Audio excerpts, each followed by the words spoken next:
There we go.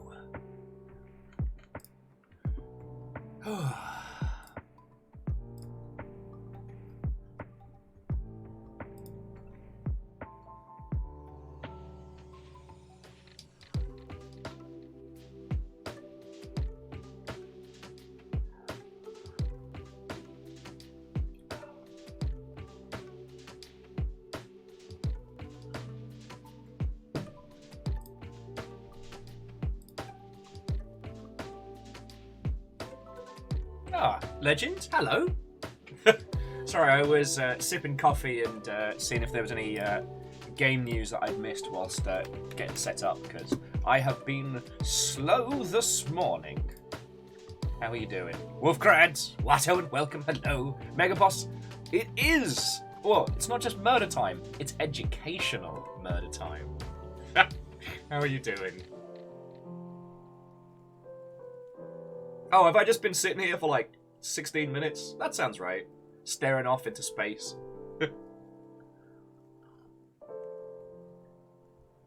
How are you all doing, friends?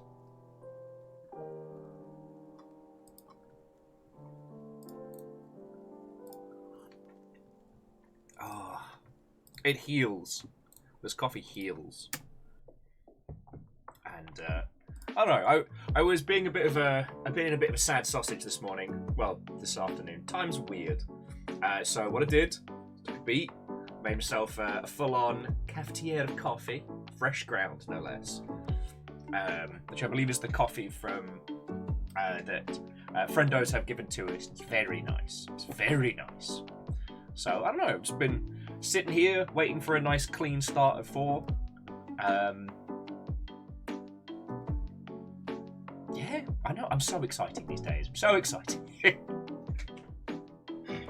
I mean, the only exciting thing that you've missed was Amos trying on his little booties, and he does almost like a little trot when he's wearing them. It's heckin' adorable. I'm still gonna work it out next plan, because as Fiona put it, we've kind of got Amos's puppy allergies to kind of a stalemate. So to sit down and chat with a vet about how in the bloody heck we go from kind of just dealing with getting it sorted.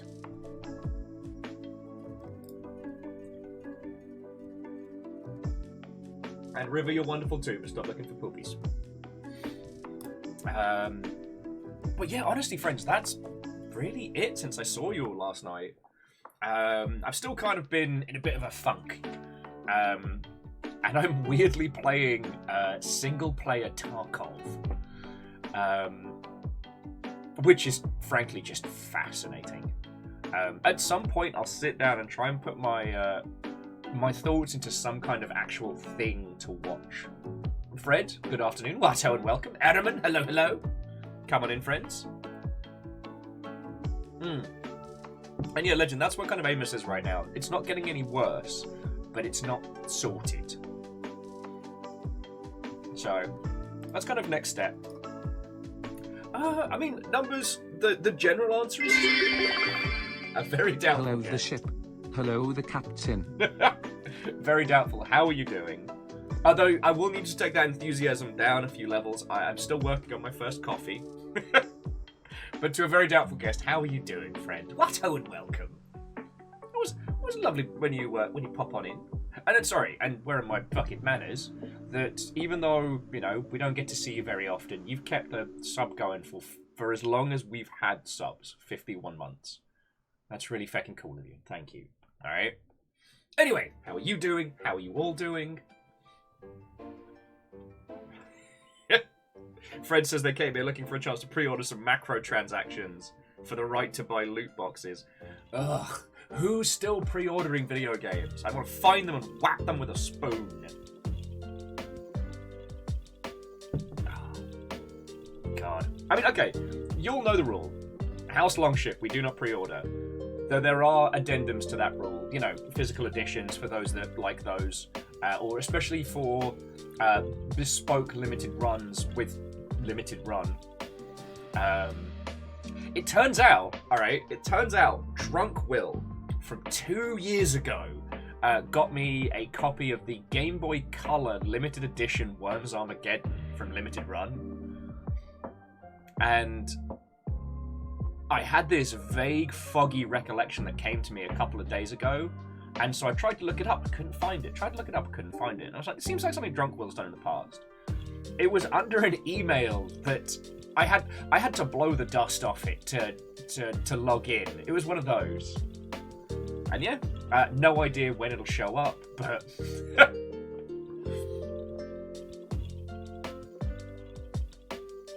oh shit, Fred, this pre-order comes with complimentary NFTs? Shit. Oh, you should have opened.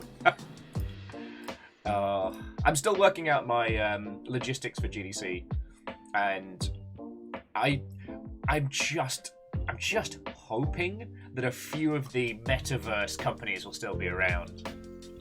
Although sadly, I don't know if I'm gonna have the budget for the t-shirts that I want to get in the next month.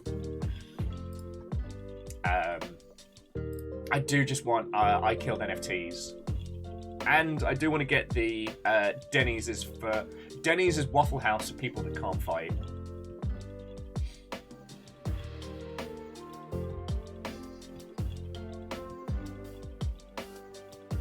So Very Doubtful says, I have found a very cool documentary on folk horror that I thought some folks might dig. See what you did there. Called Woodlands Dark and Days Bewitched. That sounds fascinating. We just came off of Hobbs Barrow, sorry. So I think that kind of like creeping folk horror is definitely going to go down a treat. God, Hobbs Barrow. Hobbs Barrow absolutely deserved all the awards that it got last year. Not that anybody is surprised. But yeah, as I was saying, I was very boring. I've been fishtailing a little bit. So last night I finally started watching. Is it Kaiji? The gambling anime, which you could argue was the inspiration for Squid Game. But I've not tracked the lineage of the varying properties and whatnot. And yes, it is as brilliant as everyone says. Yes, the music slaps. And there's something about that particular author in both his like manga work and then the adaptations of how he makes very simple things feel like life and death. Now I'm trying to remember the Mahjong manga that he did for 1,000 years. Is that Kaiji? Am I getting them mixed up? In fact, I'll have to Google it in a second. But absolutely worth your time. But basically, so there's the guy did a long-running manga about Mahjong, and it is the most dramatic and intense and over-the-top series I've ever read. And it doesn't involve any like superpowers. It doesn't involve any, magical abilities. But it's done in such a way that it feels dramatic and kinetic and so all over the place. Oh, and to Rolling Thunder, I say good morning and Watto to you all. How are you doing?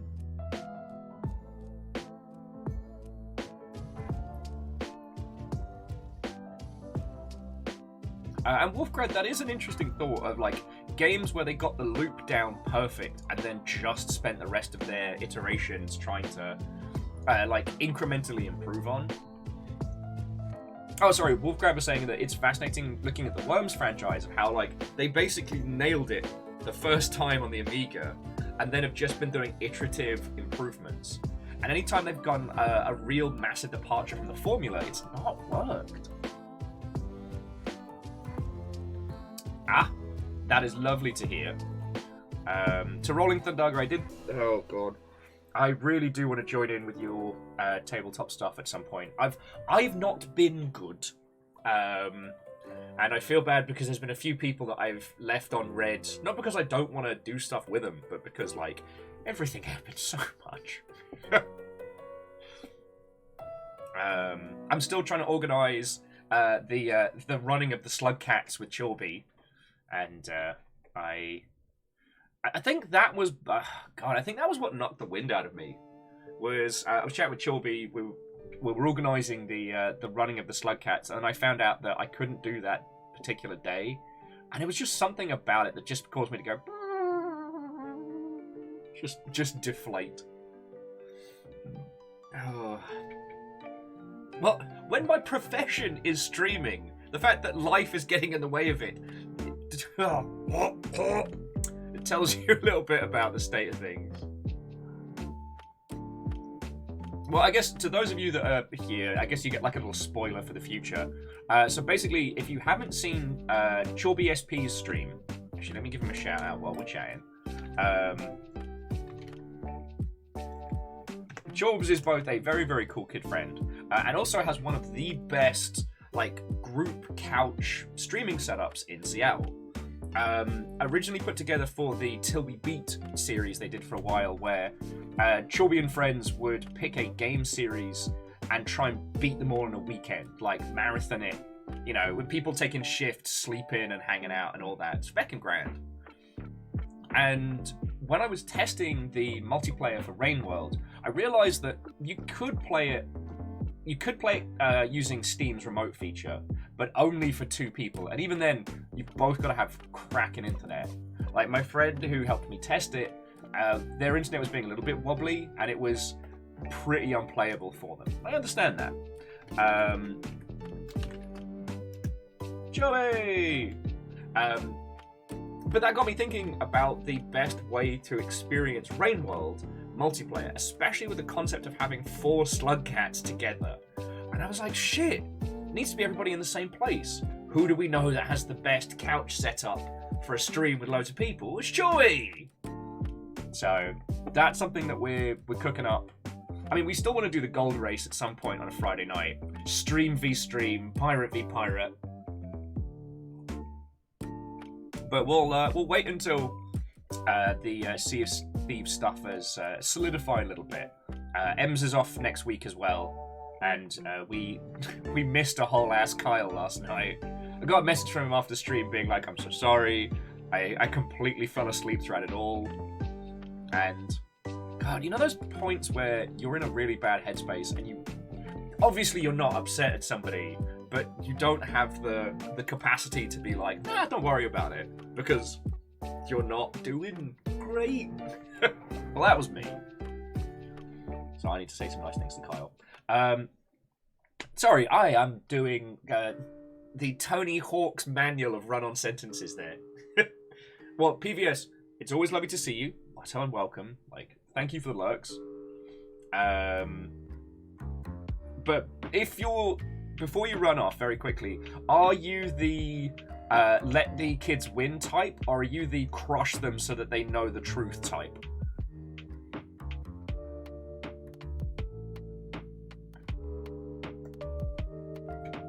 I'm very curious to be. Oh, there will be no mercy. Good. Bam!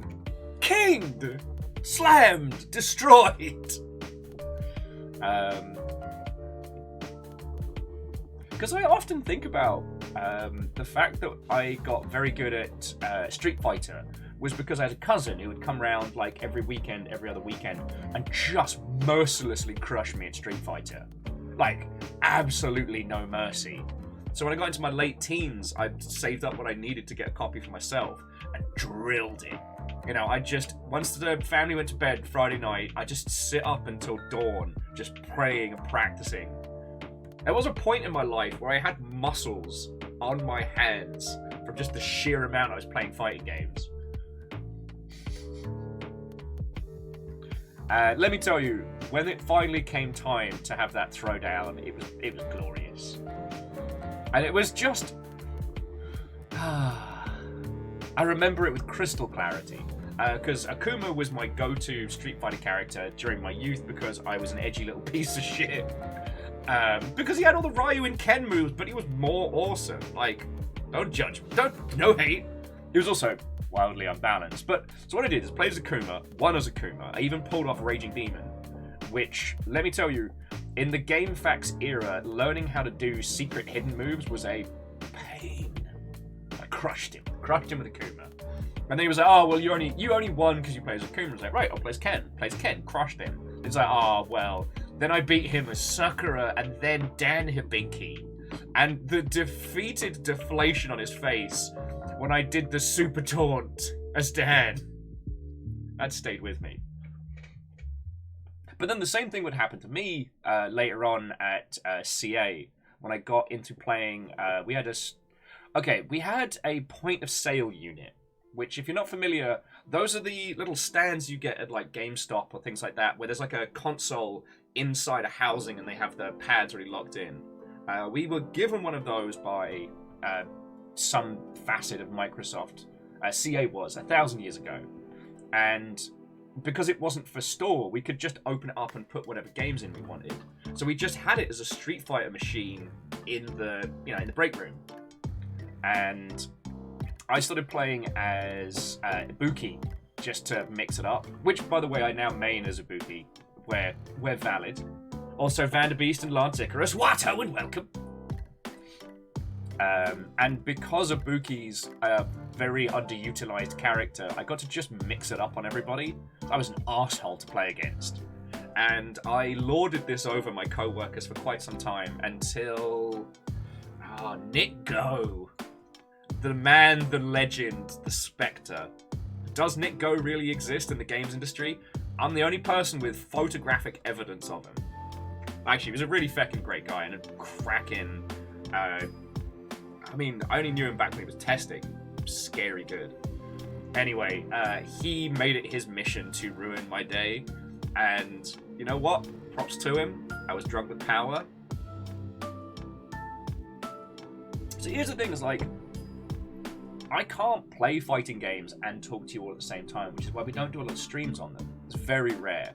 But I do love them. You know, one of my fond memories of the GameStop era, of the GameWorks era, was sitting at the bar with Sean and watching Evo. Very doubtful. I'll tell you no more about Hobbs Barrow. It is available on Switch as well. It is choice. And it's probably only about, 4 or 5 hours long. It's perfect. It's not a hair out of place. Oh, and Vanderbeest, thank you for filling the pint glass.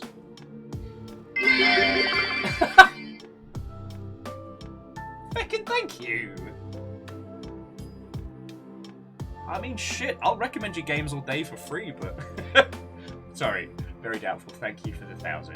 I'm sure you're aware by now, but, it's what keeps our little corner of the internet going. It keeps me alive, so... Thank you.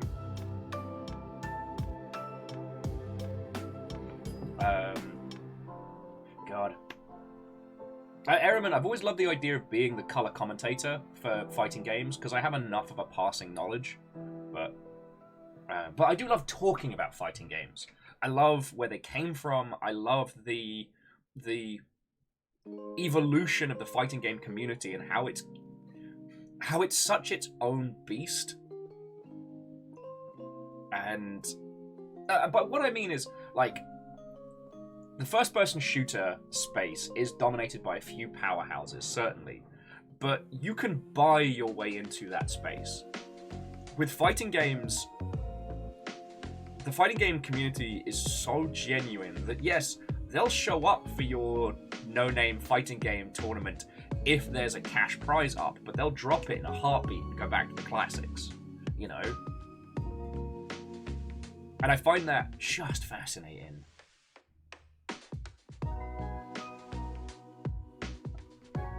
Oh yeah, sorry, Ehrman. Fighting games is kind of like learning another language.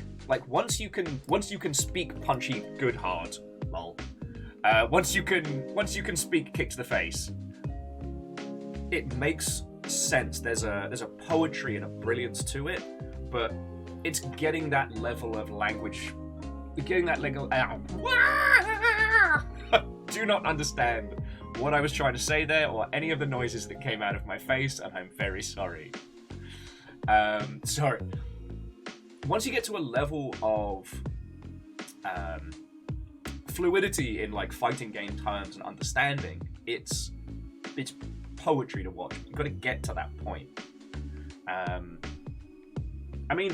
MOBA's kind of in the same sort of space, but that's another story. Yes, Legend, the irony of me falling down the stairs on that sentence is not lost when I'm talking about, like, the language of video games.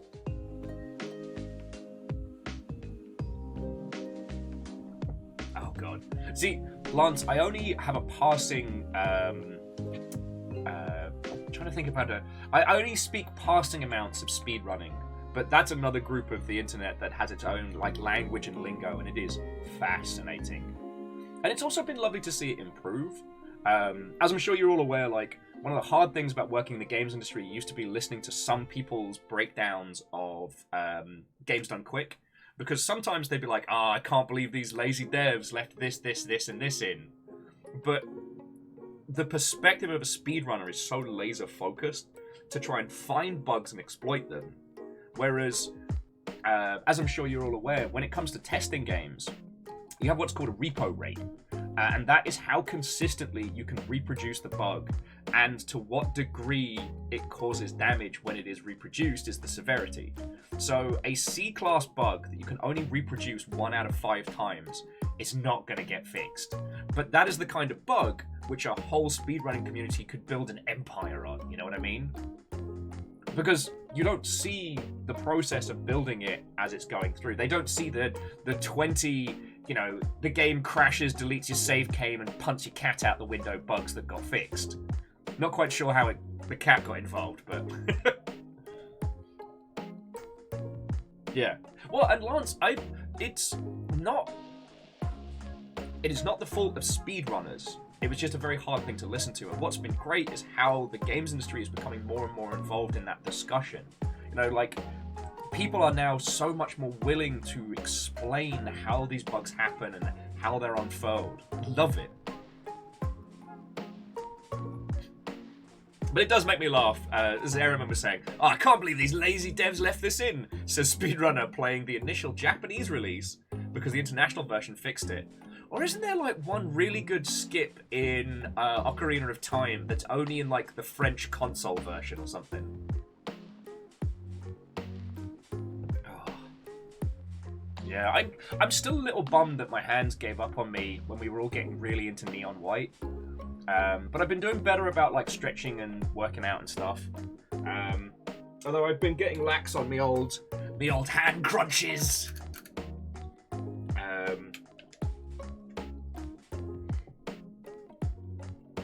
But...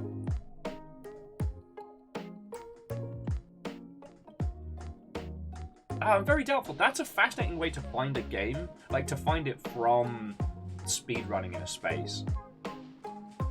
It's also fascinating that it's really hard to make a game specifically for speedrunning. Like, a few people have succeeded. It's not impossible, but there's this... Oh, actually, Lance, would you mind throwing that video in the video drone? Because I will absolutely forget once we start hitting the Bloodborne.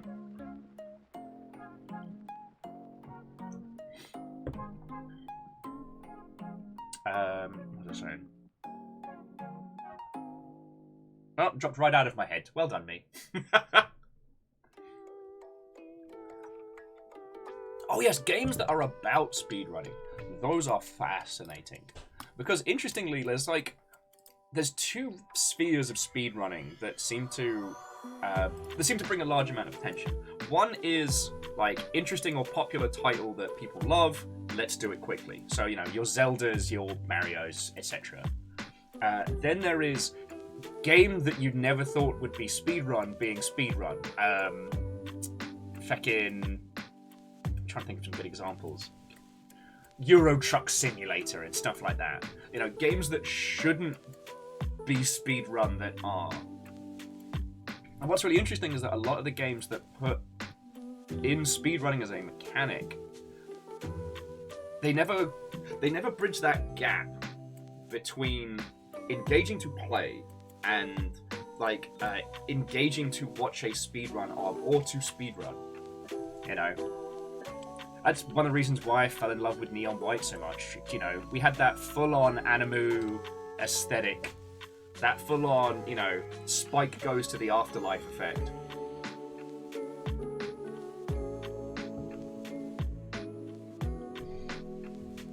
Yeah, sorry, Ehrman, like, thank you for bringing it up.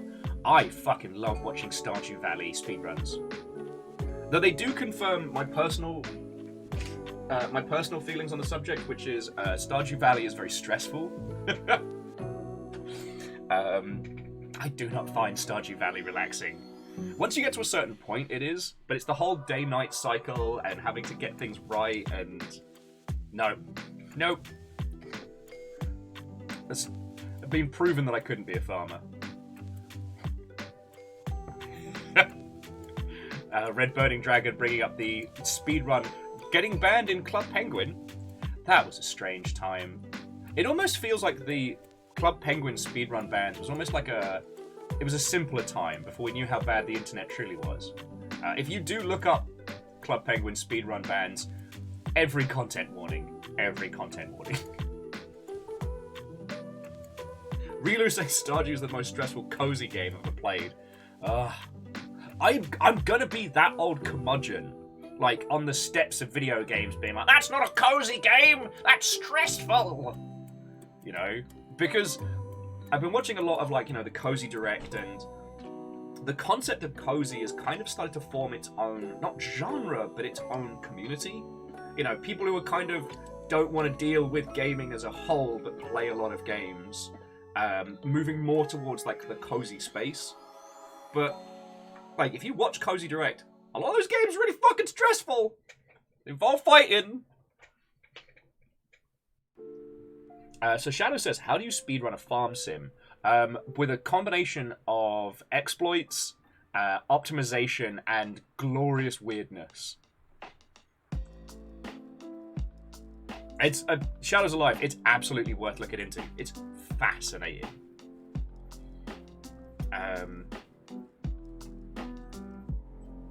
But no, it is kind of fascinating that the whole cozy games movement, and very doubtful, thank you for filling the pint glass, that the whole cozy games movement hasn't become a genre, but it's become its own little aesthetic space. And I'm entirely happy it exists. Like, I am not anti-cozy game. It's just the part of me, the stickler, you know, the old curmudgeon that's like, you can't just call it a cozy game because it's got pastels. Stressful shit can come in pastels. Sorry. Oh yeah, and Moose was saying that Stardew Valley runs are set by the category, so completing the community center, or... Oh, I forget what it is to... Like, the ghost of your granddad shows up. I forget.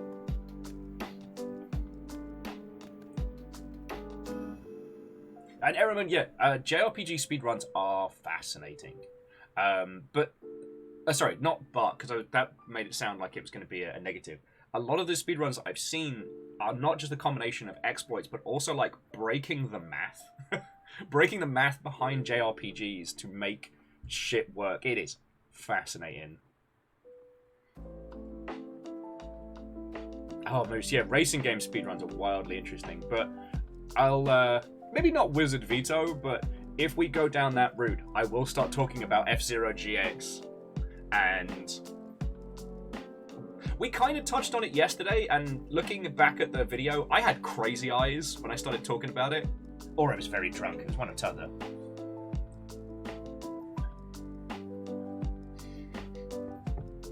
Wolfgrad said they wanted to make a joke about speedrunning Trombone Champ, but yep, double check, those speedruns do exist. Oh, and Lance, thank you for posting the video over there, I really appreciate it.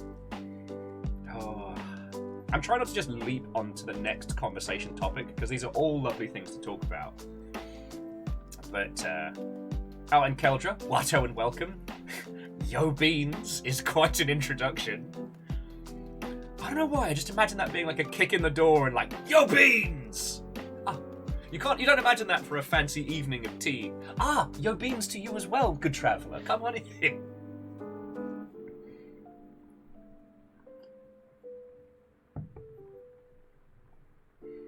And it's... Sorry, jumping back. I am incredibly impressed that people would speedrun MTG Arena. Vodenflow says, do you have a favourite speed game? I mean, you already know, it's Neon White. I love that game with my absolute whole heart. And the only reason I'm not still battling Salen and everybody is because my hands started to give me trouble. I was getting pain in like the tendons in the back of my hands because of just the sheer amount I was playing. So I've been getting better. I've been doing my stretches and like wiggling my fingers and whatnot. But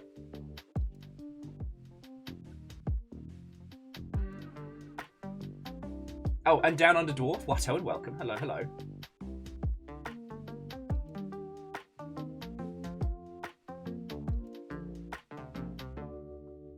Well, so Keldra, if it is alright with your good self, if you wouldn't mind throwing a picture of that in Creation Celebration, because I only found out about needle felt work, in the last like couple months, and I am fucking fascinated with it. You just stab something a shit ton until it becomes something else. Like, it's more metal than whittling. You know, whittling, you take a piece of wood, and you carve it, and then you have a little thing. With felting, you take stab, and then you stab until thing. Like...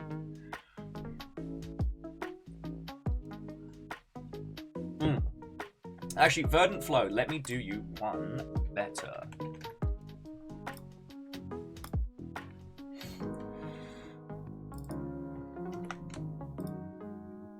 Let me do you one better. Cha! Neon White. This is definitely the best example of a game built around speedrunning. And it comes at it from a bunch of different ways. The TLDR is... The goal of each level is to clear it as quickly as possible. We have to kill every demon in the level and reach the end. And each level has a quirk or a hook or a puzzle or a something to it. Not a puzzle in the, you know, smacking your shoe against it missed style, but in the approaching the standard game from a different angle. But what's brilliant is once you clear it, it gives you a hint towards one of the speedrunning strategies that allow you to clear the level even faster. And once you've cleared like all 3 difficulties of it, it gives you a special badge and whatnot. But it's always showing you what to do initially until you have enough, until you're versed enough in the game and the language of the game to be able to start looking for your own skips and your own ways to beat out your friends.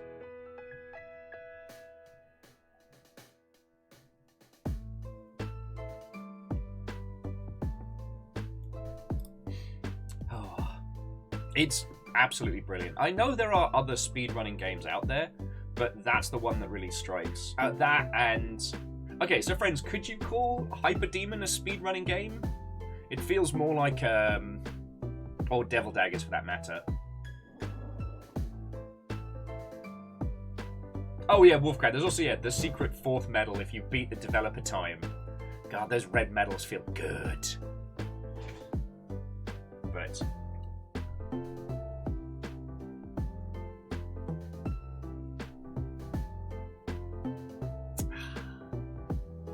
miss Neon White.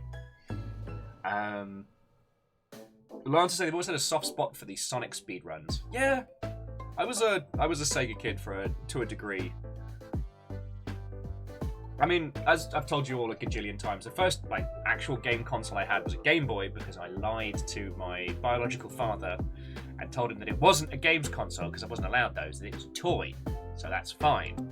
I was a lying little shit as a child. But it worked. But I was definitely more Sega obsessed than anything. Now here's a question. Has anyone done a Sonic Spinball speedrun? Because that's something I'd be very curious in. Yeah. Moose, you're right. Gotta go fast. Gotta go fast. Thank you, Keldra. I'm sorry for giving you, essentially, homework while watching a stream. But look at his little face! Alright, that is cute as shit. That is cute as shit. Little like tiny chinchillian warrior. And Clank, Watto and welcome. So fucking cute.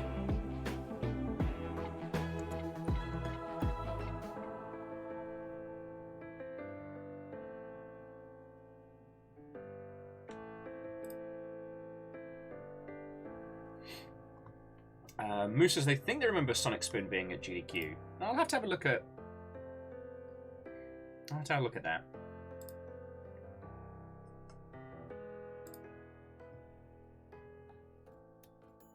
Oh, I forgot to say thank you to PVS. They clipped the my unhinged Ahab moment from Sea of Thieves last night. But yeah, speedrunning is so fucking fascinating, and I love it.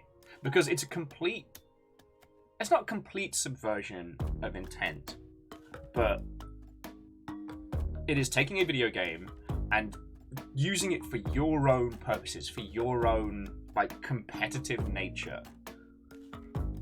It is not what the game was initially built for, aside from things like Neon White. Like, they didn't make Stardew Valley to be a competitive speedrunning game, and yet it is. And it's something that exists completely outside of the developer's, like, intent or creation. If I made you a guinea pig, what class would it be? Oh, God. It's always hard to know with guinea pigs. You know, they've got big druid energy, you know, eat salad. Eat salad, can be calm, will scream at people. They're definitely not rogues, they're too loud. They can be fighty. Oh, sorry, and Keldra, thank you for the beats. Red Burning Dragon, you'd have to watch last night's Sea of Thieves stream to judge how unhinged I was.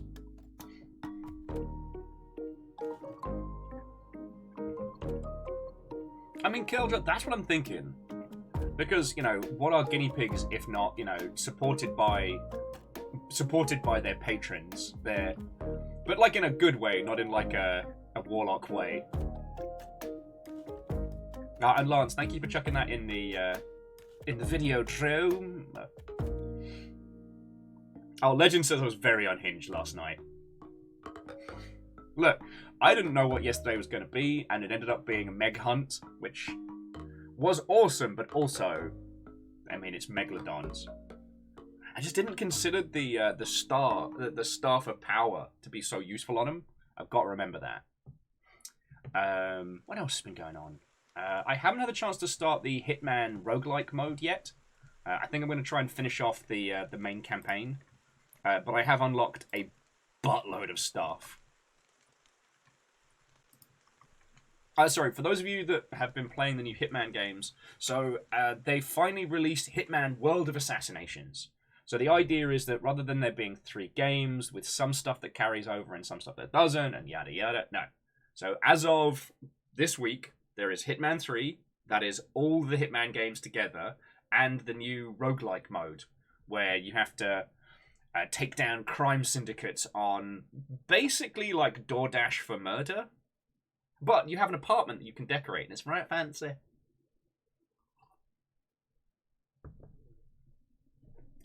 Oh, Keldra, hypothetically, we do need to get a PO box up and running, but we're gonna.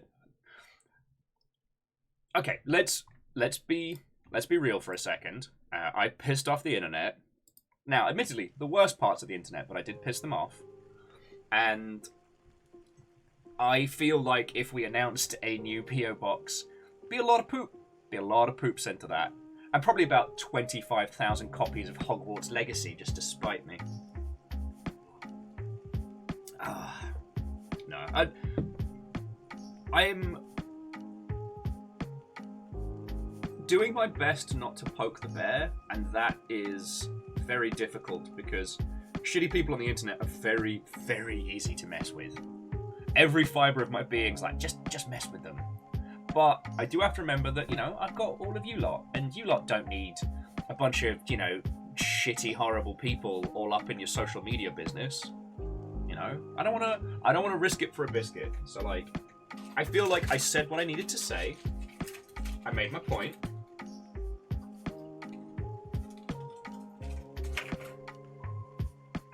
I've definitely helped educate a lot of, you know, game devs and streamer peeps that weren't aware of it.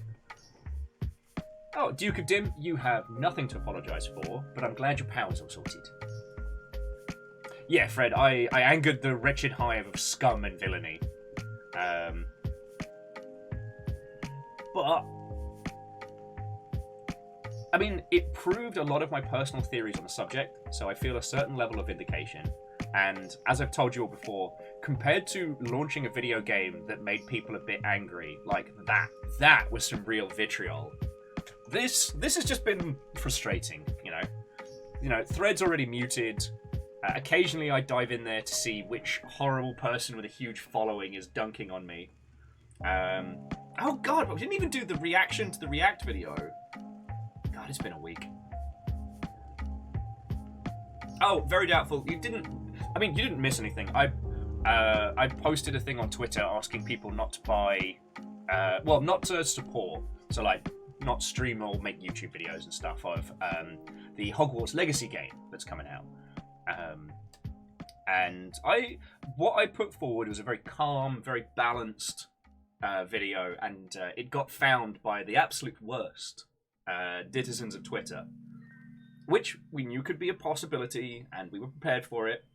But it's one of the reasons why I haven't been like posting, "Yo, come hanging out" on Twitter and stuff like that.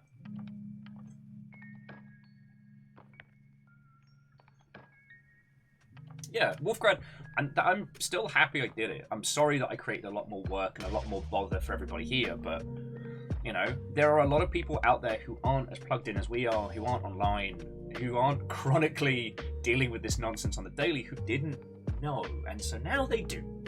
Like,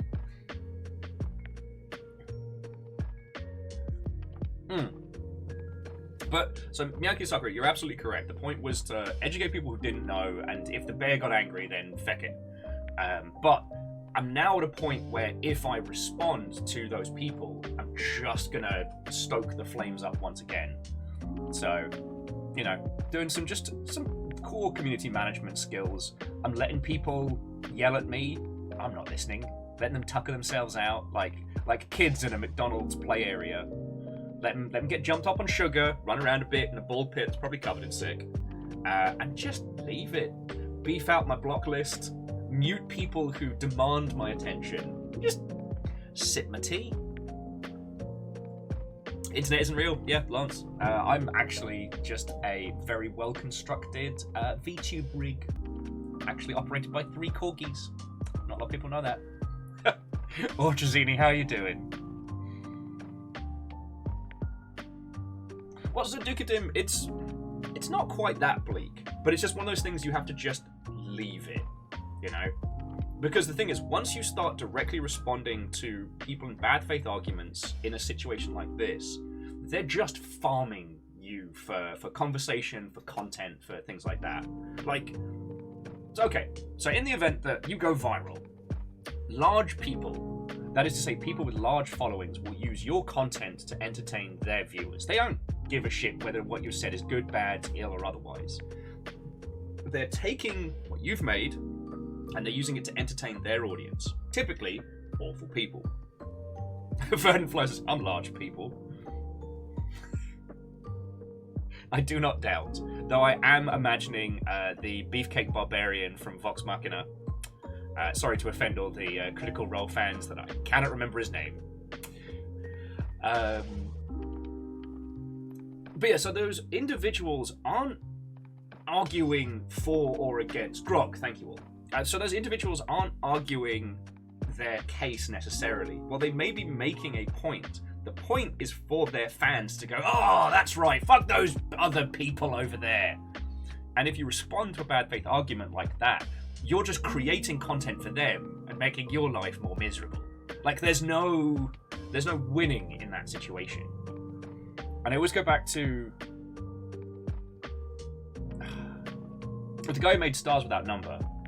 So he doesn't do interviews and doesn't post on social media because his work should speak for itself. And I know that isn't to the same degree, but that's always what I think of, is that, you know, when you put something out, be it, you know, art, video, statement, what have you, you don't need to get into a fight in the comment section. Let other people, let them rage, let them rattle their sabers. Have fun. Knock yourself out, kids. They're plastic swords from Burger King. But getting bogged down into that fight is an infinite battle that you'll never win. So, you know what? friends, I apologize. I didn't mean to go on a rant about that one. Like, I know it must sound like I'm doing the... Am I bothered? I'm not bothered. I'm not bothered. It's just... It's been a lot of the noise of this week, and while it's not been bad, it's just been a lot. You know, I've got to keep a bit more of a hawk eye on a lot of different places, and it is what it is, you know? But again, I take great glee in pissing off the worst parts of the internet whilst yelling support for the good bits of the internet, so... Anyway. Oh, it's been a large proportion of my week.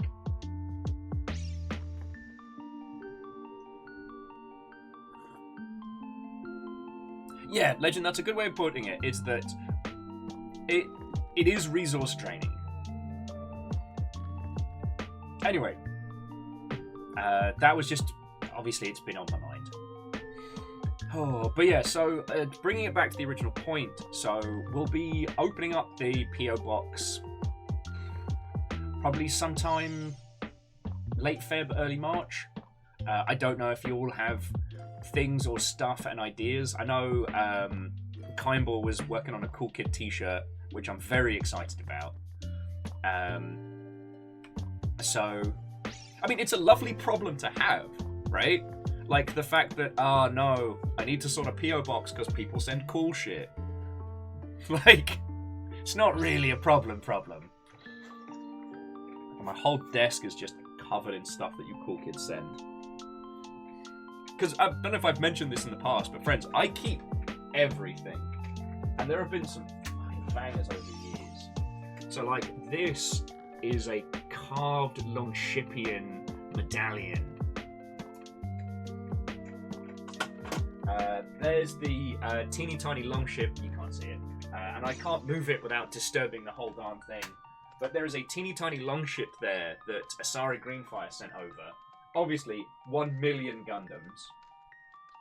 The Monster Hunter tankard, and the pit of creatures, stuffed animals, etc. up there. Uncle T, how are you doing, friend? We were just about to jump into a spot of Bloodborne, if you'd care to join us.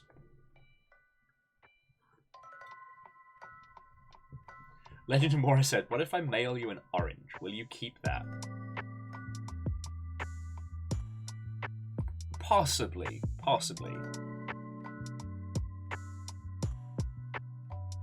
My brain was like, could I do a resin pour over that orange to keep it?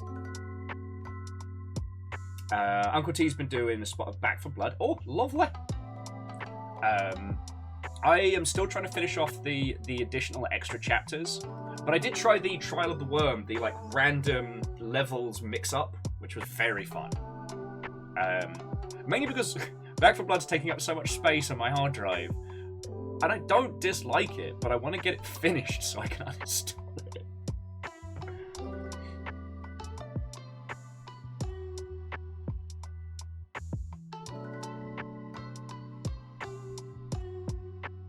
Meow Kitty, Sakura, that is not true. I did keep the tea that was sent. In fact, every time I talk about getting more tea, Fiona gives me an exhausted, dead-eyed look and just goes, no, we have so much tea. Last time Peeps came round, it's like, right, what can I get you? We've got... And then it's practically the Animaniacs Countries of the World song, but it's tea blends.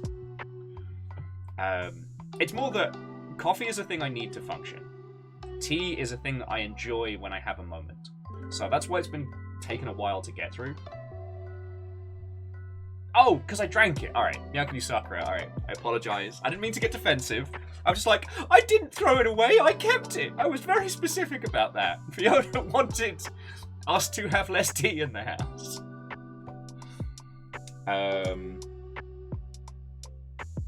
But yeah.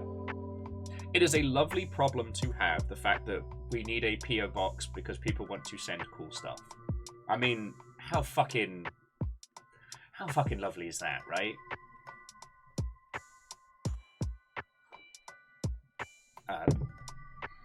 But yeah, I'm hoping to have something up before Longship Day in April, just in case anybody wants to send anything through. Because it will be our 5-year anniversary this year. 5 years, full-time streaming, doing this for the very realsies.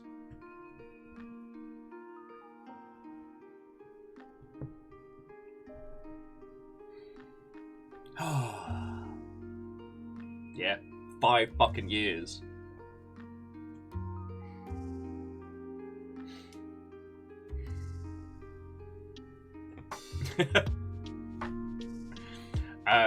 Miyagi Sakura, to answer your question of where does the time go, I would say to the internet, apparently. Look, I am just very, very chuffed because, I mean, you'll know this. Well, I guess maybe you all don't know the story. Like, I was working for another company, and they fired me and dragged me publicly, and that also coincided with all of the Ballad of Badwill catching up to me. So I was in a miserable spot, and it was between Ket and Thor. Thor was like, "Nope, I'm gonna keep streaming. I'm raiding you," and Ket was like, "Yeah, just use my PC while I'm at work," which is one of the reasons why we streamed from like noonish, because, you know, that's about the point where Ket would be out of the house. If you look back on the earliest streams, it's still that huge armchair setup that Ket had that was so awkward. It was so comfy, but it was not good for streaming because you just want to melt backwards into it like a big old lazy boy. Oh, Wolfcrad, thank you. Fucking poor Ket. Poor Ket's right there. I told you, I keep everything. I just have to move my pile of patches that God, my pile of patches. Does everyone else have a pile of patches that they are more as like, oh, one of these days I'm going to attach these all to like a jacket or something? Shit, I've even got the Heaven Will Be Mine patches from the hottest mech game.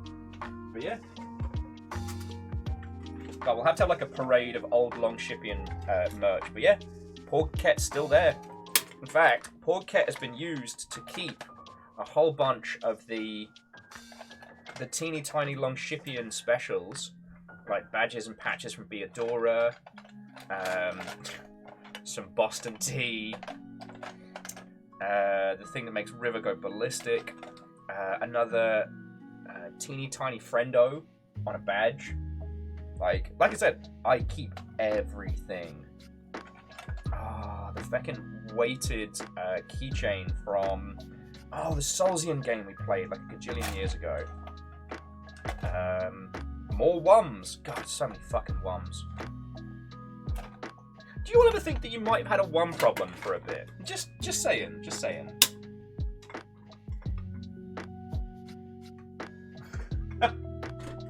Sorry, I just saw the pile of patches sounds like a FromSoft anthology.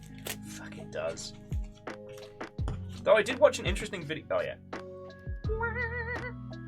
I did watch an interesting video about the whole philosophy behind patches, and the patches' whole thing is not about acquisition of wealth, but of tricking those who are greedy.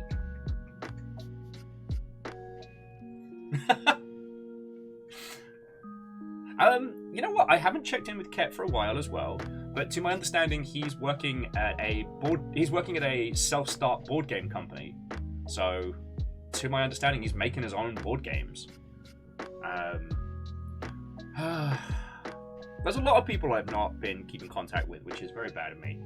But I've been getting more and more hermity over the last couple of years. It's not been good.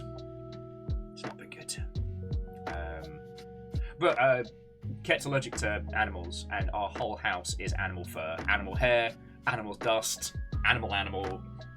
Like, aside from, you know, hovering around him with an EpiPen, I don't know how we get him through the house.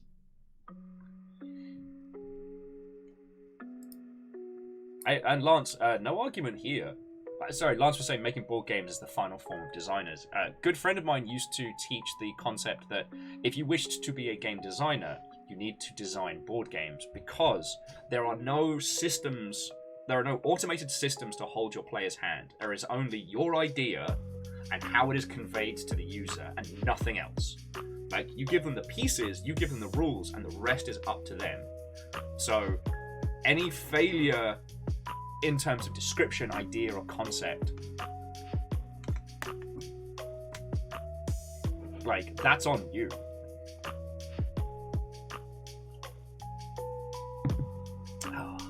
Alright, I just realised we're getting up to the hour. Let's get some Soulsian stuff going, but I obviously want to keep talking about this, you know? Bergenworth's not going to tour itself.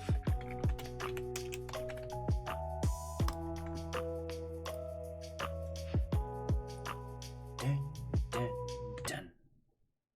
And just go over here. No! That's not good!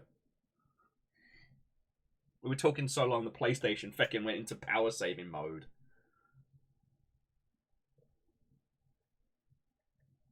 There we go.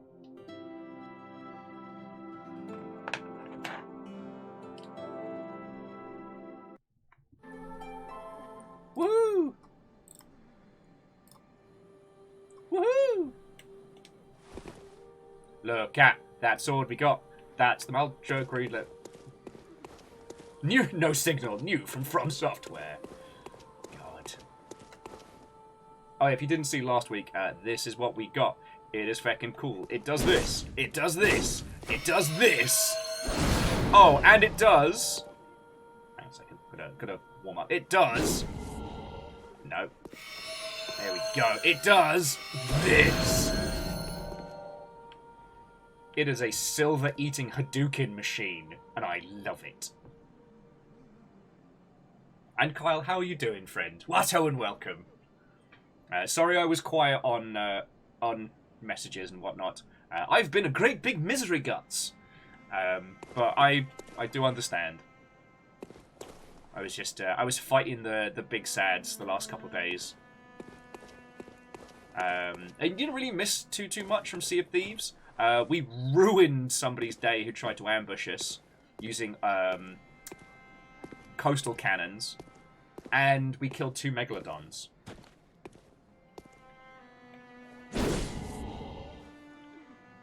I believe we were just getting into a new section in the Old Hunters as well. And yeah, we unlocked the Moonlit Ultra Greatsword. At once an ancient beat-up relic, and also fucking cool!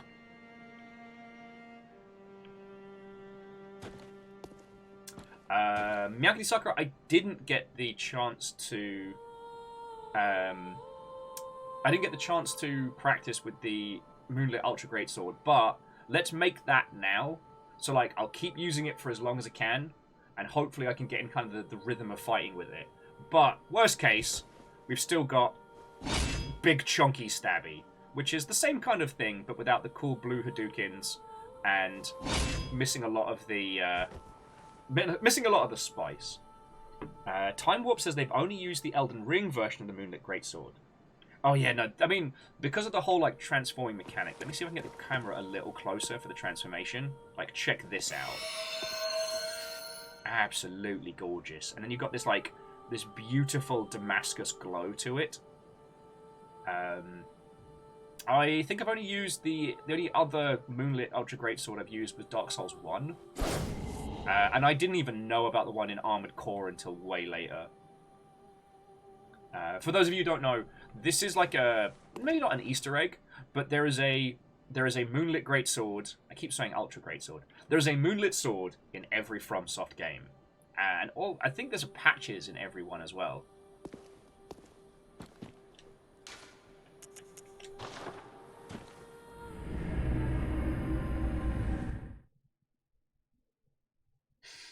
Oh, wow!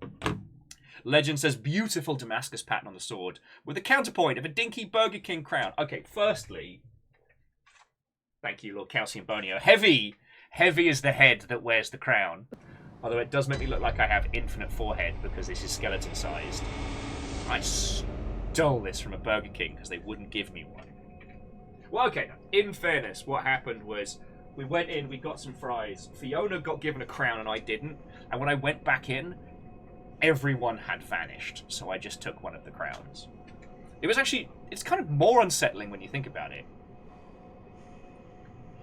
Just need glasses to match the character. I don't know if I could pull off these, like, teeny tiny, you know, hardcore cyberpunk rave scene round glasses. I don't know if I have that vibe.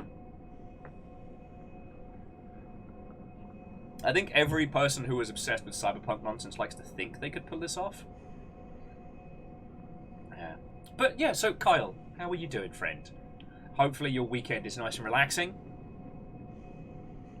Will, the false Burger King, usurper of the crown. I saw a title. I saw the potential, and you know what? I took it. I took it. So very doubtful. So I believe these are like teeny tiny little spirits. And the reason why I have to say nice things to every message we read is because these little guys will leave like messages for you in the world. You know, like enemy ahead, ambush, use both hands. You know, what is it? Finger, butthole, and they'll actually bring this little message up to you. And then you can either applaud or, you know, destroy said message. And if you say, yep, this was a good message, they do like a little happy dance. It's great. Okay, yeah, here we go. So look at the... so there we go. So if we say view notes, look at this one here, the little top hats. And see, they lift up the message to us. Time for long weapons. And we can say fine or foul. If we say foul, they get really sad. And I don't like making them sad. So every message is fine. And then they go, yay, fine notice, and they do like a little jig. It's great. Yeah, clank, finger, but hole. Alright. So there's a person over there who's looking for, I think, their eyes. Alright. And now, I haven't done this section. Treasure ahead, try jumping, use both hands. Big chest ahead. God, Dark Souls. What was I saying? Oh yes. So, for those of you who haven't seen like the Bloodborne streams so far, just a quick FYI, I do not mind talk about spoilers, theories. This is another one of those series where we're doing like as a celebration of this game. I haven't played this part of the DLC before, but I have finished the game. Has someone, anyone, seen my eyes? I'm afraid I've dropped them in a puddle. Has someone, Don't give up, don't give up, eye person. So if anybody knows, like, for example... The Teenage Mutant Ninja Turtles, Aww. our 4 reptilian heroes, Wait, have cool. overcome the Ark villain Shredder. Why, yes, Uncle T, we shall have April O'Neil tell us about them turtles. Also, thank you for gifting a sub to a Rogue Jeffrey. Okay, so we've got first floor balcony. Locked. The door down this way. Oh. Legend, I could definitely live my life without seeing that. But no, Uncle T, like, fucking thank you, mate. And it has, like, sorry, going back to Back 4 Blood for a second, like, I have been absolutely fascinated with seeing how that game is done. It does not open from this side, okay. Like, it has been thoroughly fascinating seeing, like, the launch of Back 4 Blood, how it's done, how they've evolved as a title. One of the things that I've been finding really fascinating is how they... Actually, let me turn off big mode just so I don't accidentally use up a lot of bullets. Is how the expectation of it being a AAA game changed a larger portion of how the story was told. But story-wise, it's kind of a bit meh. Like, Back 4 Blood is all about gameplay. The story, narrative, and characters of it is really weak. So is everyone going somewhere? Oh God! That's fucking hideous! Don't headbutt me with whatever the fuck that was.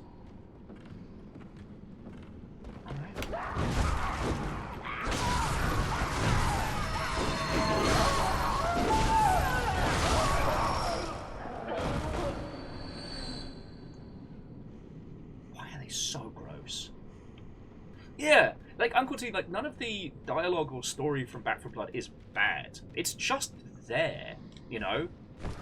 It's like, you know, they went to the video game store and ordered one dialogue, please. I'll have one plain dialogue, no extra cheese.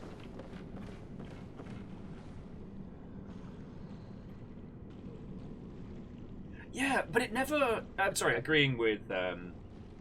Uncle T again. Like, the voice quips just seem kind of there, but it never goes full camp. Like, you don't get any of the extra cheese, which it could really do with.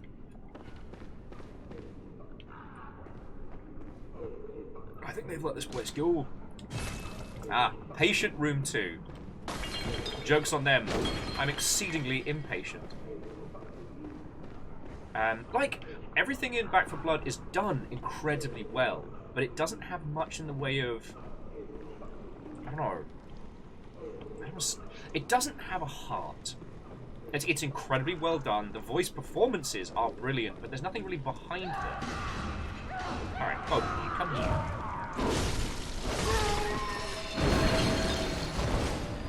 Alright. Hadouken!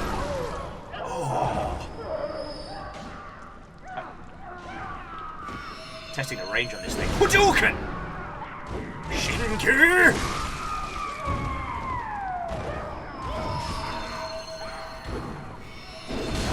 Oh!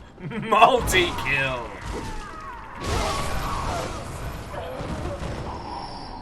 The multi-kill was almost me. Oh, they're just doing like a little bit of the worm there. That's unsettling and bad. Bloodborne, it's a happy time. But yeah, it's something that's been on my mind a lot. And one of the reasons why I find it fascinating is I think because Back 4 Blood is a AAA game, there's an expectation that it has to have, you know, a specific level of voice acting. It has to have a lot of additional elements. Okay, what's this? Patient room, viewing 2. Can we open this? We can!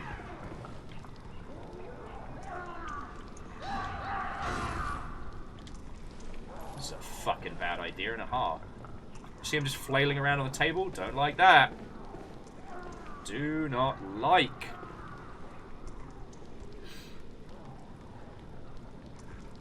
Oh, Angel Kalina. That's feckin' lovely.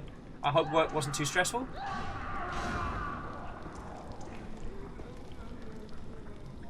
But yeah, so one of the things that was really interesting is for the DLC for Back 4 Blood, they switched from doing like the big budget 3D animated cutscenes to these kind of like hand-drawn, what's the correct term? Like, not quite storyboard, not quite vignette.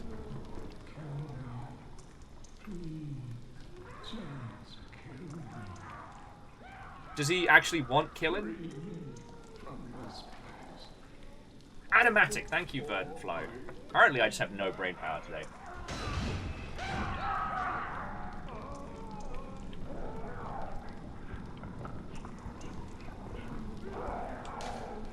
Time for inquisitiveness, wondrous healing church.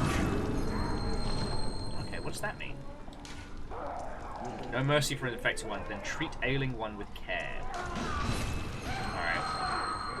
Where's my, where are my Bloodborne squad at? I don't want to murder this guy if I can, like, save him.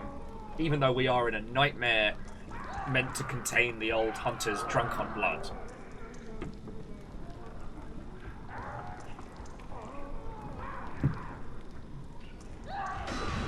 Stay away from our Lord Skeleton.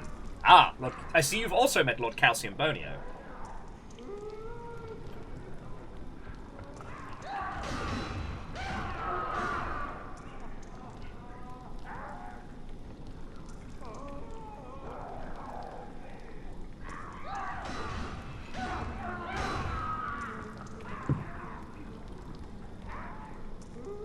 don't think any of our usual Bloodborne crew are here.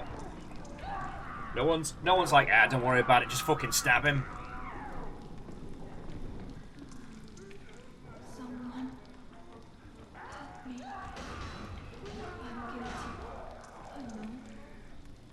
But I won't do it again. I promise. The dawn of darkness. It frightens me. And what rises from its very depths. There, everyone's having a bad time in here. You must accept all. Okay. Lady Maria, please take my hand. Please help me. Don't let me drown. This is fucked up. This is fucked up. Now you fucked up. Now you fucked up. So, don't think we can help them, but killing them isn't required. Alright. I'm guilty. Yeah, I only just realised that they've got the big sack on face. The sack is writhing. There's some heinous shit going on underneath the blob face.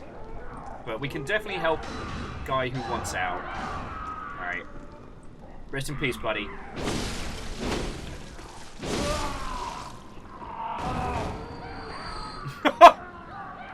I might have DDT'd him through the bed.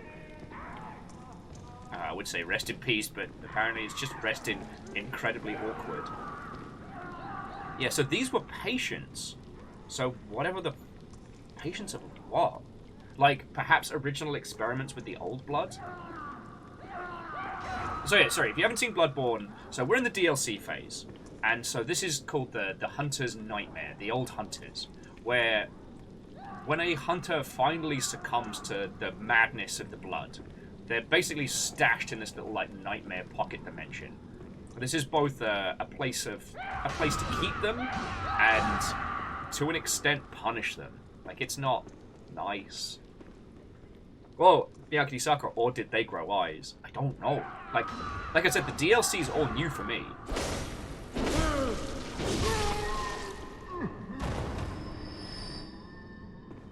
So I think that's the way we gotta go. Yeah.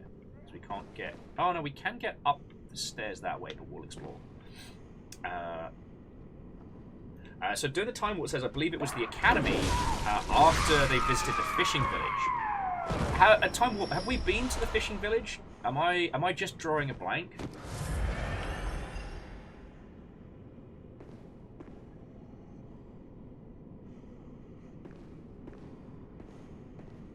Oh, okay, so the village is later in the DLC. Okay, thank you, Legend.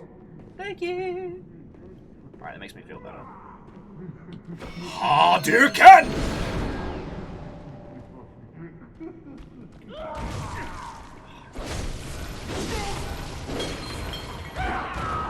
Ow! Just threw a jar of piss at me! Bloody piss jars.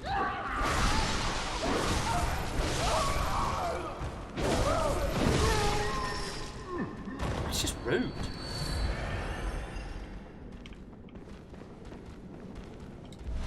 And extremely nasty as well, let's be honest. The fishing village is where the orphan resides. Okay, so we haven't gotten there yet. Alright. Alright, piss flingers! Ah! Too much piss. Oh no! Oh, so, Kaitish, I hope that it hasn't been too brutal. And I hope you're feeling better. Yeah, COVID kicked the shit out of me for like a few days, and I just felt rotten. Goku smokes you? By which do you mean the fatty boobalati? Or are we talking about like smokes as in fights? So Goku, I'm okay for the moment, but I do have online available, and we will be... if I get too stuck, to avoid everyone getting bored watching me bash my head against things that bash their head against me, I will open the pit up. After the fight with the vicar was downed in 2 seconds, there was a request to maybe take a little bit more time with some of the sections. And plus, like, this is all about the nail bastards.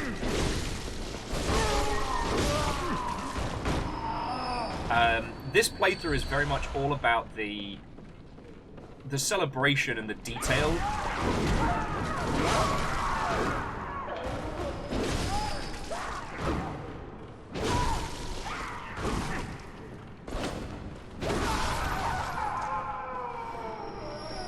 Alright, I thought I might be able to get to these buggers before the piss monsters. Ah, pea-balls. But anyway, sorry, it's lovely to make your acquaintance. Just as an FYI, do not worry about spoilers and whatnot. This is my first time playing through the DLC. I have finished Bloodborne, and we're basically using this playthrough as an excuse to talk about how bloody good this game is. So, come on in, make yourself a cuppa, be here for a while. And I'm still learning how to use the Moonlit Ultra Greatsword good. It's so pretty, but I'm missing my beefcake sword, if I'm being perfectly honest. Like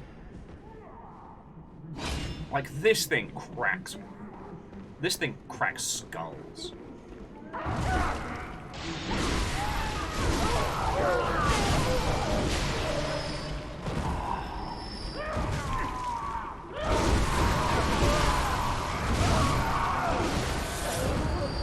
Oh, I forgot about my blood echoes.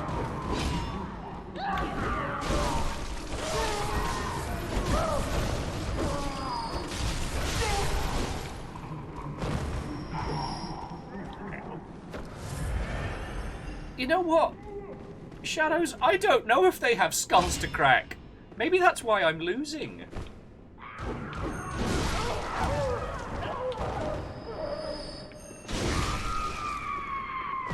I really enjoy doing that.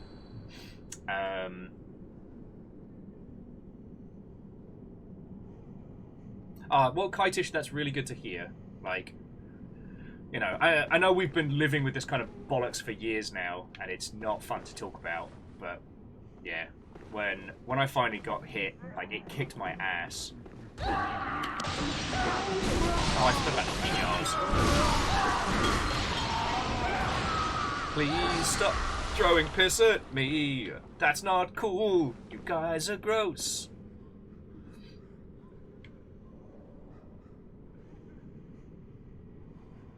Oh, Angel, you're being lovely. Legend, why are you being heinous today? Oh, sorry, Legend was like, they used to have skulls. Now they have big bowls of jelly. Well, I'd say they're more like jelly sacks. Which is a thing I didn't want to have to say out loud today. Yeah, here the fuck we are.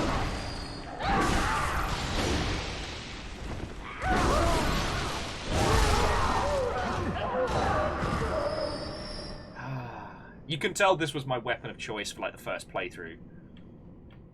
It's just so hard not to fucking love this sword.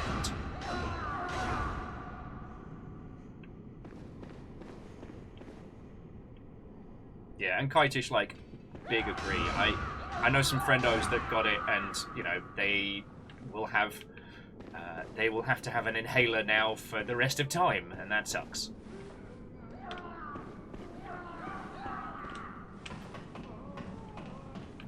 Anyway, but Kitish, I'm glad you're feeling better. Oh God. The fuck are you? Why do you have that? Dear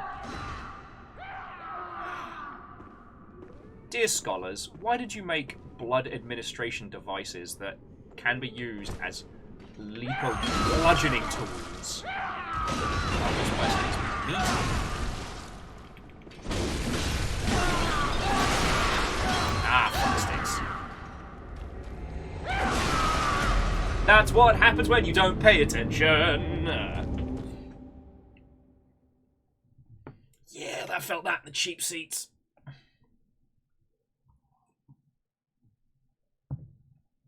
Legend said, recommend looking at the skyboxes when you get an opening. Roger that.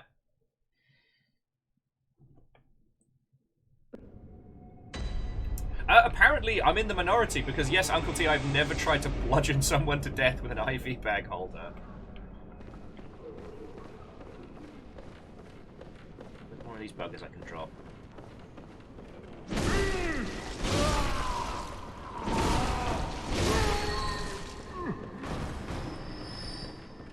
Excuse me, you're late for class. The class of me beating you all to death with my sword. Love that backswing.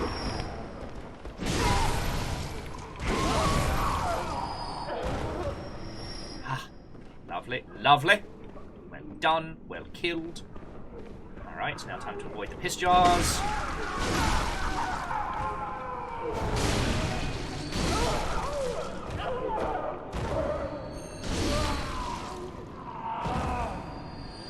See, and that's how we get it done.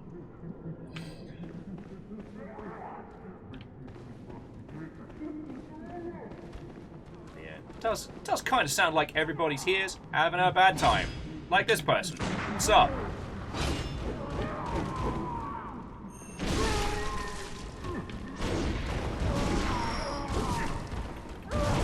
No! You fucking bastards!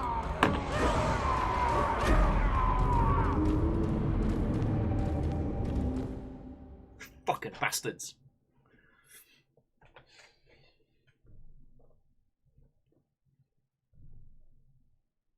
Oh no, Legend! That sounds fucking brilliant. Yeah, we'll absolutely do like a scenic skybox viewing, because I've got insight up to 78 at the moment. We could pop it up to 80. Like yeah, once we get out of this space, because we got this weird like infinite impossible setup. Anyway, we'll explore the other staircase now, because it's got to the point where I'm not even using the cool glowy sword, I'm using Old Familiar here.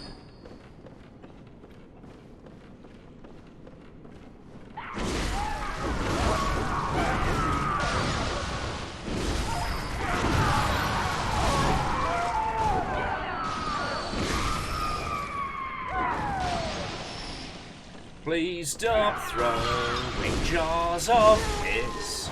That's not cool, you weirdos. Yeah. I am looking forward to our run-through of Elden Ring. Though, as I said previously, we will have to decide like whether it's a group run, as we've done in the past, or if it's going to be closer to like our Sekiro run, where, you know, Will's got to get it done. Oh.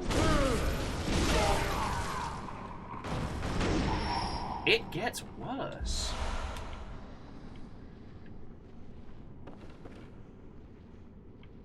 I'm gonna deal with these fucking... Alright. I'm gonna deal with this whole, like, impossible... Ah!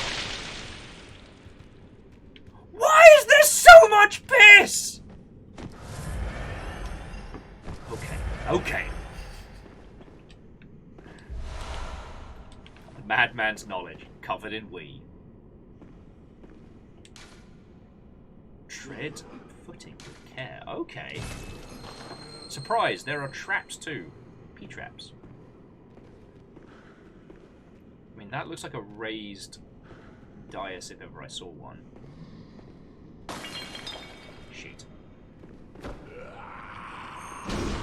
Shit.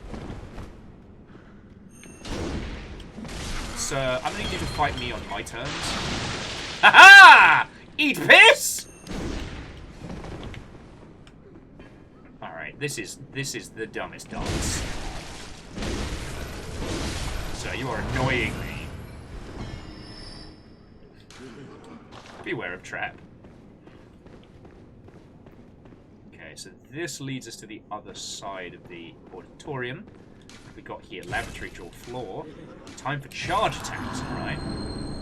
Oh, keeping an eye out so I don't get covered in piss. Oh, Lady Mary, Save me, please. I don't hear anything. Like, holy shit. No mercy for malformed things. No. Oh, save me.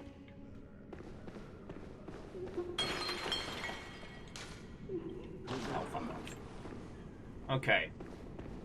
So we'll check out this area before we then... I guess, so from here we have to drop down and then we can reach the other side of the balcony and start exploring a bit more. Well, let's see what this is. Oh my god, you're in trouble now. Oh, this is fucking heinous. So are you guys bad guys, or...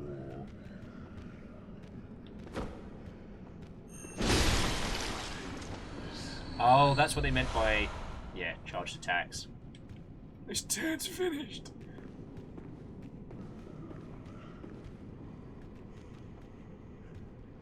Okay, no, they're above us. Alright.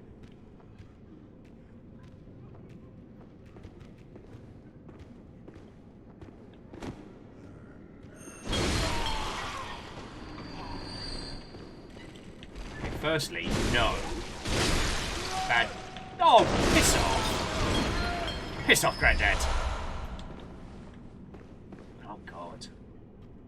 Doesn't seem to reveal anything of what's beneath the sacks, but yeah, this is... Like, whatever happened to these people, this is where they were, exploring those ideas. All my brain keeps saying is, don't you open that trap door! Because there's something down there.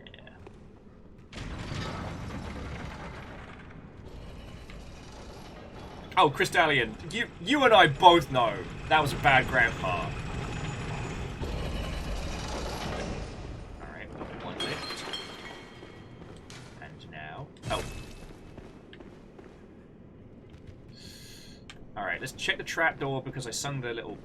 I sung the kid song.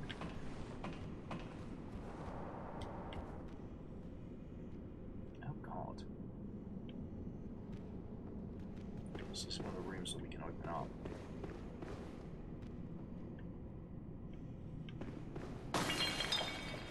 God, stop breaking shit.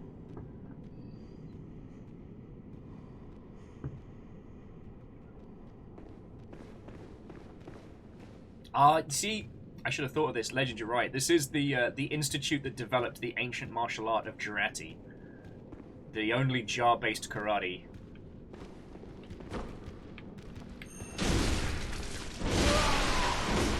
Oh, that one was... Ah, no, there's more! I was about to say, that one was right.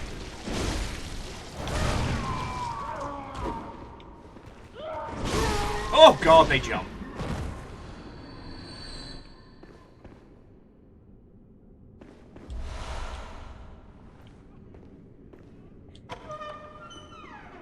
Door's open. Job's done. Time to work. The decorative old hunter garb. Ooh, let's have a look at that. So I'm currently wearing just the hunter's garb. It is like some Dick Turpin type shit. Nah, if we're gonna be a hunter, we've got to be cool about it.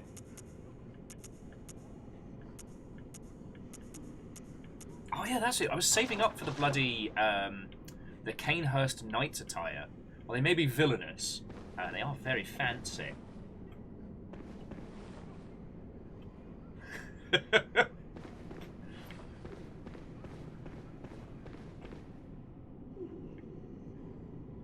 I would say most of my reflexes these days are absolutely shot, so no compliments there for my reflex speed. That was pure weaponized panic.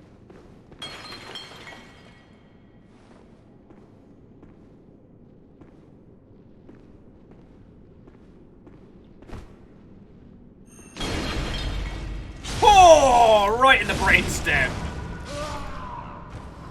Right in the brain. Oh, God. Did you just see that? Killed that guy so hard he fell out of existence. Well, this particular nightmare.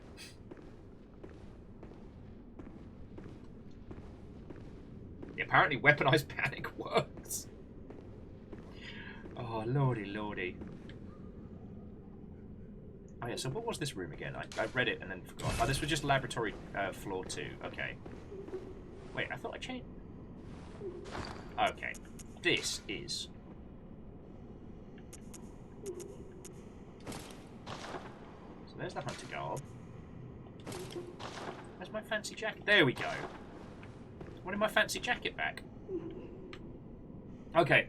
Uncle T, have a lovely rest of your weekend, alright? And it's always good to see you, mate. Like, I haven't been my usual caliber of conversational self. But, oh! Let's go check out that skybox.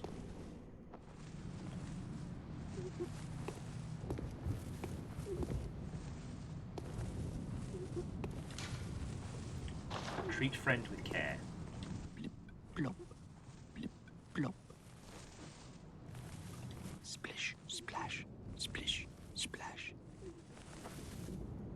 Blip, blop, blip, blop. You know what? You do you there, friend. You do you. Okay. So here we are on the skybox. So... It is kind of fascinating. I mean, that looks like a kind of deformed Canehurst Castle. If this is your first time seeing the DLC stuff, so we're in the Hunter's Dream, a nightmare where the original hunters, or where hunters drunk on blood are sent, stored in this never-ending nightmare. But there's something about this particular dream state that's weird and broken and half remembered. Like when you start out in the old hunters area, it's familiar but wrong. It's parts of Yarnum but remembered wrong. It's kind of fascinating. And so here we're kind of seeing this stuff kind of coming together. I mean, the skybox looks fucking gorgeous.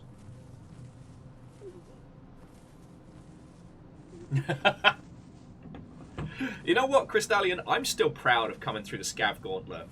But now we know there's another ending to the Artificer. Like, it's going to be a while before I can afford tattoos, but when I can, I think we'll wait until the Artificer has a happy ending before we get that.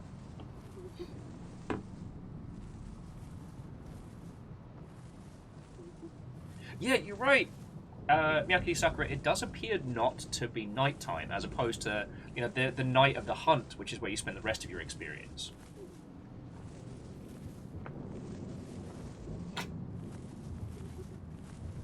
Yeah, Lance, it's like someone remembering directions based on the local Burger King. Okay, so we came from that way. We can head up from here, but I feel like... Alright, so we're across the way from where we'd usually go. We're not gonna just out and out murder the crying person. Oh, fuck me, it's a rat! Oh, it's fucking giant rats again!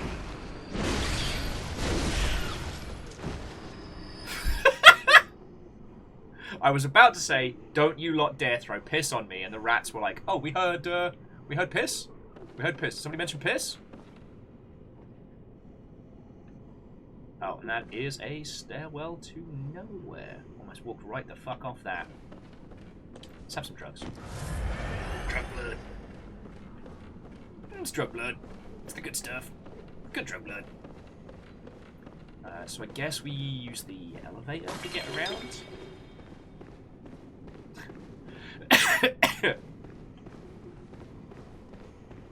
And the elevator was up from here, yeah. I'm trying to remember my way around. Oh, I have to make myself a sarnie in a second. I've just realised that I've not eaten today!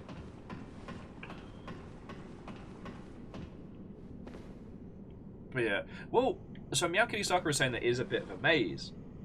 That's another part of this whole section that I find fascinating. Like, this isn't the architecture of the area. This is someone's memory of it. It's warped and twisted and horrible. Even by Bloodborne standards, you know?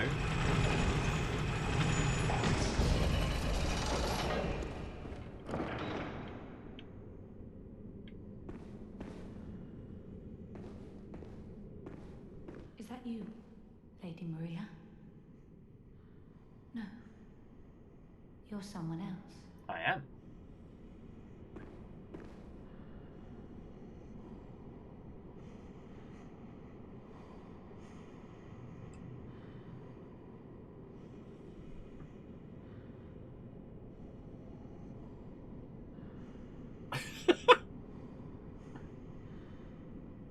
Sorry, I was just I was reading reprogrammed sentence, and I think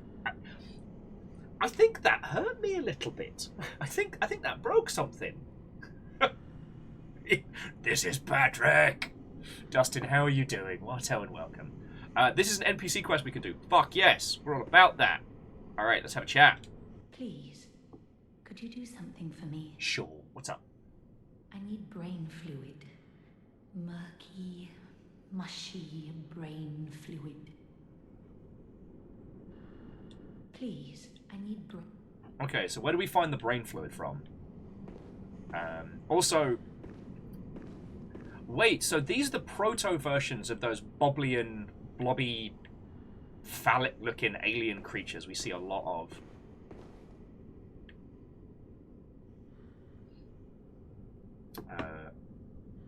Oh, damn! Dustin, you know how to fucking live. Hot pizza, cold drink, smooth jazz jams, and some long shit Bloodborne. Fuck yeah.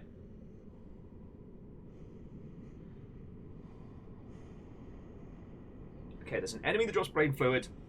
Time Warp says, access the second elevator. Okay.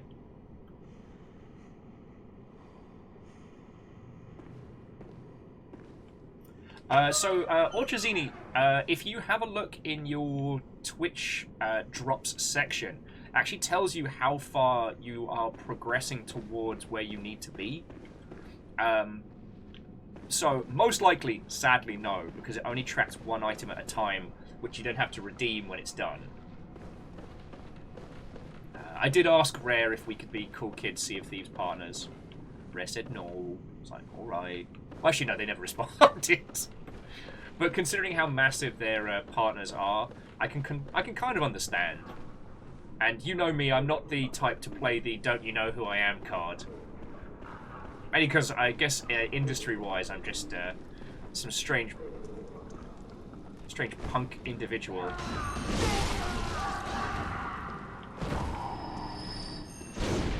What annoys me when they don't charge me like that?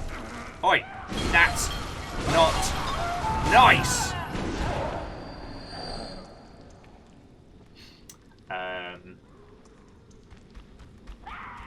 Oh, who the fuck are you?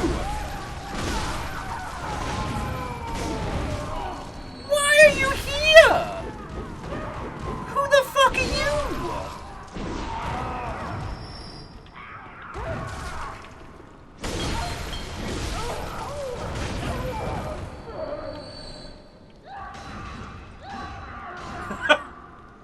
Fuck, Kyle. Kyle says, careful, Will. They have headaches. Like this. So much blood. Okay, so firstly, I'm starting to get the theory that this is where they started doing some of the initial experiments with things like the blood and the brain fluids. Because later on we encounter these like jelly people with big wobbly heads and who can use arcane powers, which to my understanding, they're the ones that got the brain fluid like jabbed into them.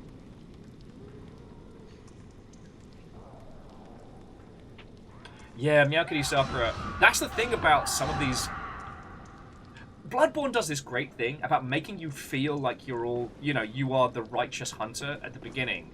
And then later on, as you start to encounter more and more, you're like, oh, I'm the baddie. I'm not good. But the truth is, like, no one's good in Bloodborne. Except for the doll. The doll is perfect and has no flaws. Jumping back. Lance's wife's making tea. If they're popping to the kitchen, do you grab us a cuppa? And Peeps was saying, okay, so it's at the top of the clock tower, we need the brain fluid. Alright, we can do that.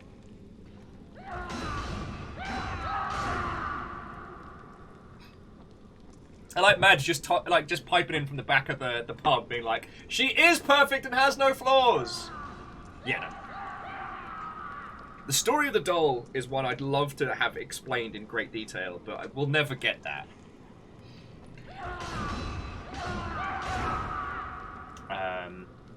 What were we talking about beforehand? Oh yeah, okay, so yeah, we did get a shortcut. And we might get a little more about the DLC, about the, more from the DLC about the doll. Oh, yeah! Sorry, Madge is saying that they're listening to this whilst working on progress reports. So they're literally coming up from a mound of papers being like, the doll is perfect, just saying. I love it. Alright, let's see if I can get to the piss room without getting pissed off. Let's see what I did there. Oh, okay, so that's what happened. All of these loonies...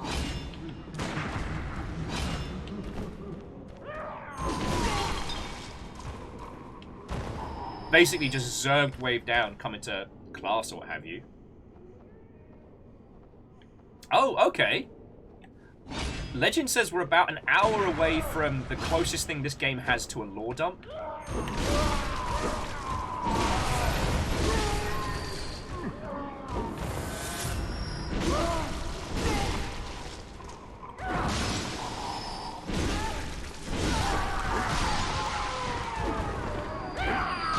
Drugs.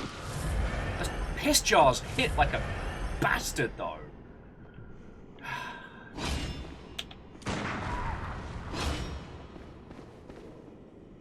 Ah, oh, don't be all bloody coy. I know you're trying to lure me into the piss zone.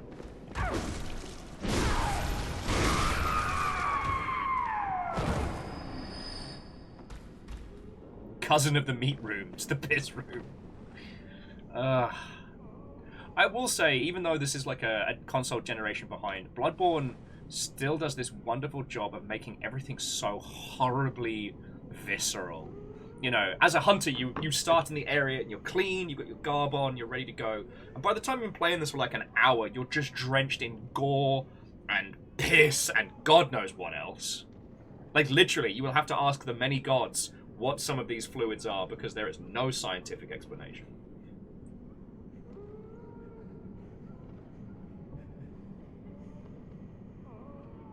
Okay. Well, so Legend, once we've done the DLC, then I'd love to hear, like, thoughts and theories. Like, I'm not going to get mad if you'll start theory crafting and stuff. Just,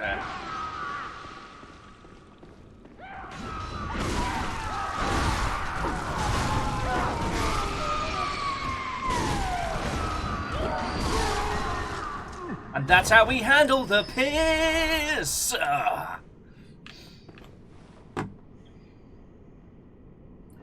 So Time Warp says between this and what they played at Dead Space Remake, they're overloaded on cosmic horror.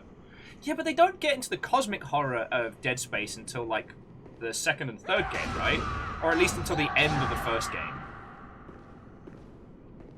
Also, I've been hearing that the Dead Space Remake is exceptional, and that they use a large amount of variation in where creature placement and scares are.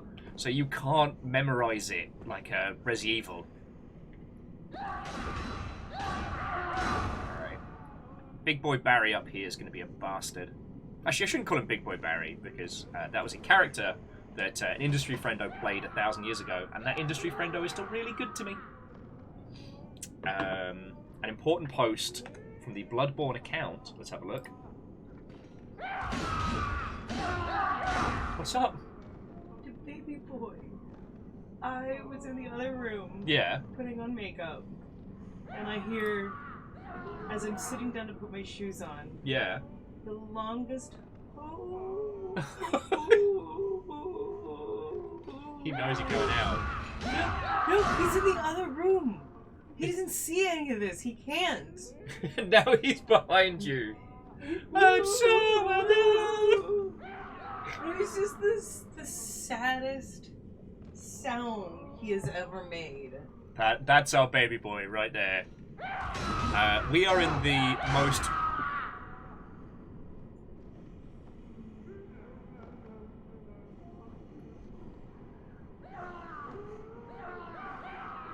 We are in the most visceral part of Bloodborne, so the juxtaposition is not lost on me. And Kyle, that is feckin' brilliant. And that only got put out today.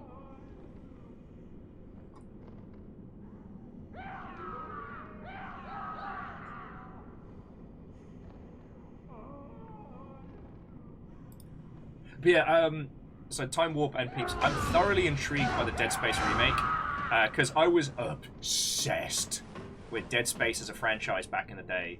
Like, I kept meaning to do it as a me and Ket thing, but Dead Space 3, while not a good game, is fascinating to talk about. Like, Dead Space 3 is simultaneously a failure of publisher... Piss.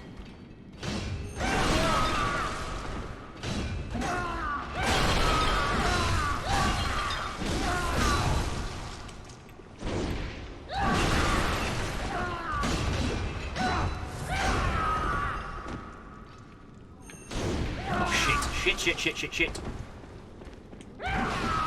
So much blood. Just guzzle blood. Oh man, he has me fucking ranged. I've slain fucking do-it-yourself gods so far in this game, and I'm getting wrecked by one lunatic with a fucking IV holder. Look at me sideways. Sorry.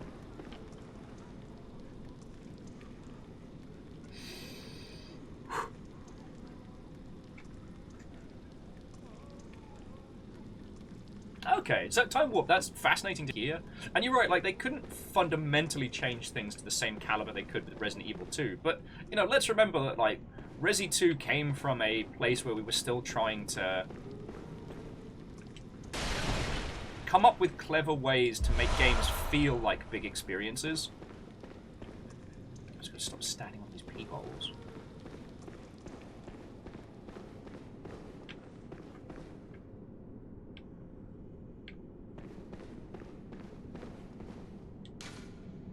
You've come to the right place.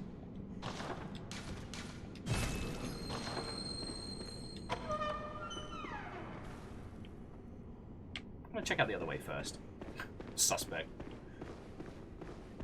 But yeah, no, I was absolutely obsessed with Dead Space. Like, I played the Wii exclusive rail shooter. I've watched the cartoon, which was...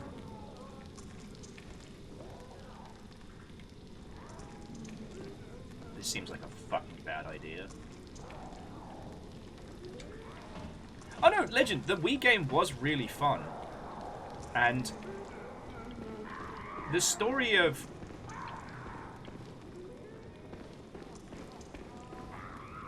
Okay, no, we've been here. So where was the dude with the... Someone was sprawled out like they had an item to give us. Right. Sorry. EA had this really weird concept that they were going to turn Dead Space into this, like, you know, absolute super soldier. Oh, okay. Okay, so there's a little ledge to fall off. Brilliant. Yeah, EA's complete mishandling of Dead Space I find fascinating, but Dead Space is a cautionary tale about making expensive horror. And the fact that EA tried to offset that cost by basically trying to brute force Dead Space into being a huge, like, industry IP of the same, like, caliber as, say, like, Halo and shit like that, when it's very difficult to make that happen.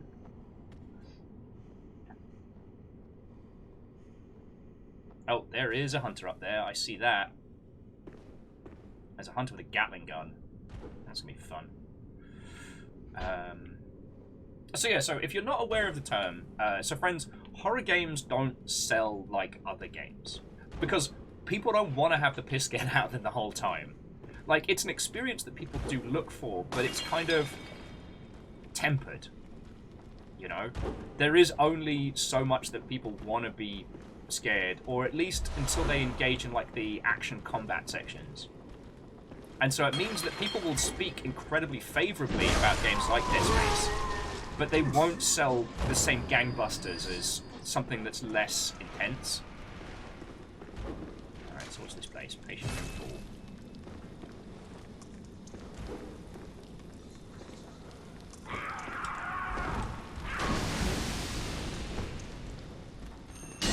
Oh shit. Oh, that's just like a hand. That's just a pea soaked.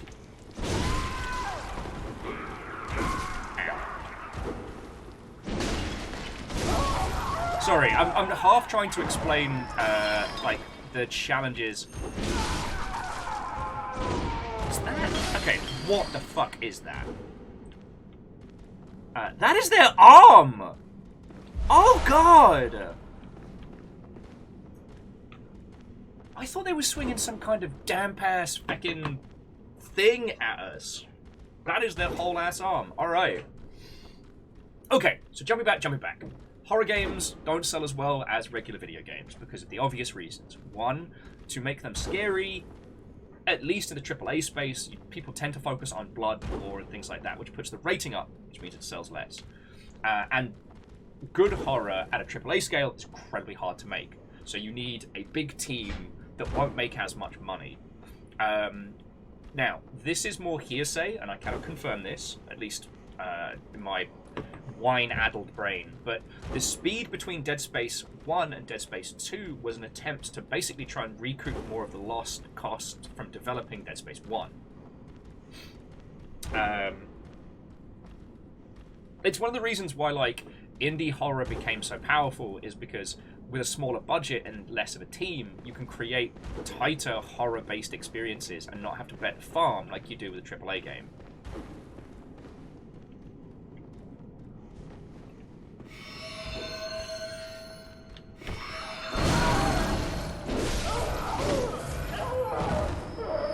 Bring out your glowing sword!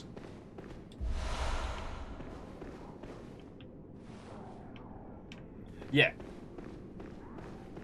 Plus, you know, it's easier to put forward and confirm theories. What the I am so lost. Oh, that's where the guy was smashing all the shit up. Alright, yeah. I remember what. Dirty, damp blood gem. Ooh, trophy earned. Blood master! Oh, we've done so well. Chihuahua says activate the lantern. Was there a lantern? Did I miss it? Where are the little guys? Did I miss it? Because I've got my hand lantern on. I think I have. Oh no, I turned my... Okay, hand lantern's back on. Or was that what you were talking about? Sorry. Anyway, jumping back. So EA tried a lot of different ways to make Dead Space make money. And not all of them were successful. But it is fascinating to study. So like the Wii U light gun style... the Wii light gun style tie-in game based on different characters, I think around the Ishimura. What else? Yeah, the anime, which was produced by the same animation house that did the Dragon Age cartoon or anime or whatever you want to call it. And Dead Space 3 is still the most fascinating of the lot to talk about because, like, that thing got pumped full of microtransactions, and apparently the co-op was something the team wanted to do, but the way in which it was implemented was not. I'm trying to remember desperately. I'm going to make a Sani in a second.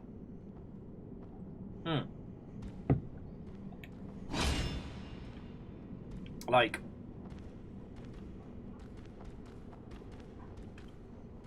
I'll never really consider EA to be great at overarching management of properties. I mean, we did get 3 Dead Space games, and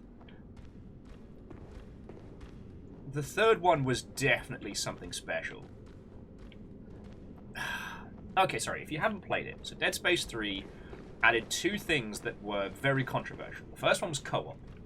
And as I'm sure you know, like, horror is a difficult thing to do at the best of times, but when you add another person in, the support and empowerment that you have from another person diminishes the concept of the horror. And the other was build your own custom weapons. And the problem with players is that players are smart bastards. Players are simultaneously the smartest and dumbest. You know, users will get stuck trying to open a door, and yet will be able to deconstruct a weapon system, creating nigh-on invulnerable setups. See, Dead Space was built on this counterintuitive dismemberment system. Don't shoot them in the head, shoot their arms and legs off. So all your weapons were based around not just damage output, but how they worked. The line cutter is this huge heavy weapon that cut a beam of energy through legs and arms. You know, the plasma cutter, your go-to pistol, rotates between left and right so you can surgically dismember.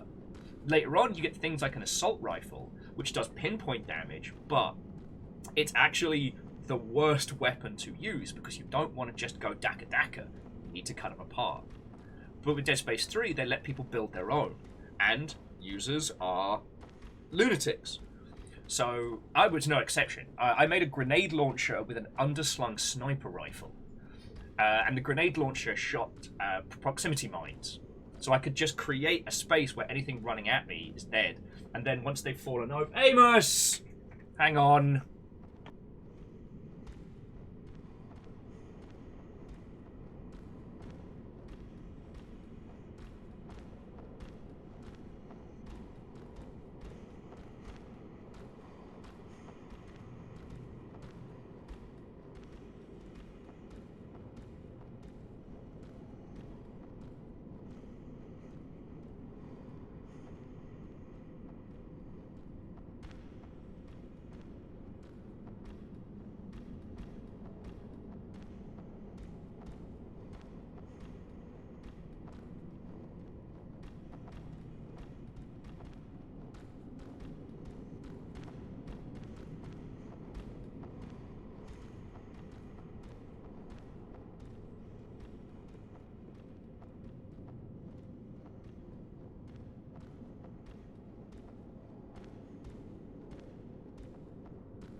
Sorry about that.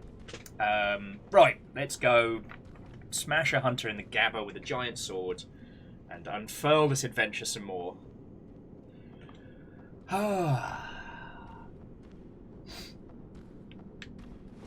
Evil Geek was saying it's been ages since they played Dead Space 1. The item box and limited inventory, so you couldn't carry every gun all the time. I believe they've kept that. For those of you that didn't play Dead Space back in the day, I'm not sure if it's still as... I'm not sure if it's still as brilliant as it was, but if you weren't around, Dead Space changed up the whole horror scene. See, Resident Evil had Resident Evil 4, which tweaked horror into the third-person space. Dead Space was kind of one of the children of Resident Evil 4, and it did so much brilliantly. It set the fucking standard for sound design in the games industry. It's often been commented that the sound and the oppressive feel of being on the Ishimura is one of the most difficult to deal with aspects of that game, and I do agree. Like, I remember playing it with a partner years back, and it wasn't until our friend sent us a message on Xbox Live, which pauses the game wholly and the audio and brings you out the experience, that we realized that both of us had been kind of holding our breath. Like, because of the absolute tension and pressure that's created by just being on the fucking Ishimura. Like, we were freaking out. That combined with one of the best examples of commercial diegetic UI, like, it was brilliant. Diegetic UI, if you're not familiar with the term, means that the UI is in the world. See, here in Bloodborne, we have our little UI, our health counter, etc. But those are for us. Our character does not see those. But in Dead Space, like, your health bar is on the spine of your character. Your UI is projected in front of you. It's in the world. Oh, Lost Flowers. Amos is okay. He just let it rip all over the floor. That boy is going to be the death of me. But yes.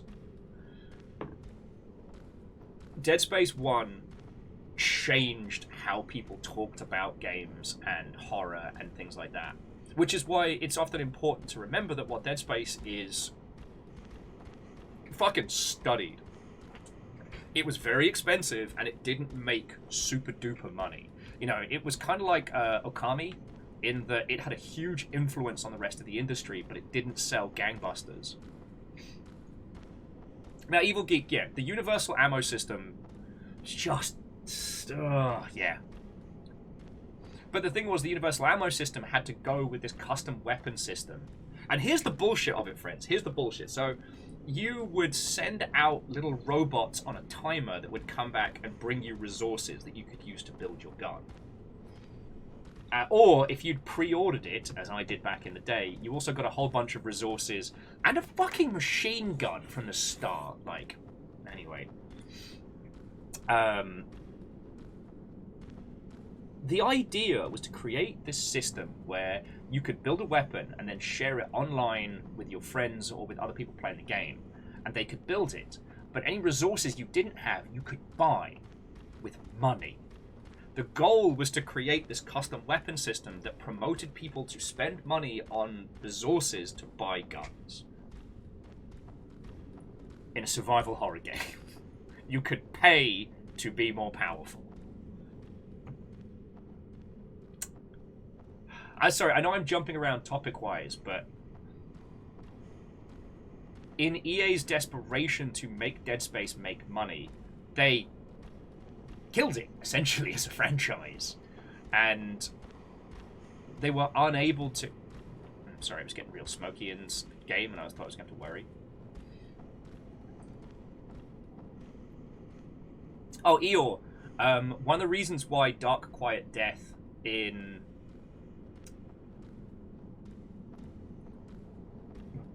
Mythic Quest hurt people is because it's so true of what happens. You know, and this is the thing, is like, when you're dealing with a publisher at a AAA space, it's not like EA is this maniacal king sitting upon a throne being like, and now you shall put microtransactions in every game.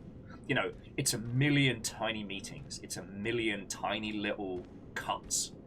You know, Project $10, pre-order incentives to try and counterbalance the second-hand market so that they can continue to make cash. The newly explored frontier of microtransactions, you know, market research, concepts, budgets, slots, you know, how they feel the industry is hungry, you know.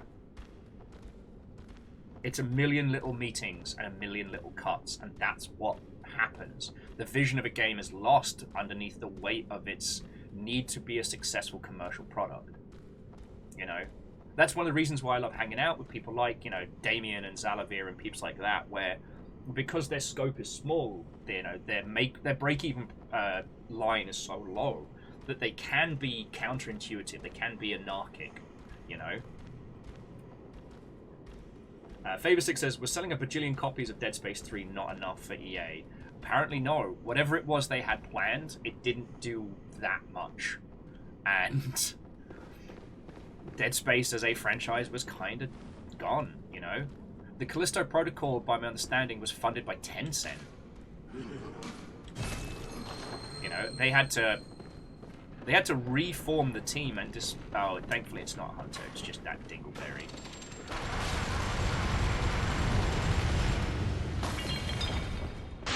Oh, piss!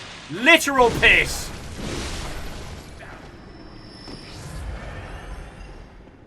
The old man knew that was going to happen. Bastard. Now, here's the thing. For all the bad things that we're saying about Dead Space 3, a lot of those were commercial choices. Here's money for Will's dead talk. Thank you for listening. You're very welcome, Akira Zero. No, and Akira Zero, how are you doing? How's your weekend? Tell me your tales. But jumping back. Dead Space 3 is also a fascinating game from a narrative standpoint because the team, you know, at the time, one of the best AAA teams who were working, were challenged with creating a co-op horror experience. And they took a few leaves of inspiration from Kane and Lynch, of all places, and they messed with your perspective. They designed that experience to be played over Xbox Live or an equivalent service with a headset on, talking to a friend. And what they did is they created scenarios where if you and I were playing together, you would see one experience and I would see another. So there's one bit where we're in an elevator heading into like a warehouse area and the person I'm playing with freaks the fuck out. Like they are losing their shit. They're seeing these like toy soldiers and shit popping out the walls and then getting all xenomorphy in their faces. Sorry, necromorphy, I should say, not xenomorphy. And they're freaking the fuck out. And I'm like, what the shit? And they do that multiple times. They separate you, they mess with you. Like, honestly, if they'd gone for just the co-op with their more traditional combat system, they really would have fucking nailed it.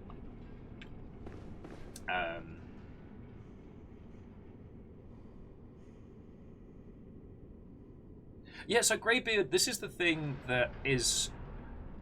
The blindness of success when it comes to big publishers is very notable from us outside, shamanistically, but is very hard to be seen from the inside because of the money.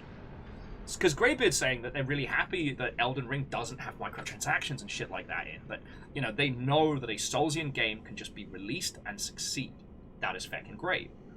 But when you look at it from EA's perspective as this gigantic nation of a corporation, where they have things like FIFA Ultimate Team making stupid money, and you can just see the meeting in your mind, these middle managers sitting around being like, well, how do we make game X make as much get money as FIFA? How do we do that? You know, they're at such a point where they're disconnected from the art and they're just looking at return on investment. And that's how you get stuff like, you know, the Dead Space microtransactions combat system. The reason why feckin' FromSoft is so good is because, you know, they weren't a AAA team for a long time. Okay, I mean, it again depends on your definition, but FromSoft were the people that made it work. They set out to make a game, they got it done on a budget, they got it done on time. You know, they made things like Ace Combat, Armored Core, you know, the Kingsway or whatever it was. No, Kingsway's the roguelike, but King, the Rekinging, was a small side experiment that was done on an absolute shoestring budget. You know, that's what FromSoft did. These guys don't have heads. These people don't have faces. These people don't have heads. Kingsfield, it was. It was Kingsfield. Favor 6, yeah, Deus Ex with paying IRL cash for Braxis kits. That's another one. Now, I'm not saying that all methodology to make money in video games is bad. And I do understand that, like, if we formed a video game company... They're all running around headless. Hello, Spiller. How are you doing? Watto and welcome! Hello, hello. Oh, sorry, no. Spiller, thank you for not only tier 2, but a tier 2 for as long as we've had subs. Like, That is fucking cool of you, and thank you. I don't want to gloss over everybody who's been celebrating massive sprees. But jumping back. So, hi, my name's Will, and I'm head of Longship Studios.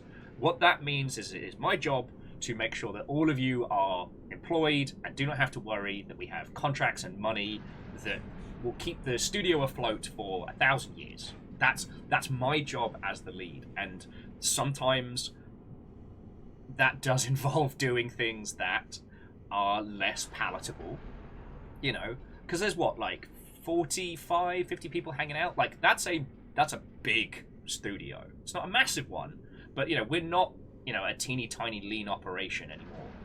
You know, at the point where you reach about 50 people, like we'd need someone for HR. We definitely need like dedicated marketing, IT, etc. So we've got a big team. If we needed to generate more revenue to help cover operational costs, like how we'd look at doing that. Now, would I say to the creative teams, I need you to charge for Paraxis kits? No. What I'd probably end up doing is, you know, deals with retailers. If we had the sway, doing a console exclusive, like, so friends, Bloodborne is only playable right now on PS4. Do you want to know how much money Sony must have paid to make that happen? Because Dark Souls was multi-format, but this is exclusively PlayStation. That doesn't just happen on a whim. Like, you make bank doing deals like that. Oh, fuck off. Try not to step on the piss trap. Well, Spiller, I hope you get some decent sleep, friend, because I too have been having the worst fucking sleep this whole week. Sucks. Staying up playing single-player Tarkov, if you can believe that. But yeah, and yeah, doing the time warp, that's a lot of cash flow needed. Now, usually when you do a publishing deal, they pay you, they don't just give you a lump sum, they pay you at milestones and things like that. And that's what should cover costs. But it's like, how does the game keep making money so we can continue to support it? Or how does our video game keep making money so we can make our next game? That's how medium to large style monetization stuff usually works. It's why everybody's so fucking into live service games. Because if you make a live service game and it's good, it continuously generates revenue, allowing you to continuously support the game and to work on your next thing. So yeah.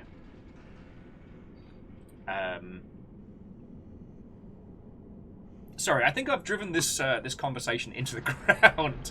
I do like talking about it because, you know, I know it's a lot of stuff that you all know. It's just reeks of blobby thing. Blobby, oh Mr. Blobby.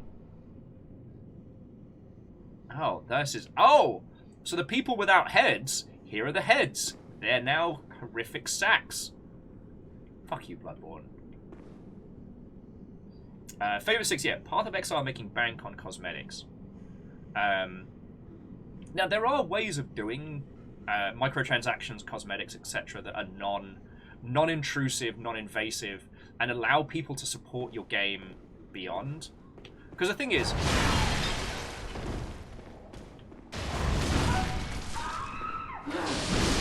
Oh god! Oh god! Yo! It just struck me. Are these the fucking Winter Lanterns? Is this how the Winter Lanterns got made? That's fucking wild. And Lance, you're right. It is a conversation that's worth having to, you know, to talk about the fact that, yes, devs need to eat too. We talk a lot about indie development, we talk a lot about small team development, and that's because, one, that's where my passion is, but also, we aren't going to start a AAA company tomorrow. That's not going to happen. Shauna says, I thought the Winter Lanterns were Nightmare only. I mean, we're in the Hunter's Nightmare, right? But yeah, so jumping back, it is important to talk about these things because it gives you an overarching of how the industry makes choices, how things shift left and right. Oh, okay, Legend says the Winter Lanterns are a different offshoot. Okay. He's fucking hideous, though.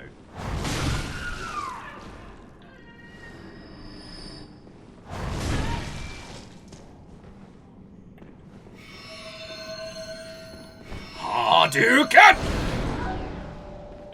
Hadouken! Shinku Hadouken!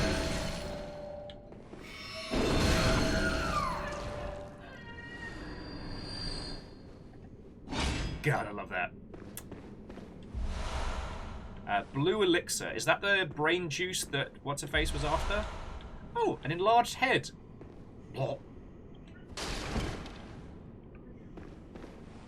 Please stop twitching, you wobbly bastard. C222. Oh look, it's me during hay fever season. How are you doing, friend? I haven't worked out the logistics of where I'm going to stay, but I'm fingers crossed hopefully going to be coming down for GDC again.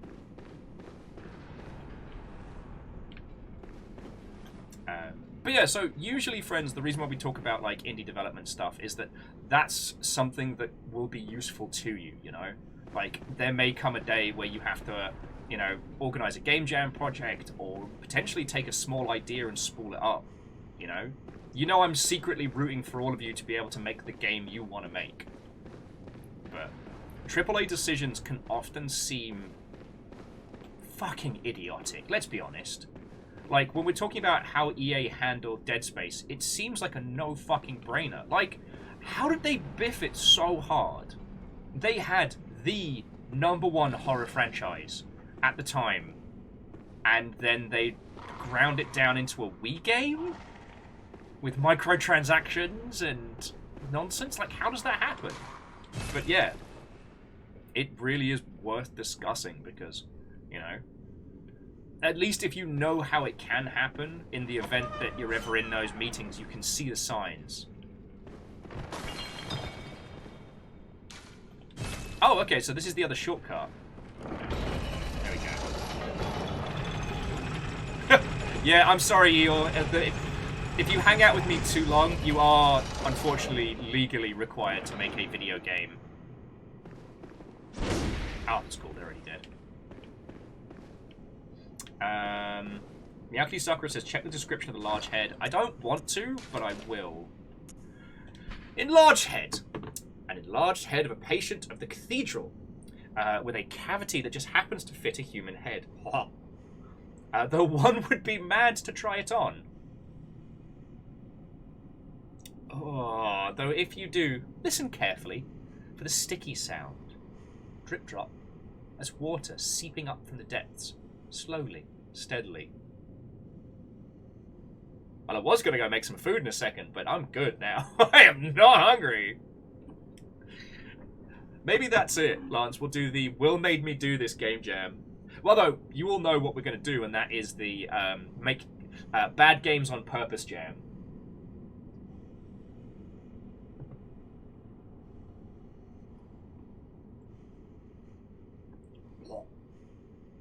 Yeah, hunger solved, because I'm not hungry anymore. But yeah, the blue jar, though, that was... Oh no, the blue liquid makes you invisible if you're not moving. So we haven't found the thing for the other person yet. Okay. I'm a little bit worried because we're sitting on like 60k of blood echoes, and I'm being very blasé. Yeah, Clank, it's something that I have been meaning to get together, and we will do at some point. But yeah, the premise is make a bad game on purpose. Like, don't try and make the best thing you can. Don't try and make something that's smart, clever, and well thought out. Make a bad game. A game that is not good. So what they are saying is the head will make you moist. Oh.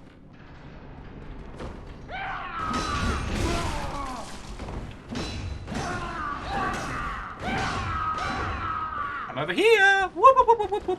Holy fuck, that guy's quick! It's alright, I've got an idea. Solved it! Problem? Stop Problem solved! clicking. Yo! And Spiller, thank you for gifting a sub to Kite-ish and doing the time warp. That's really fucking cool of you. Evil Geek says, what if I accidentally make a different bad game while trying to make a bad game on purpose? Then you're winning. And what happens if you accidentally make a great game while trying to make a bad game? Oh, wouldn't that be a real shame? There's a friend of mine who used to do a thing which was called Hype Jam, which is where you just made trailers and concepts of the game you wanted to make. So it's all the stuff around like a game release or a game announcement, which I thought was fucking fascinating.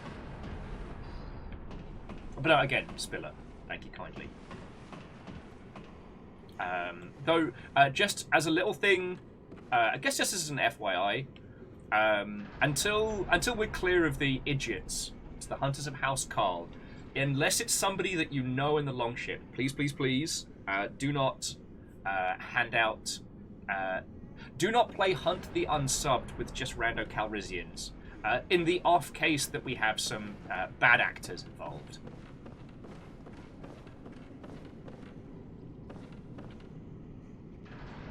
This is the worst fucking place.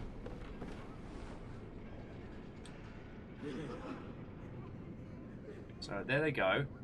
Off for an adventure. Oh, they're fighting the rats. Oh, bastards!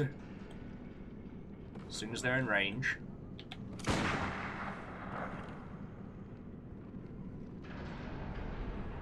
Bad rats, what you gonna do?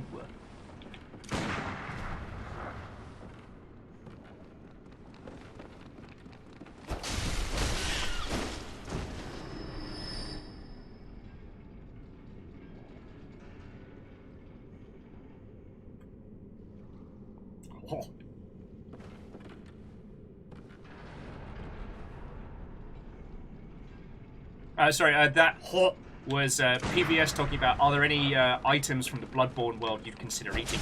Oh. Bloodborne is the cure for hunger. Alright, softly, softly.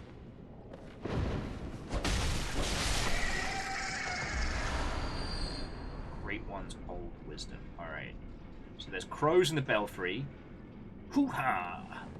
Riding all the time.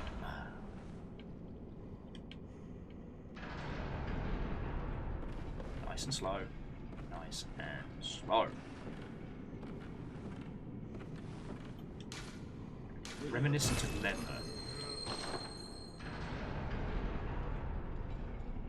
Okay, so this whole contraption, something will move in a bit. Alright, I see the crow. See that guy. Crows, right? The crows always just make me feel bad. I don't enjoy. Alright. Reeks of ruin. Despicable feasting? Listen close, and you too will hear the sound of water. So, these might not be people... So the sacks might have been put over these people, rather than them being growths? God, that's fucking heinous. Oh, Time Warp says, you must accept madness.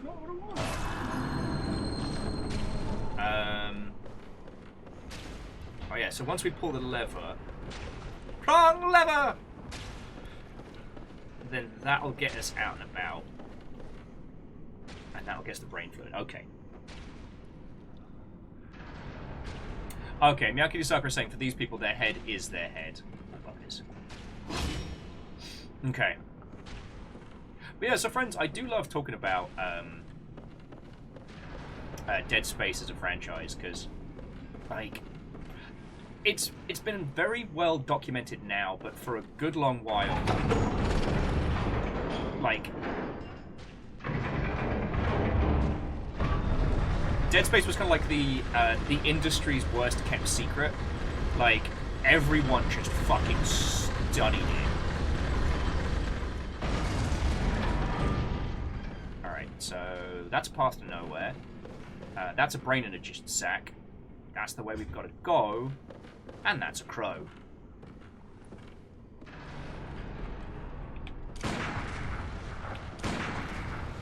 Bye, crow!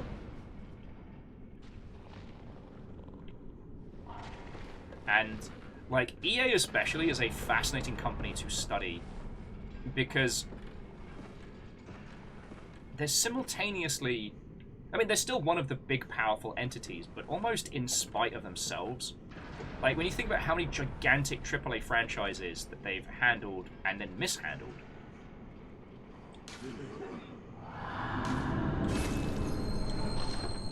Am I supposed to kill that head in a jar?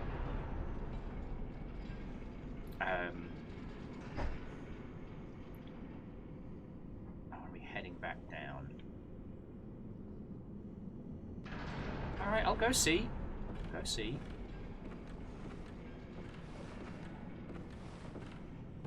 Splish, splash. Splish, splash. So? Have you heard how curiously the sea churns? Like a storm, but like the rain, only gentle, like dripping water. It bellows from deep inside of me. Here it comes, up through my inside, but gently, like little droplets. Have you heard how like River! You're fine! Okay. So from what I can tell, the things you were saying about the... Oh look, now they're fast, I hate it.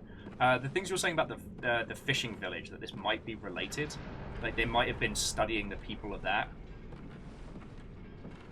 Because I haven't heard talk of oceans and water before this, you know?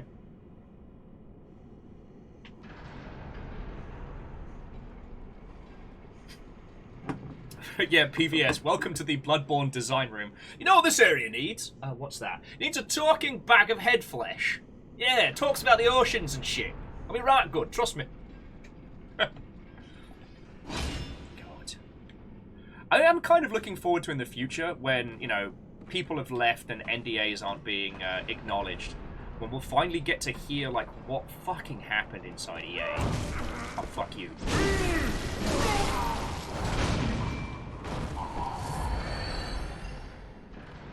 Alright, where's your speedy mate? Not gonna get my... Oh shit, there's two of them.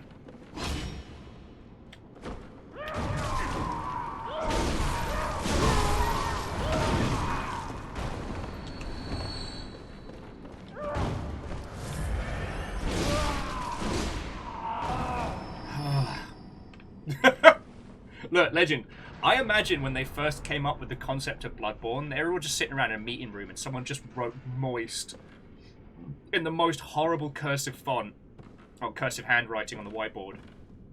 And that was it, that was the whole pitch for this fucking game.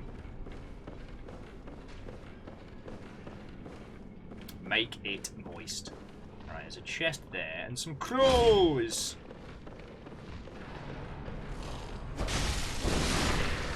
But yeah, so Bismarck, EA succeeds in spite of themselves with a lot of brand and sports deals. Like, remember that EA used to have a monopoly on Star Wars, FIFA, and a whole bunch of other things. And I cannot understate how much fucking money FIFA Ultimate Team makes. Like... Oh... Sorry, Lance was asking me if I thought that was my head cannon. Lance, 1 million years dungeon. 1 million years dungeon. Alright. I mean, thankfully we've murdered the fuck out of everything. Did I miss the good goo? Have I fucked up? Am I going the right way? Did you wake me up? Did you rub my lamp? Oh, who the fuck is that?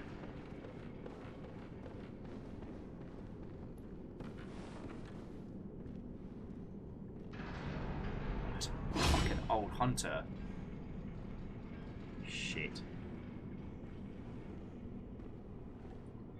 So for the brain fluid, you need to find 2 talking heads.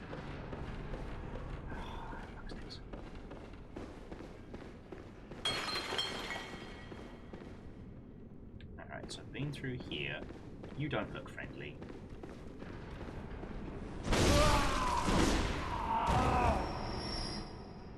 Alright. Fucking handle a fucking hunter. Okay, so I've seen the first one already in the rafters, and now I need to find another.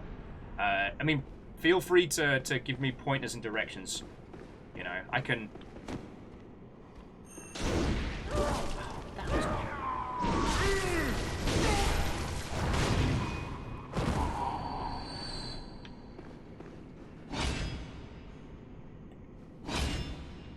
fuck sticks. Alright. Wish me luck, friends.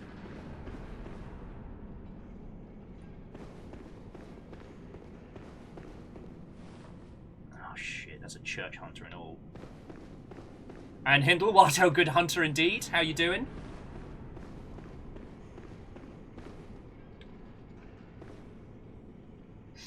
So if you can get back to the elevators, you can access the brain fluids.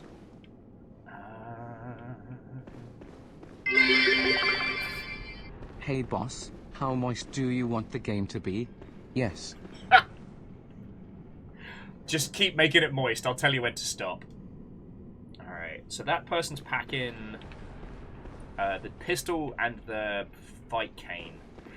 I might be able to get the interrupts on him, but this is not looking good. Alright, hold that thought, because I'm always ready to dunk on EA. But I gotta fight this fucking bad word. Yeah, I know, you fucking heard me.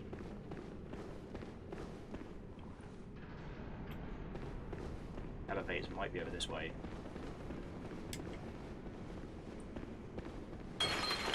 Shit. Ah.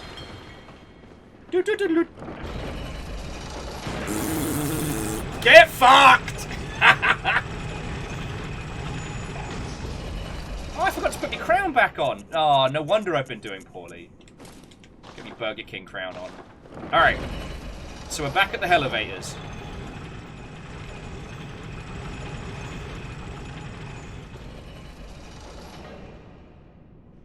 Ah, oh, piss. I'm not supposed to be here, am I? Alright, I'll take a breath. I'll take a beat.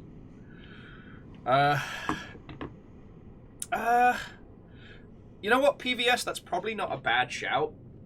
Like, it's probably not a bad shout. We could go spend souls. I mean, we still have to fight our way back up. We've got, like, 80k. Like, that's not a small amount. There's a secret exit for the second elevator. Do you mean this one? Yeah, and Favor 6, we can put the head on. I don't want to. That seems gross and bad.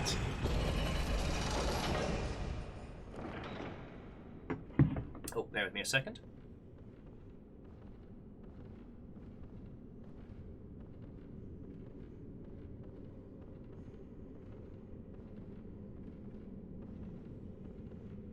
Sorry about that, friends. Caught me right off guard. Oh, sneezy coward. Alright. I didn't realise we were doing name calling.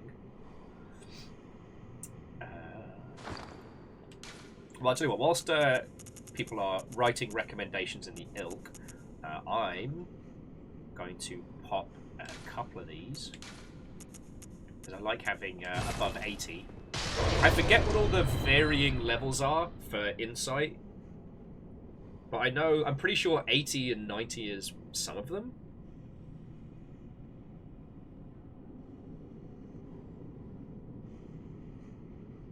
Okay, because the lever got pushed, the route to the brain fluid has changed. Okay.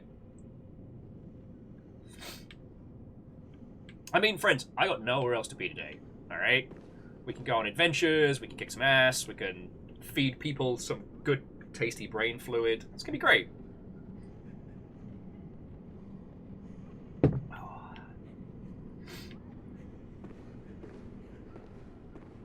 But yeah, okay. So, Time Warp, thank you for having a look. What I'm going to do is I'm going to bust out one of the Bold Hunter's marks. We'll go spend our stuff, hang out in the Hunter's Dream for a little bit, I can make myself a quick sarnie or something. And we'll go from there.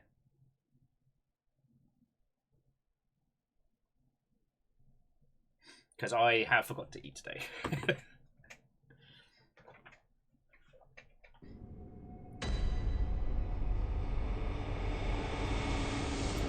Oh shit, he's here. Hey, old bastard. Wait, should I talk to this guy before we go make some... before we go spend some souls and make a spot of lunch? Dinner. Lunch dinner? Dinner? Brain fluid! It's what hunters crave! And do not think that I haven't noticed the correlation between the brain fluid colours in Bloodborne and Baja Blast.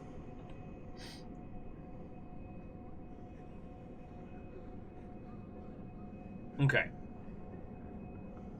PVS, don't do anything in Bloodborne right before food. You're not wrong. You're not wrong. Alright, I'm talking to this guy. Unless anyone tells me not to, I'm talking to this guy. Give it a sec. Lance with, if drinking the forbidden Baja Blast is wrong, then I don't want to be right. Well, apparently, Hindle, by murdering this person straight up, you get access to his kit way earlier, and he has the thing that turns into a crossbow. All right, let's have a natter with him. Oh, hello. Not a pretty sight, is it? The true face of the blood-worshipping, beast-purging, healing church. But that's not all. You seek the secrets held by the nightmare, do you not? Yep. Then here's what you must do. Climb the astral clock tower and kill Maria. She hides the real secret. Okay. Go on. She hides.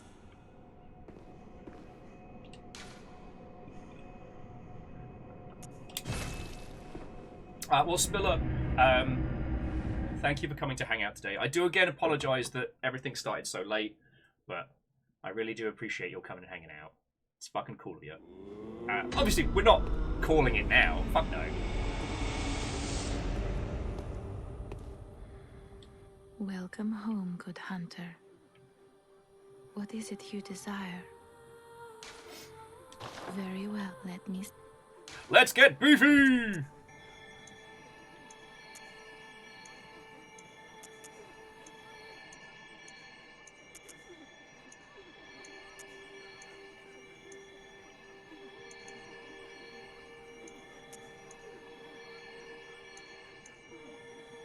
It's hard not to want to just be a feckin' beefcake.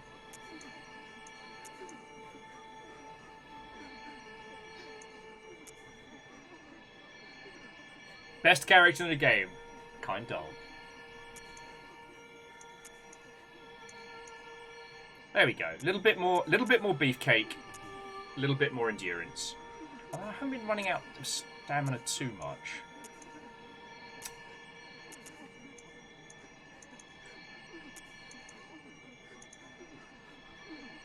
Well, Arcane definitely scales with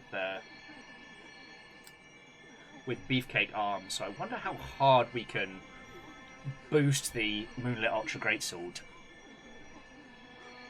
Alright, 1 in Vitality, because I could use a little bit more health, and then 1 in Beefcake. And if we want to start boosting Arcane and stuff, we can, but... because the only difference is that, well, we get a better scaling off the Arcane for the Moonlit Ultra Greatsword, we don't get the other one. Oh, so Kitish. No, you misunderstand. DJ and I both hail from the all-you-can-upgrade-is strength school of philosophy. For those who do not know, we both studied the blades together. Now, back in the day, that used to be our running joke is from ... all-you-can-upgrade-is strength? What about quests? What if I didn't want to buy the potion? Are they supposed to be stick dudes? This game is so essy. fuck. We used to do that, like, daily. Alright. I hail from the school of incredibly stubborn will. So when instructed to do X by a large group of people, I am more likely to do the opposite of that. So doing our Dark Souls playthrough, people kept telling me I had to put strengths and points in vitality, and I'm like, fucking watch me not. Watch me not do that.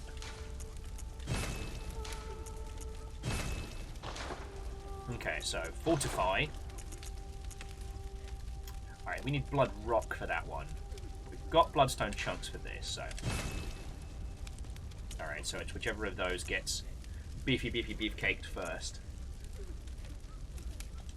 Then blood gem fortification. Do any of these gems make the blow go more? It's like anything that makes all the numbers blue wins. That just adds a bit of the old thrust. All right.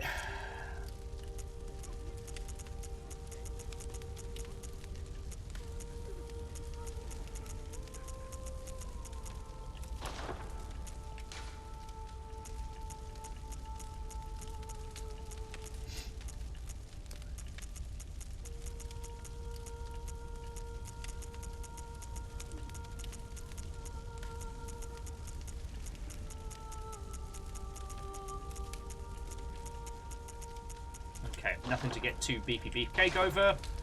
Job's a good un. Right.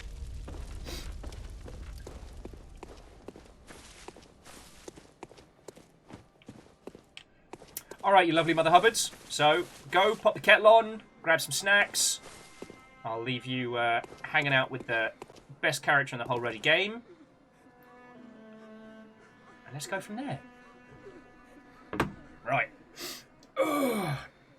Oh, crunchy, crunchy. So, the clock tower is where we currently are, right?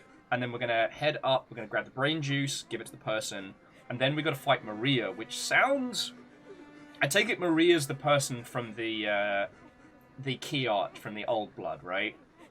Sorry, from the old Hunters. The lass with the tricorn and the crossed leg looking like she's about ready to break you over a knee. Yeah, legend, go for it. Okay. The clock tower is the sub-area where you fight death. Oh, wrong series. I mean, you could jump between Castlevania and Bloodborne and probably not notice the difference. The amount of, like, damp viscera would be the only change. Okay.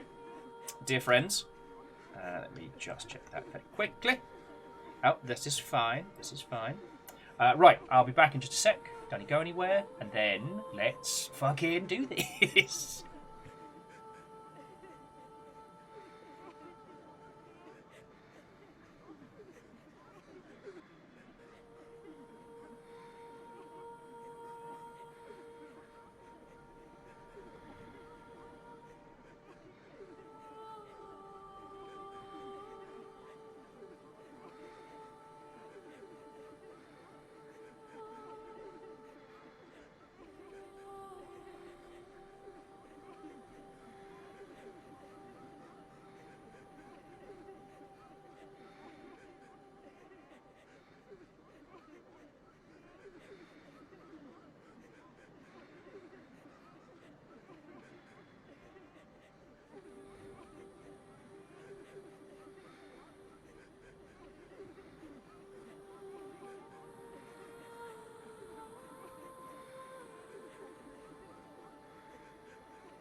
Hello, hello, hello.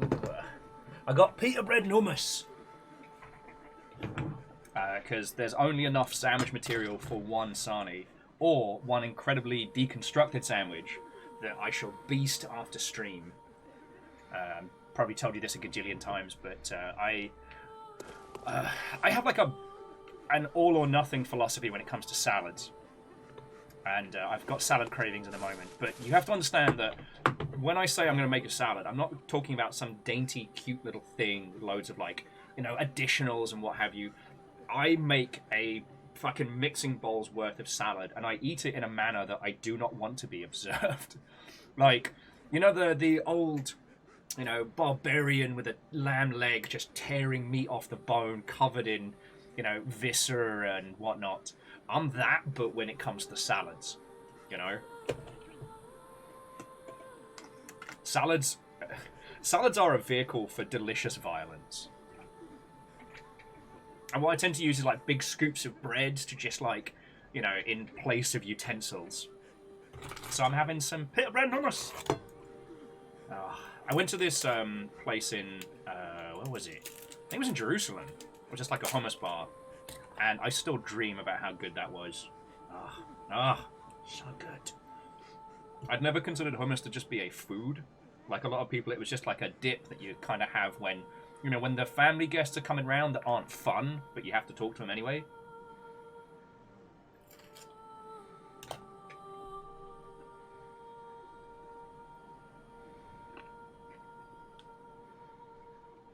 Mm-hmm. Now you get me. Oh, kite dish. That's a turnout for the books. I hope your ice cream is splendid.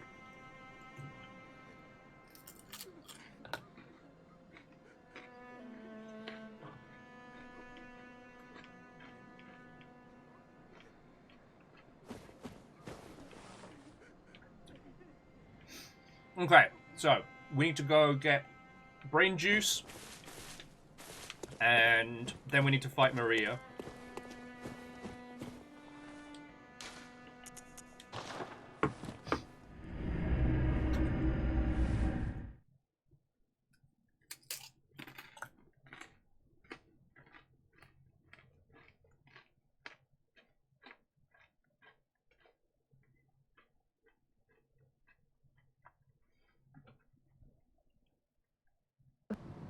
Okay, Miyake Sakura says the brain fluid will be multiple steps. Okay. Hey, between you and Time Warp and everybody, we can do this. Like, we've rotatey-potatied the stairs, which has fucking changed everything down here. Okay. What the fuck are you?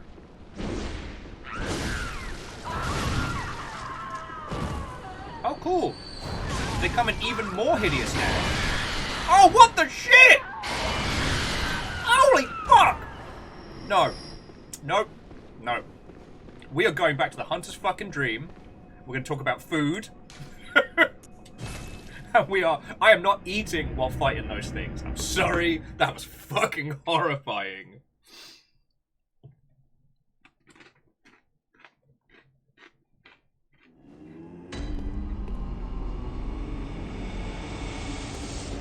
Meanwhile, in Will's happy place. But yeah, Ben, C222, I'm of the same philosophy. I love the fact that according to salad ordering, I'm a family of one. I am a beast.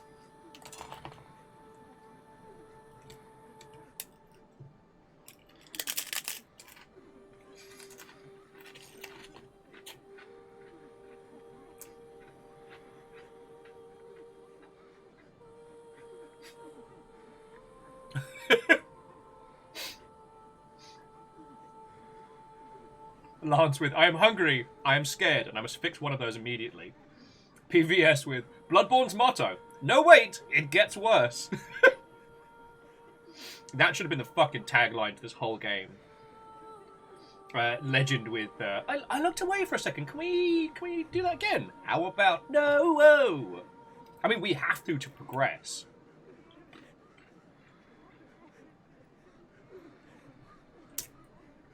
It is also fascinating in Bloodborne how you can immediately go from, oh, I feel sorry for this monster, to, oh god, kill it, kill it, kill it.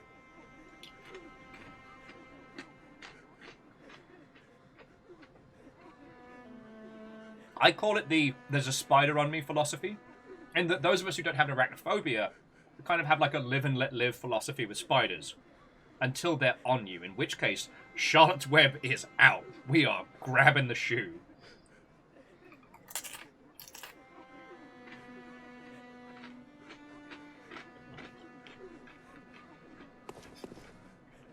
How are you doing, Hookshot?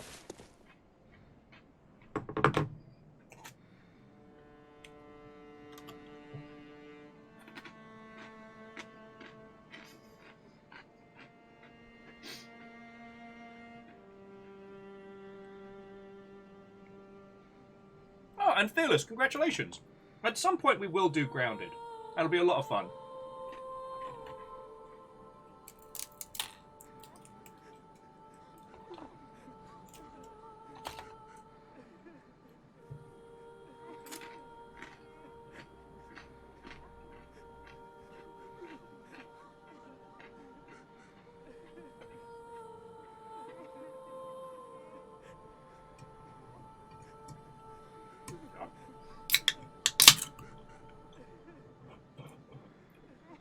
Dear Liquid Death, sponsor me. I need money and I'm spending it on your products. Oh, speaking of spending money, let's see what we can shop for while I'm stuffing my face. How are we doing for blood? We're sub 100 jars of blood. I don't know how we'll ever recoup.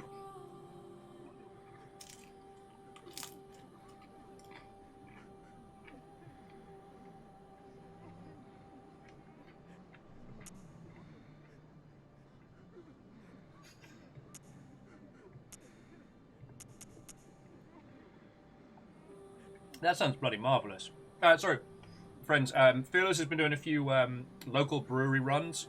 I'm getting like Viking themed stuff. And one of the beverages that Fearless found is called For Loki, as in For Loco. And I fucking love that. My two favourite things, binge drinking and puns. Oh, Fearless, thank you, friend. Right, once I'm up for socialisation again, I am looking forward to trying that.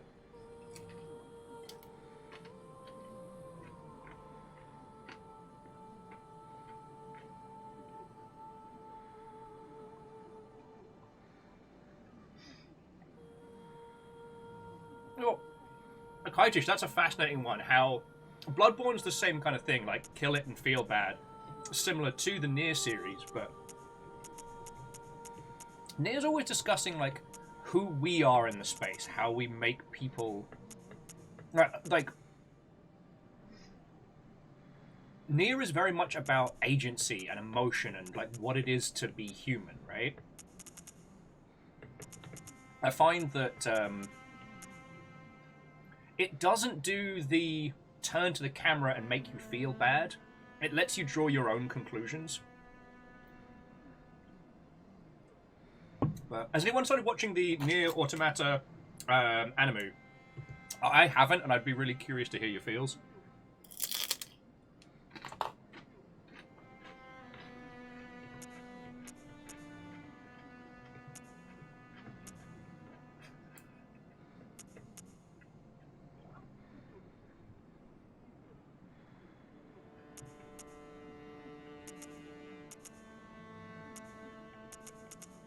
Actually, you know what?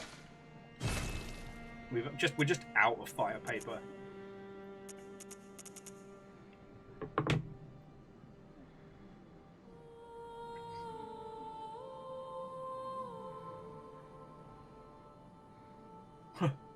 You know what? I like that. Legend that the Nier series is about defining what makes us human through psychology. Like, what is it that makes a human mentally? This is about what makes a person, and how can we mess with that? I will say, friends, if for some reason you haven't had the chance to play through Nier Automata, do put it on your list, because I'm still enamored with the fact that the creator even told us before the game came out, the lead character is sexy femme presenting because he liked looking at butts and boobies. Like, it's sexy because he wanted sexy. And then it's like, surprise, actually it has deep meaning. Like, you son of a bad word. You physically looked at the camera and winked.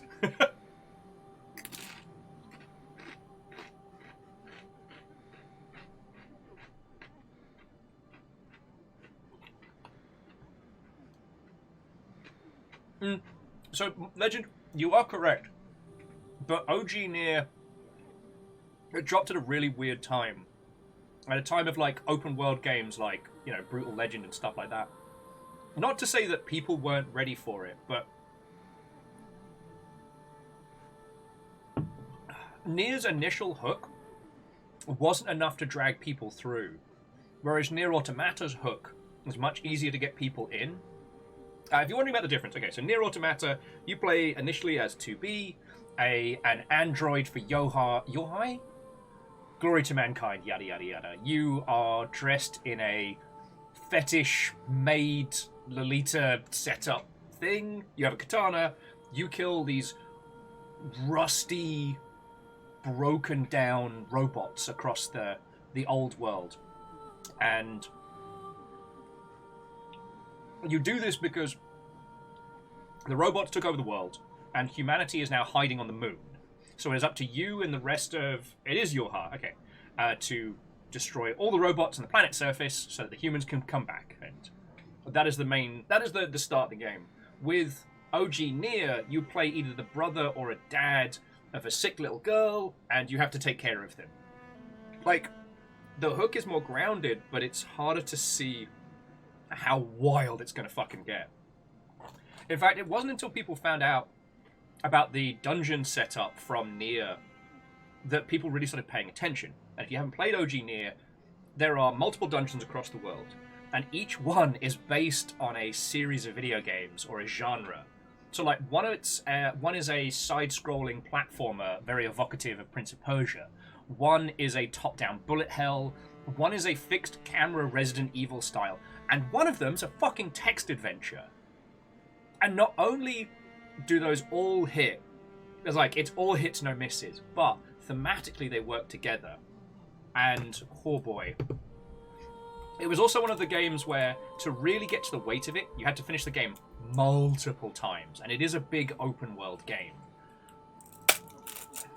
And the differences between the playthroughs weren't as pronounced as they are with Nier Automata.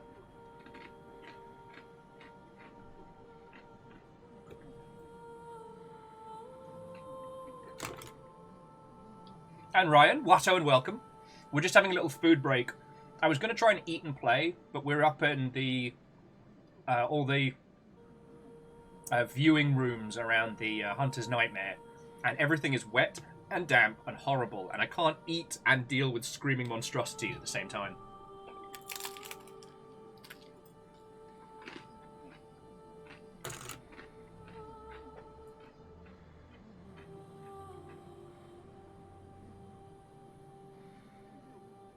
So Eeyore, you're not wrong, but I feel like we can't get into that without really spoiling Nier Automata. So if there's anybody that doesn't want us to talk about, like, spoilers and whatnot for Nier, say so now. Oh.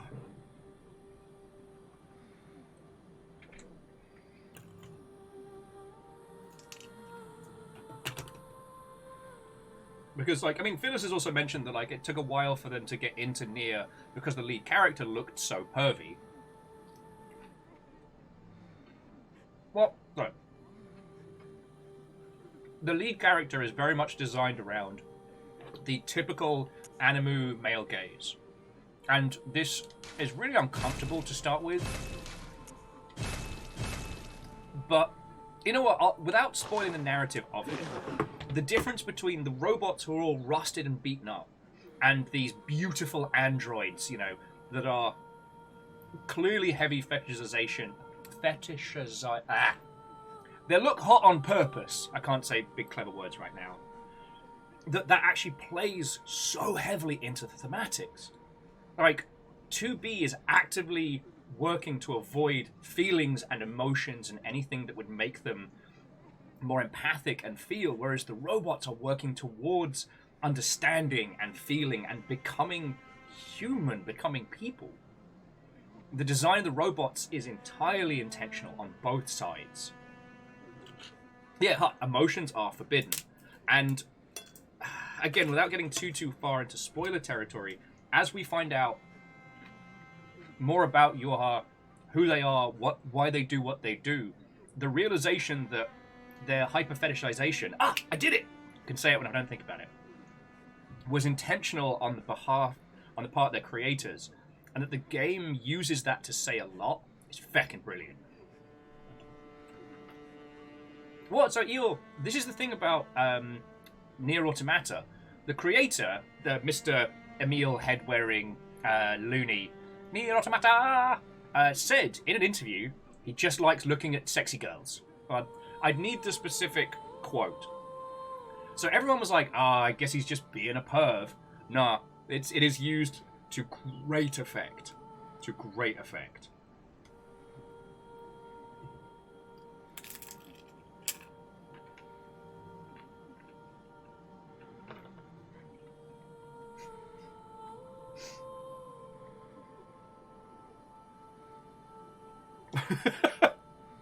Send him nudes. And yes, Nier Automata was designed by the Moon from Majora's Mask.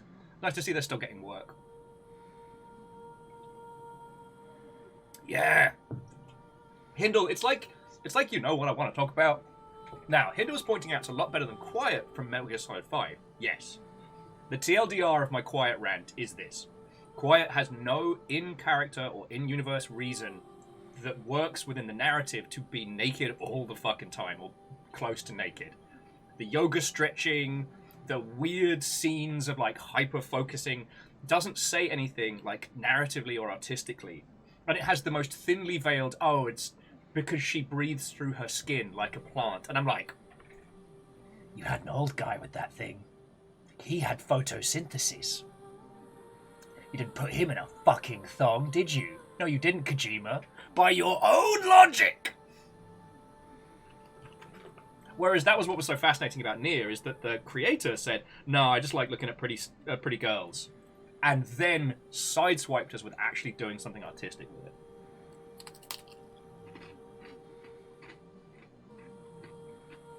it. Okay, PVS. I'm just trying to be respectful of your time. And especially Hindle people have heard me talk about this for years now. I'm still mad about Quiet.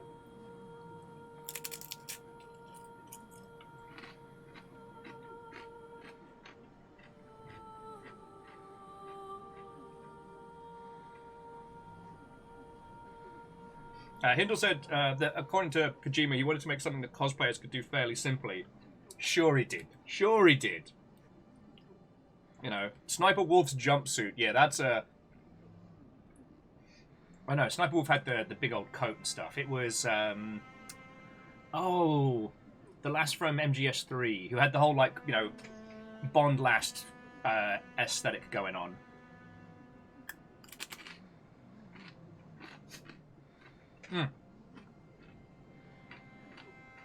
Eva, thank you.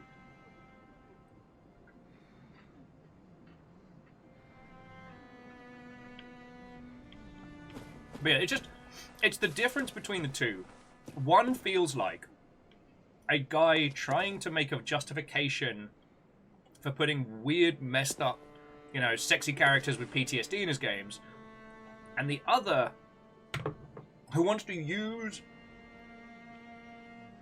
sexiness to make a point about humanity and what makes us human, what makes us who we are.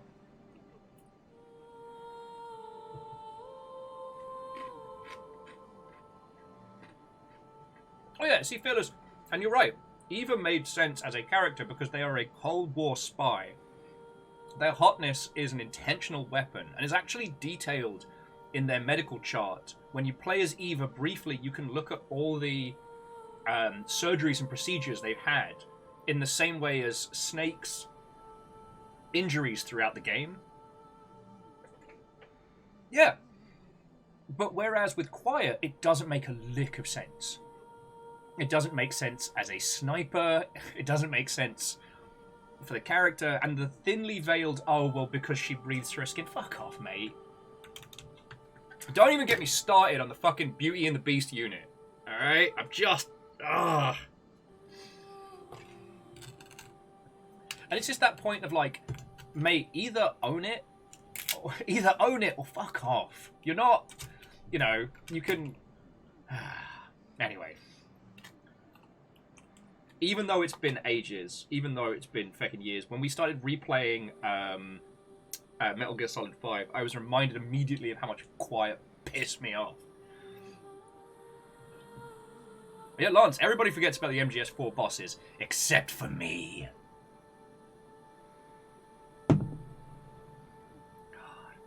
MGS4 is a fucking... It's the most fascinating disaster of a video game.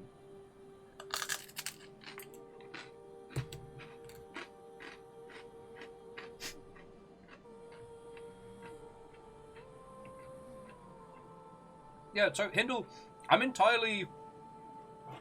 Oh, sorry, entirely okay. I think that if you are honest in your art as to why you are putting things in, that's entirely fine. You know? If you want to make a game about sexy characters, fucking go for it. But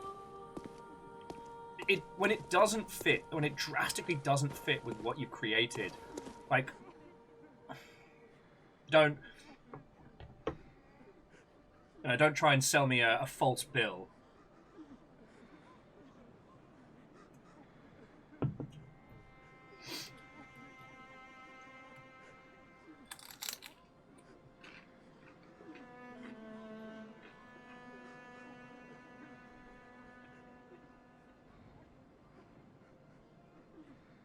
Yeah, Lance, I think that's a good way of putting it.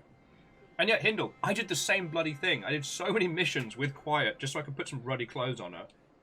Eventually, though, I just gave up and took the dog everywhere. Once the dog unlocked the super knife... Like, what else do you need? I have a cool kid dog wearing sunglasses that electrocutes people. Sign me up.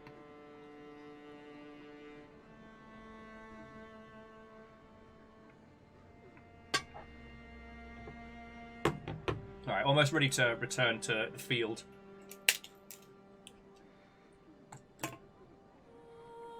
Ah, yes, PVS. It's kind of like the video game equivalent of the sexy lamp test. PVS was saying that if your justification for titillation could be removed and nothing else about the game changes, or would change, maybe that's a sign. So, I know you're all familiar with the Bechdel test, which is... it was a webcomic that became kind of like a real good talking point for representation in cinema. If you're not aware of it, the Bechdel test is quite simple, is to pass it, two femme-presenting characters have to have a conversation that isn't about a man. The sexy lamp test is more of a literary, or at least like a writing construction, where if you could replace a femme-presenting character with a sexy lamp, like, I don't know, hang a bra off a lamp or something, and nothing about the plot changes, then it sucks.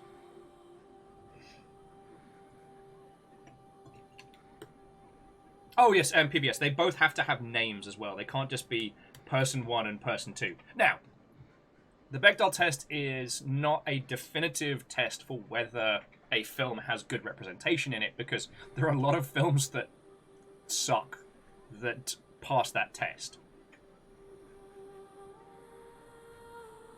Oh yeah, but Hindle, like, that's the sexy lamp test. If you can replace a femme-presenting character with a sexy lamp and nothing changes, then you're a hack writer.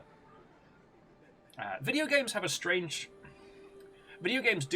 additional, which is, unlike a lot of other art mediums, we can change how our characters are represented in the space, either by spending cash money dollars, or by, you know, putting in time and effort.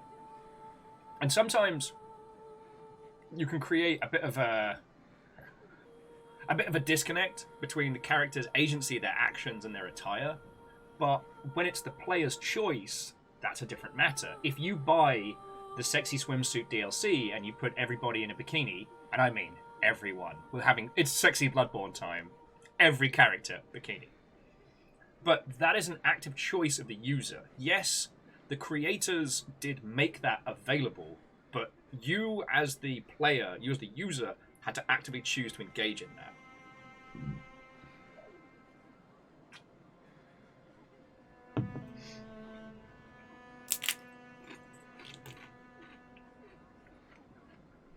if we are presented with a character that does not fit any other aspect of the game, that is uncomfortably over-sexualized,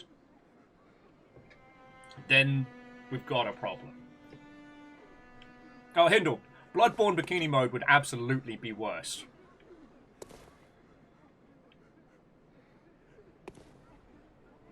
I mean, Miyake Sakura, we'd never see it because as soon as we got close to the Winter Lanterns, that's death.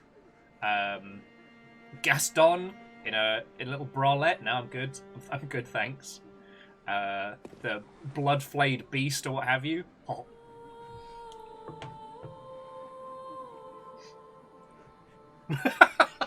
PBS with, it's like, you're right, you told us. Bloodborne.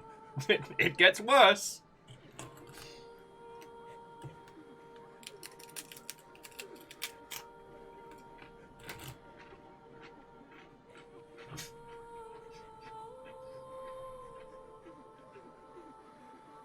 Ludwig in a thong. Monsters, a lot of you. And this is why we're trapped in this nightmare together. I'm trying to think of some really good examples to talk about where a character is, aside from Quiet, where a character is like uncomfortably sexualized in a game where it doesn't fit. A lot of post-90s shooters had a real problem with that, where you'd have like guys designed like Doritos and there'd be one femme-presenting character who'd basically just be dressed like a sex ninja. There's a lot of things like, as much as I love it, oh, not Siphon Filter, what was it called? Oh, God. That's going to break my brain. Then there is the dead or alive volleyball games where the point isn't and can't be hidden. Very good. That is a very good point. Dead or Alive Beach Volleyball says directly to you, this is a game about female characters playing volleyball and I think gambling, and that's it. You work to unlock different bikinis of varying skimpiness. You know, it might not be a game that I want to play, but it's very direct with what it is. Now, would the world be a better place if there was every Dead or Alive character? I think there would. God, I don't even remember if there were male characters in Dead or Alive. But the point being is, like, would it be better if it was something like, Sexy Gentleman Adventure? God, I just can't remember names today. So the hummus is clogging up my brain. But yeah, would it be better if there was a beach volleyball game that had a better sphere of representation? Absolutely. But we're not being asked as the player, as the user, we're not being asked to pretend like it's normal and okay. You know, when you have 3 beefcake Marines of the future covered in armor and, with a torso that looks like the Rock's ideal goal, and then the only femme-presenting character in that squad is a gigantic boobed waif of a character. Like, that's the point where... I mean, I should say that's the point. It's something we've been trying to claw our way out of since, like, the classic graphics card art, box art days.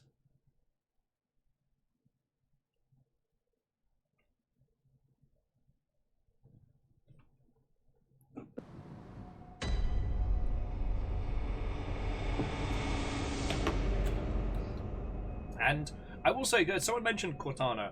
Cortana is a very good example of a team that didn't know what they were doing. Not retconning per se, but giving a character more agency and less sexualization. But yeah, Halo 1 on the Xbox. Who is your tiny companion? It's technically, it's an almost naked lady. Cool. You're an AI. Are you a naked lady? You could be any form in you're a naked lady, okay. Later on, through sequels and otherwise, they would go into a lot of work.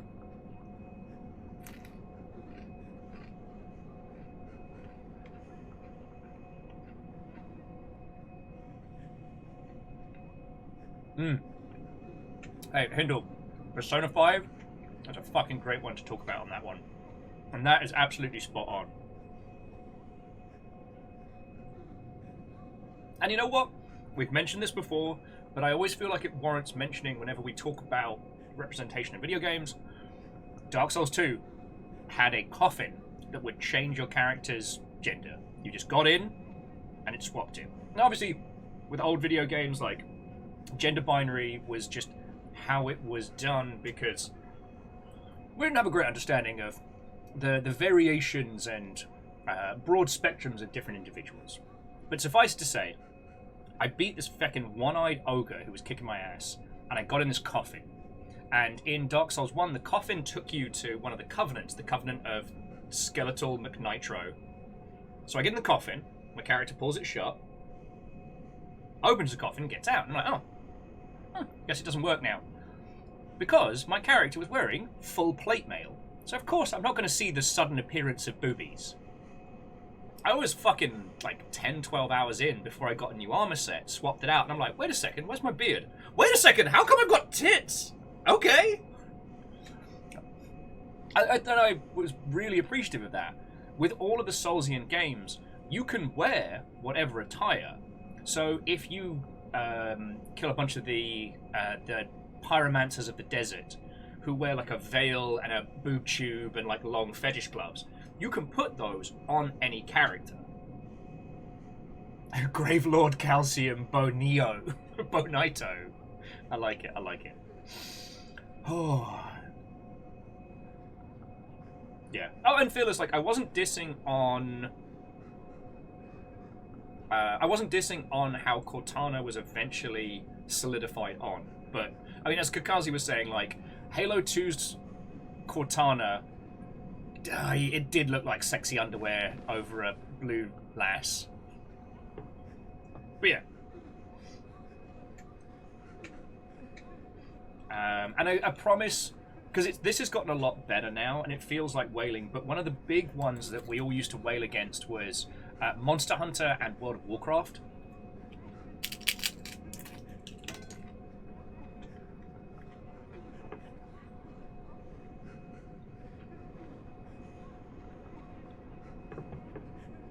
Sorry, I'm just going to have a look at the link Kakazi posted. Yeah, remember when Cortana was purple? Oh wow, I forgot they definitely accented the boobies in 2012's Halo 4. I forgot about them janglies. Or how about when the ship from Mass Effect got like an avatar that turned out to be, I'm sorry, I'm going to be a little crass, but basically the Fuckbot 9000. God, AAA game, why are you like this?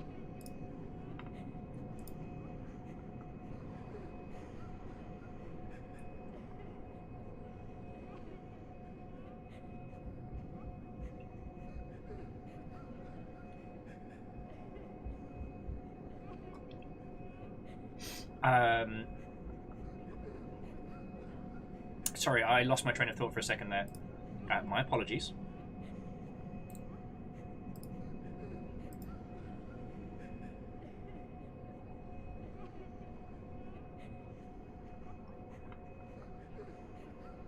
But yeah, so, because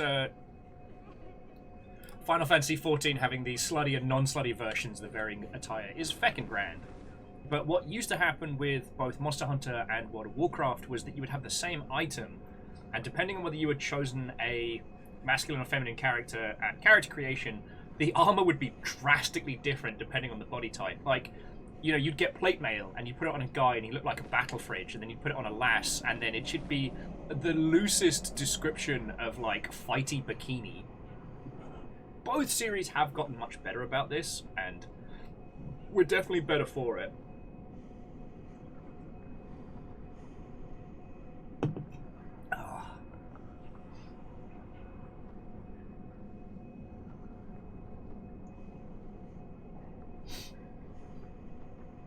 Chainmail bikini minus the chain. Yup. Alright, I'm just gonna try and kill these people, these things quickly, so we don't have to see.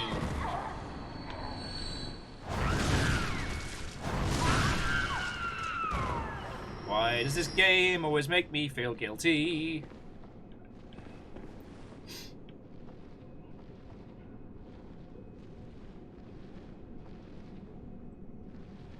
Oh yeah, and PVS, that's a great classic. Yeah, Monster Hunter 1 and the bra outfits. Oh god! Oh. It gets worse! Don't worry, friends.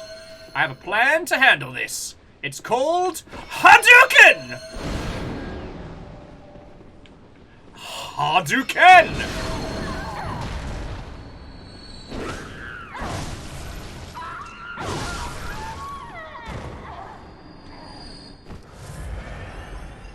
But yeah, we're definitely, again, it's getting better. It's slowly getting better.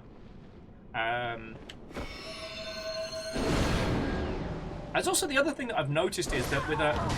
Okay, this is absolutely the wrong sort of finding bad words with. Oh, you're killing me here! Alright.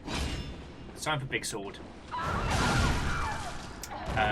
Things are definitely getting better in games, and a lot of the examples I'm bringing up, I mean, like, that particular Cortana, you know, the most boob-centric one is from fucking 2012.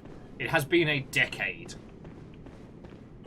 And we now, as an industry, have a lot more data that shows that, hey, wait a second, it's not just teenage boys that play video games. Now, that was one of those things that we all knew, but the industry didn't have a good way of proving for quite some time.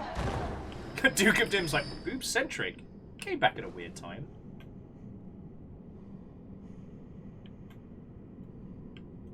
We have come a long way since the PC game Sin. You are very right, Lance. You are very right. God, I always forget about that. Sin, the game that basically gave us, like... I don't know what you'd call her. Like... Carmen Sandiego Fetish Edition.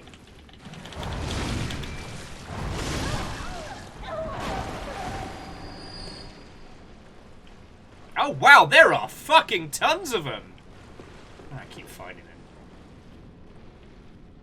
them. You were saying Leisure Suit Larry is before that. Hey, like, I'm not giving Leisure Suit Larry a... Oh, God, why are you all so fucking hideous? I'm not giving Leisure Suit Larry a pass, but the whole point of Leisure Suit Larry as a game is to sell sex, right? Fuck me running.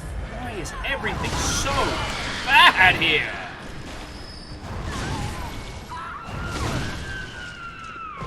Oh, feckin' X-Blades. The cover had to be re-censored for re-release because of the sheer amount of arse crack showing. And so it's things like, you know, I won't drag a game where the goal is either sex or sexuality for being overly sexy. The annoying thing from those, like, you know, early 2000s games were the only time you would see a femme-presenting character was, you know, as a monosyllabic sex object. And turns out that's not how people be. I know, shocking.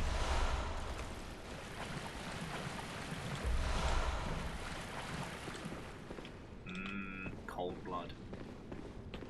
If anyone wants some Cold Blood, by the way, we do have some in the fridge. Now, so doing the time warp says, where does Final Fantasy X2 fall in all this? God, that's a complicated one. Sorry, I haven't seen your eyes yet. So that sits in a very strange place, because it was designed, so far as I understood, it was designed to appeal to, you know, not the standard issue teenage boys. You know, the fact that the job system was focused around, like, outfits and dressing up, how, you know, Luna went from being a mournful spirit... I don't know, what... How do you describe it? She made so that spirits could go die, like a whole bunch proper. And then, beginning of X2, she's a pop star. That there was an intent to have the focus not be about the male gaze, but to be about the design and aesthetic of the different outfits and things. I don't know how well it was handled, because I was one of those people that just fucking loved Final Fantasy X, so, like, I'm too heavily invested. Alright. Okay, so there's the person. Oh, actually, very quickly, so where do I want to be heading to get the brain fluid whilst we're talking about this one?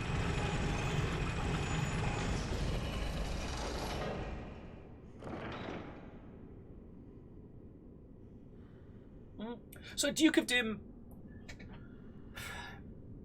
I think that video games don't know how to... Well, sorry, video games are still struggling with how to represent sex and sexuality in video games. Like, every time this conversation comes up, we point to Bayonetta.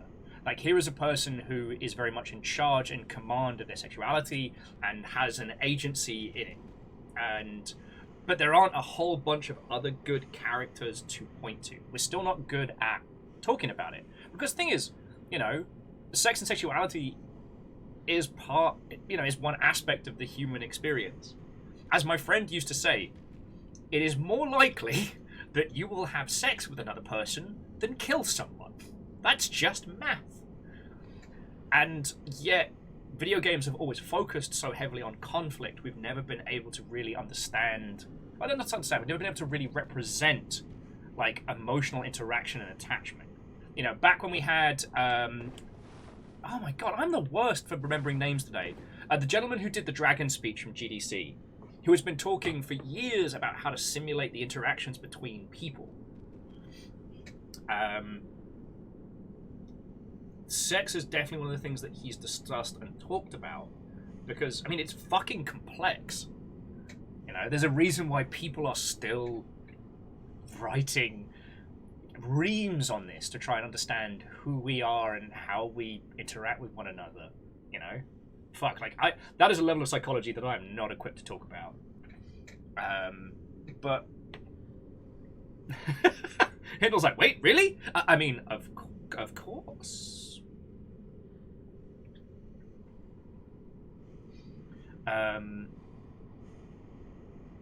So yeah, so, like, Duke of Dim, it's a sphere of the human experience that video games still have yet to really truly understand. We don't have too many good examples of people that have, you know, sexual agency in video games, or that, you know, that are, you know, sex motivated individuals that are framed in a positive light.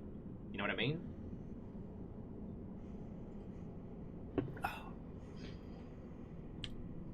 Video games don't need to have sexy characters in them, but it's something that we can start exploring.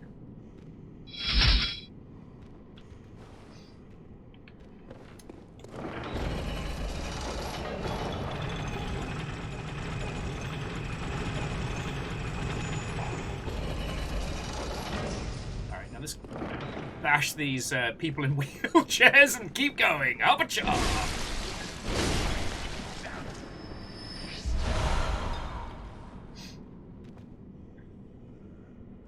Yeah. Well, so PBS, I mean, it's a really good one when you start talking about, like, the BioWare style of storytelling, where you create a character that has agency, and then you are presented with choices in terms of, like, who it is that you want to form relationships with and otherwise. The problem, of course, with the BioWare style of, like, here are all the characters that will be in your party, here are the ones that you can romance because, you know, these are what they are attracted to, is unfortunately you have to handcraft all of that, and that's a lot of work. You know, if you think that each user is only going to be able to romance one character in a playthrough, that's a lot of work for bespoke content. But yeah.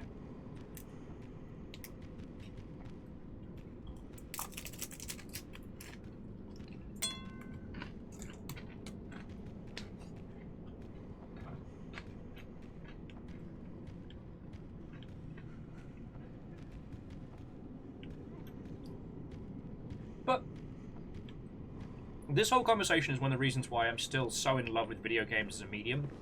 It's like, yes, we still have a lot of growing to do, but we have fresh problems to solve and some pretty fucking fascinating things to potentially bring through, you know?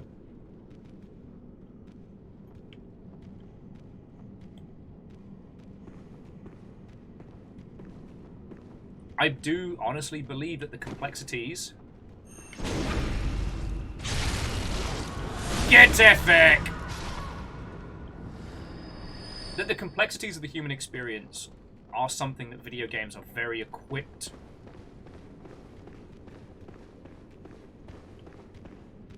that video games are very equipped to address. Yeah, I think this is the one that takes us... Oh wait, no, wrong one! Sorry. So Time Warp, it's the one across from there.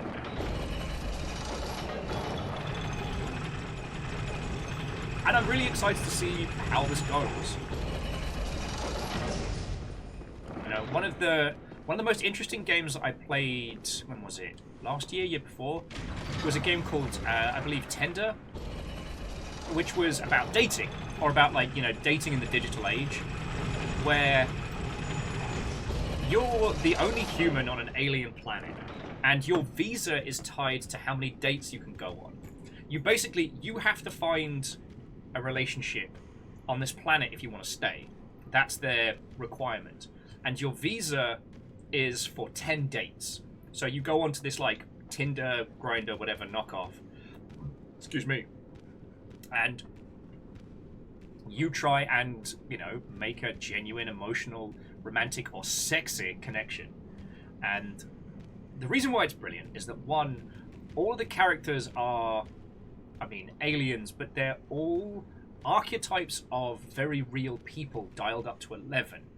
The conversations and the emotions are very real, but the character aesthetics are very much based around who their emotional representation rather than, like, physical attractiveness. And the writing's fucking brilliant. Sorry.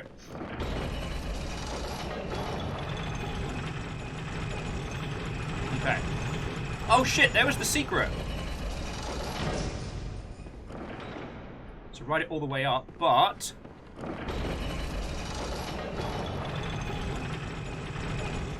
It's a secret.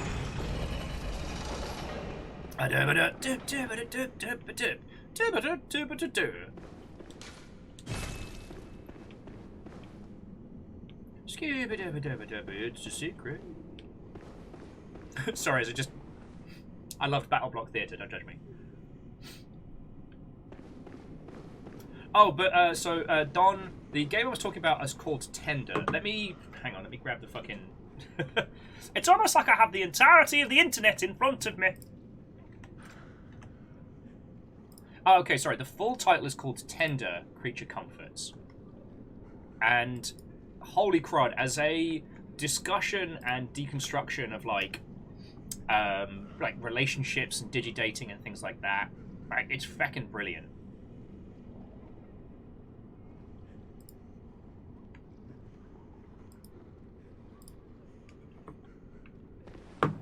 Excuse me, I'm getting buzzed at.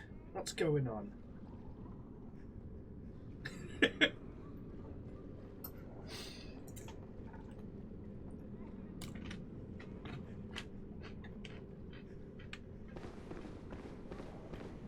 Bees? Yeah, Legend, you're right.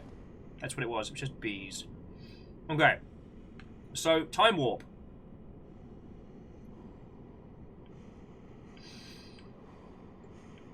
Okay, so this would have led us to the brain fluid before we pushed the lever.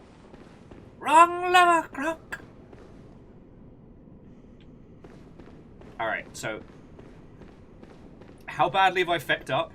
And... how do we fix this? Dear Bloodborne friends, I'm sorry I fucked it up. How I fix?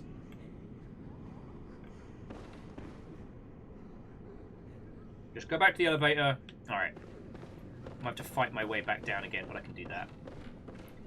It's a secret. Also, friends, if you haven't played Battle Block Theatre, you deserve that game in your life. Oi! Oi! Back off! No!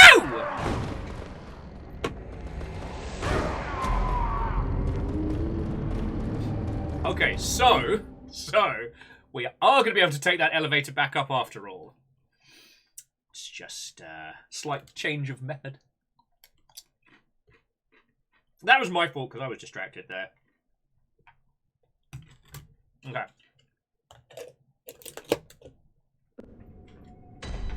Yeah, you know what, Lance? That was it. Maybe I shouldn't have run around singing, "It's a secret." Oh,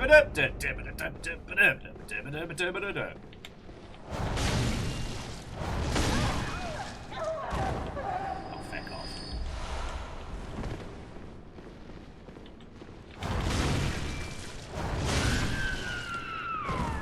You all make me very uncomfortable. I really wish you didn't. No, I really wish you didn't. So Hindle, I don't know. I didn't plan on starting as late as we did.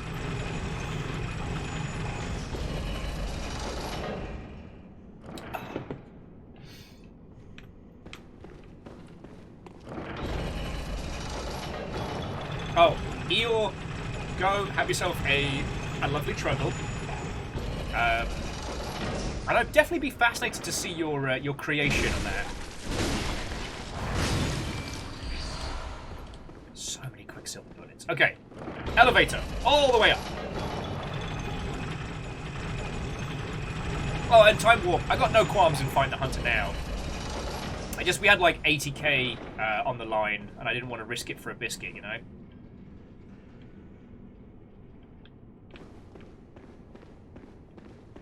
Hey up, bastard!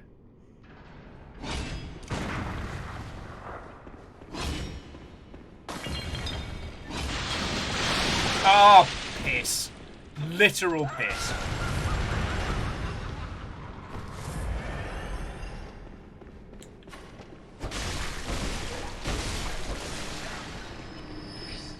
Damn curse. Oh, I might be able to sneak up on him.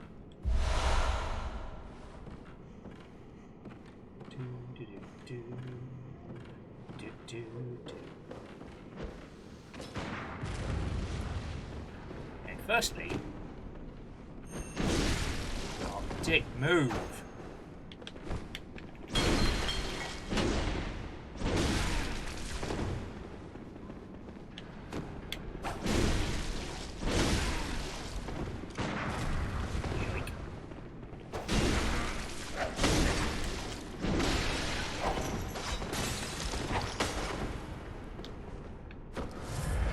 Oh, do not run away from me! I was backing up because I had to heal.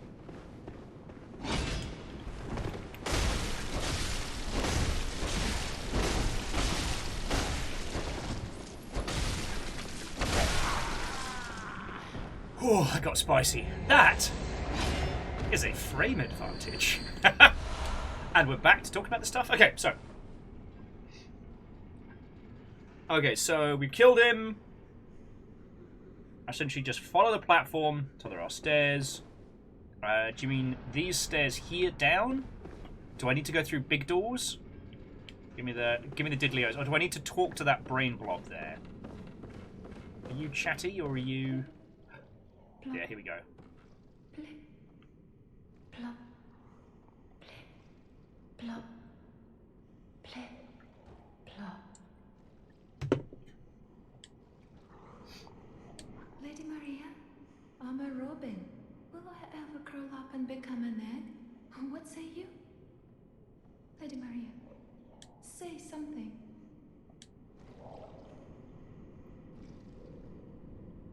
So we have to kill this... We have to kill the innocent sack of... What's better than one disgusting bag of talking flesh? Two disgusting bags of talking flesh. And this one's apparently adorable. Okay, so it drops brain fluid and will come back to life. Alright, I'm trusting you, Time Warp. I'm trusting you.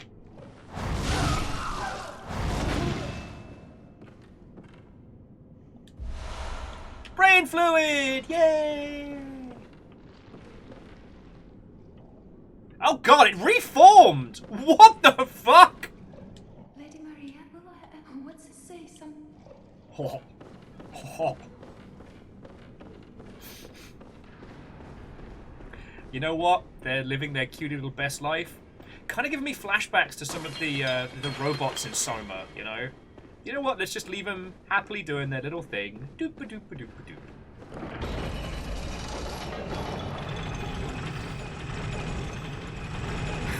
But wait, it gets worse. That's the Bloodborne promise. But yeah, so I take it we're heading out through the big double doors, right? Whoop! My skirt's all billowing.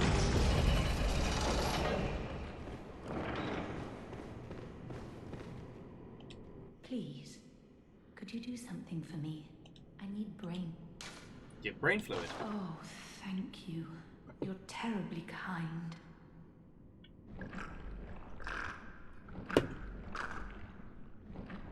Oh god, that was the worst time to start drinking. It's wonderful. Oh, that nearly came straight back up. I hear the sticky sound. Do you hear it too? Not even slightly. Oh, I know. Will you have my blood as thanks? I'll have you know, I was once a blood saint too, so do come back if you ever run dry of saint's blood. Oh, I'll have you know, so do come.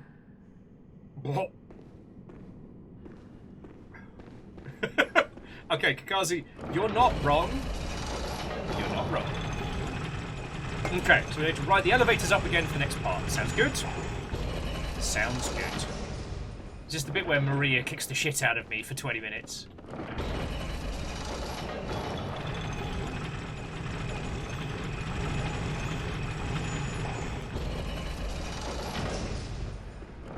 Alright, and Don, do not worry like chatting time zone nonsense. I would destroy all time zones if I had the power.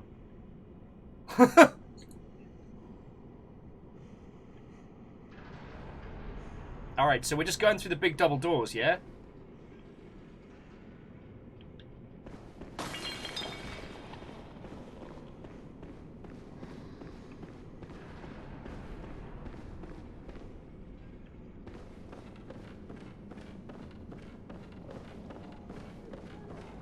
It's like, this is where we've unlocked, yeah?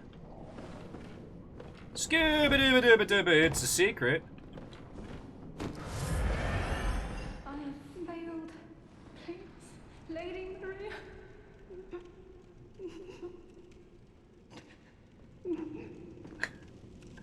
Oh, you're fine. So, I've not done this fight before, but Hindle's just said, you know what, I'm going to go start the PS4 up just in case.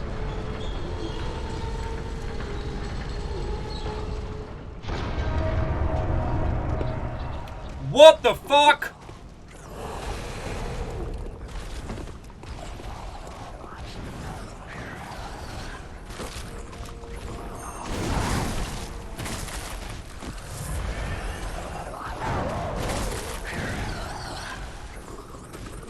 Oh yeah, so these are like the big Bloblian bastards.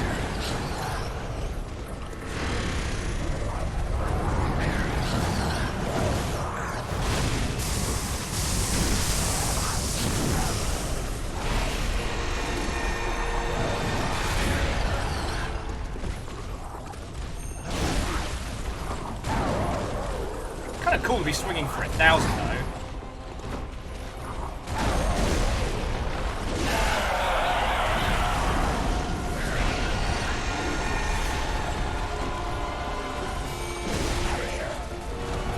It's like, what if the Abyssal Watchers were sad and down?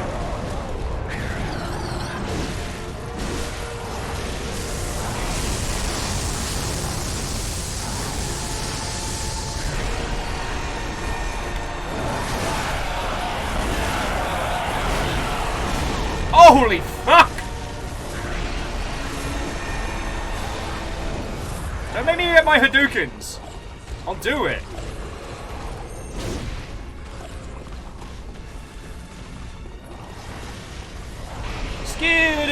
It's a secret.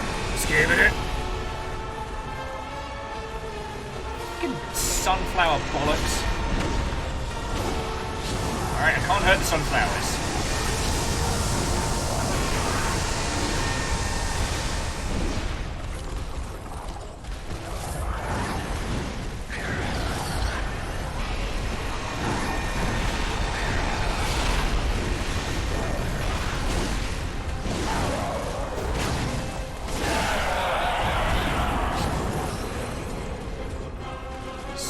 It's a secret.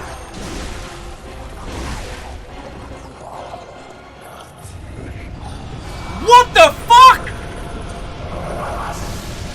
Oh, cool! They can just cast Meteora. Cool. Love that. Fucking Sephiroth type bullshit is this?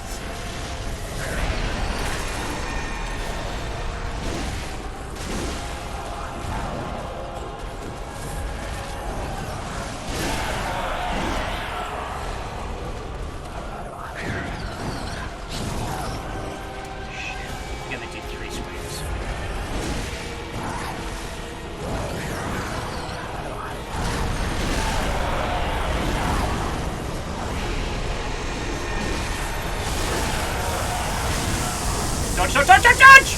Dodging!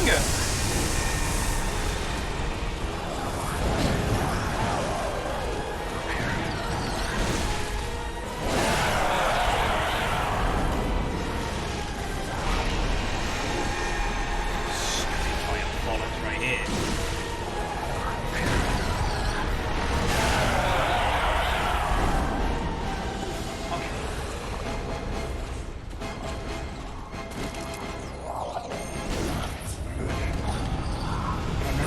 Run! Fuck! Fuck! You guys are bullshit! This is bullshit!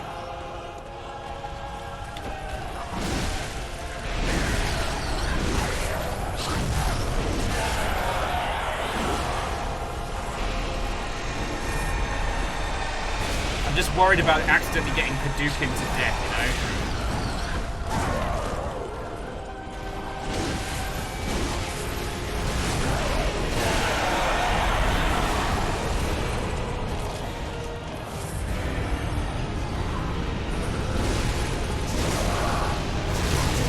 Get fucked!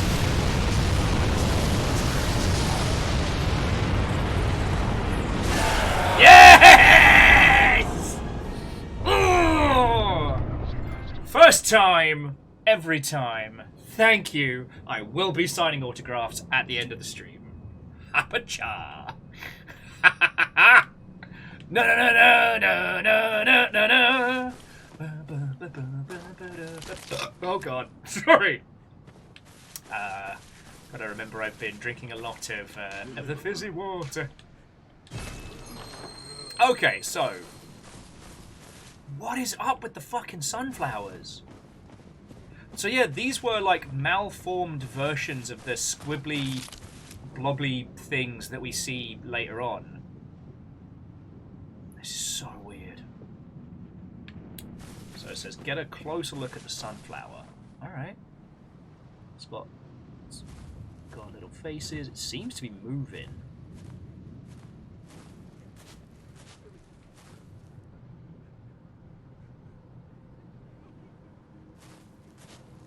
I softly hear sobbing in the distance, but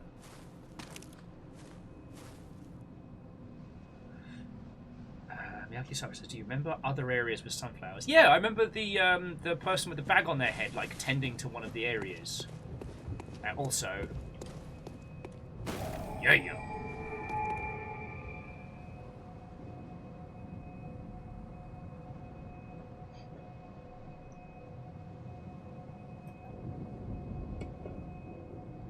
They do, Hindle, they do. Oh shit, so this is a graveyard. The ones that didn't make it.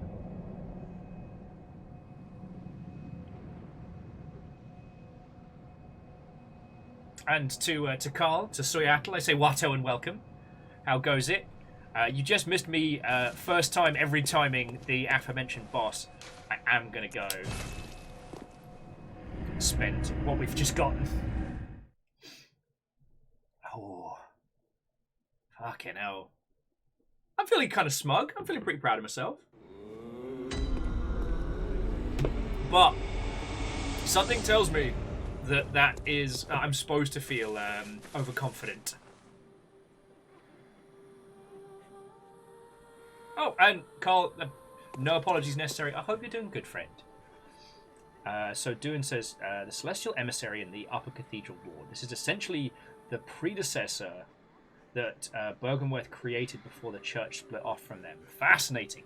So this is the shit that Byrgenwerth was doing with like the what would become the proto healing church. I don't wanna wake the doll.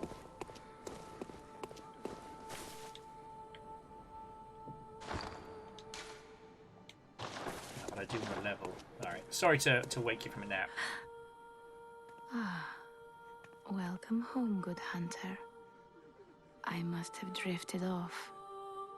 What is it you desire? I am being nice. Very well, let me... So we need about 2k more. I got enough frozen blood to make it happen.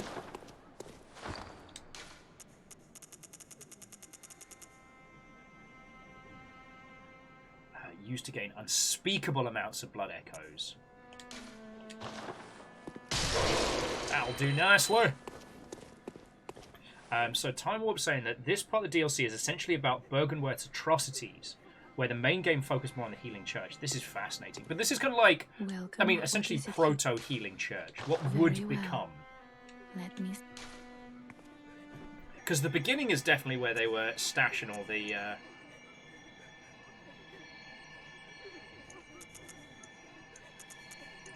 Give me that beefcake strength.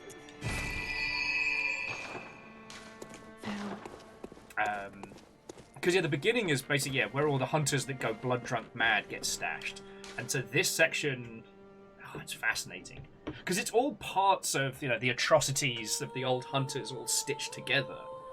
So what's this fucking village going to be like? What's the point? Are we going to make it there today?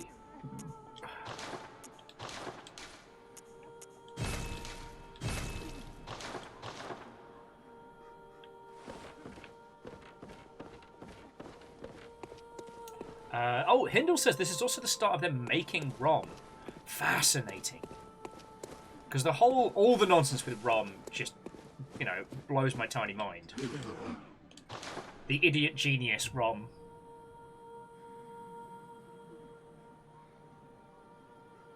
Oh god, yeah, Don, you're giving me flashbacks to when I used to have to do like press releases and stuff. And I was based out of New Zealand, which is both a fucker of a time zone and the other side of the date line, meaning that just about everything is wrong and weird. Oh, fuck it. We'll just biff the rest on some extra blood vials, because I have been guzzling a lot of blood.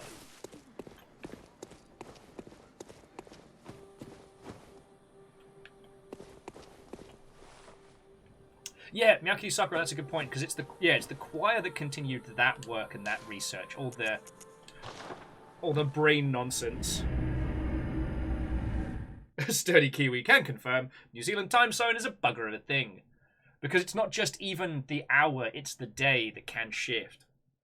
And I had to do it in most because the studio I worked for had investment from Tencent, so I had to take into consideration, Central China time and the rest of the world, because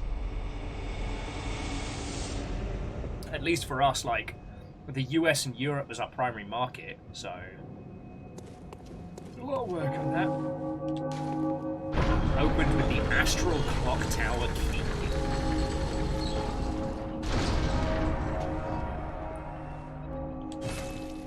Oh, this seems fine.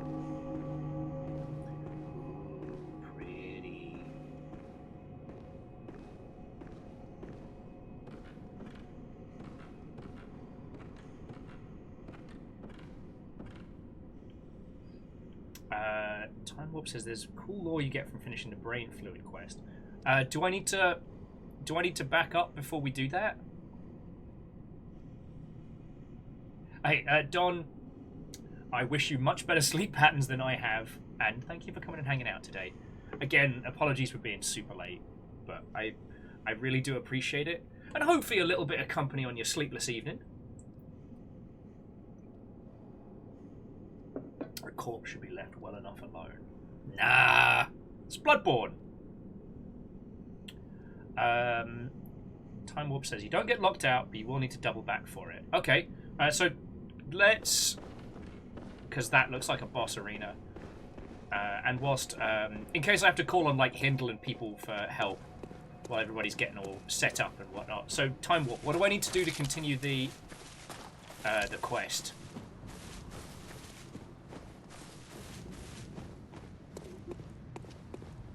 I have failed. Please, Lady Maria. How are you fine? The fishing village, where it all began. Alright, go back to where you got the first brain fluid. That is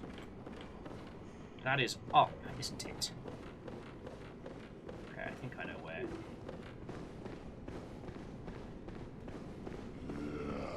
Oh, fuck off, mate. Oh, how come you did not fall? That's bullshit. And chips! Get a fork!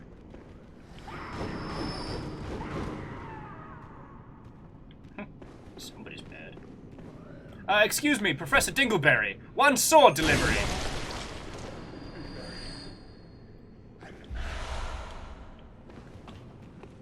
Lost Flowers, you are right. Space is weird. And now see.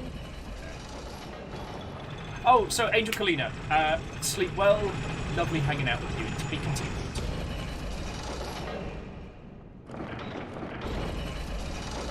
So we go up to where we found... go back to where you got your first brain fluid, but don't descend the staircase. Alright. So that would be... here. At least the hunter's still fucking dead. Oh, piss!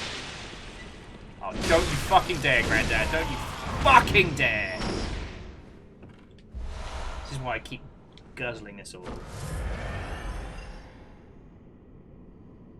Okay. So this is where I got the brain fluid. Yes, plip plop, plip plop. Lady Maria, what say you? Say something. Okay, yes, hello. Wrap around to the other side and ascend where the enemy is. Okay. Doot. Alright, so up we go. Friends, it seems like only 2 minutes ago we were around this way talking about EA and their failures at handling the Dead Space IP. Oh, fuck off me. Alright, I gotta get my fucking... I gotta get my brain on. I'm making silly mistakes right now, so breathe in and breathe out murder. I am a hunter. I am a hunter. You lot are weird. I am a hunter. Oi! Don't fucking ignore me! There we go.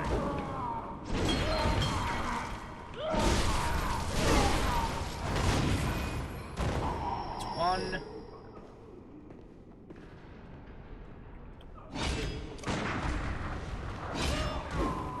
Yeah, come on, mate. But yeah, so while I'm killing these boats, so jumping back, the choir is still trying to, like, ascend to godhood, right? Like, that's why they kept making those squibbly people that have...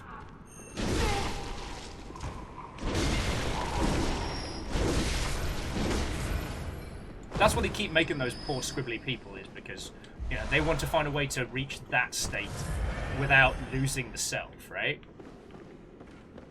Okay. Up we go, up we go. Oh yeah, so Fearless, I've been hearing the same thing. Before you snuck on in earlier, like, we were talking about, like, how EA kind of mishandled the brand and shit like that.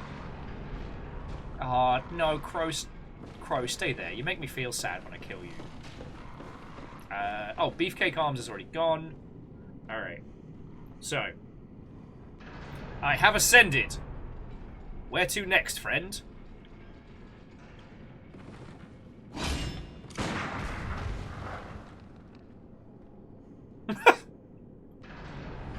Rat's dead. Encore! Up to the rafters. Okay.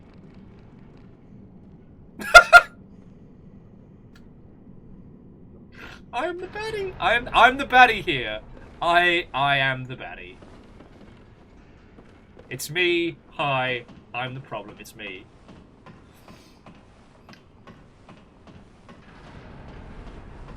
Still in a dream. Snake Eater. What a thrill. Sorry. Okay, so I'm up here. I'm in the rafters. I'm a crow buddy. What's up, crow? Okay, talking head, same deal as before. Second verse, same as the first.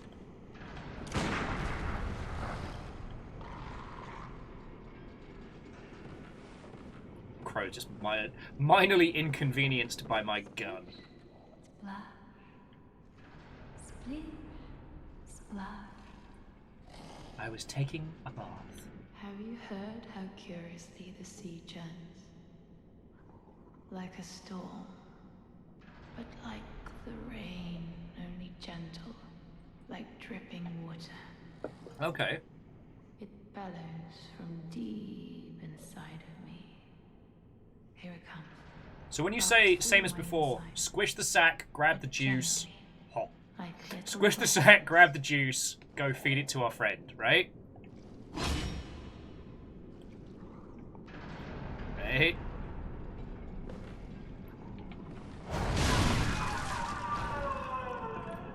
Ah, you faint. Alright. Oh, you fuck off, crow. Oh, they just refill. Oh.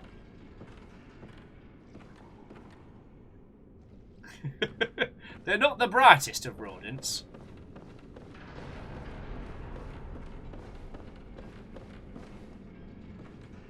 And it seems like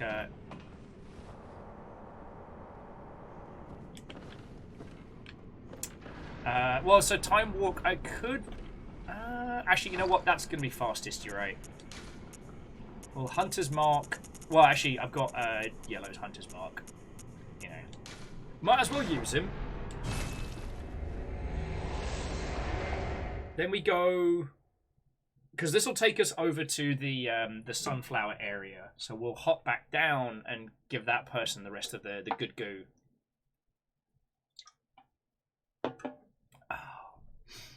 God, I will say, though, I will be wearing the Burger King crown for probably the rest of this playthrough, just because I'm still mad at fucking Ice King. And this is quicker than, like, running our ass down there.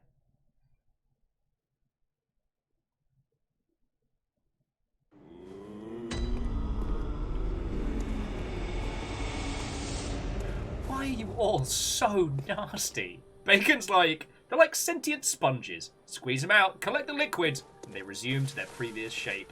That's horrible. Yeah. Bloodborne. It gets worse. Fuck. Somehow I'm starting to think, friends, that maybe getting a Bergenworth education might not have been the brightest idea I've ever had.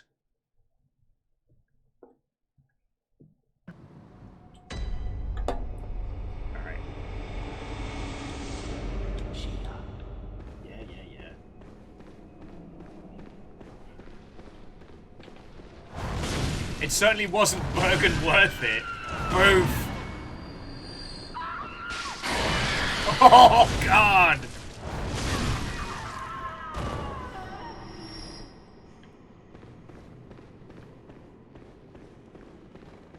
Okay. Hello? Hello? Please, I'm trying. But I'm afraid the sound is fading. Oh, no. Hello? Is that who I think it is? Fuck yeah. Please, I need brain fluid. The sticky sound is fading fast. Please bring me brain fluid. I Delicious. must have it. That sound, it is all that guides me. Without it, I'll be sent back to my former, lesser years. Okay, enjoy. Yes, that's it. Let me have it. Oh, wow.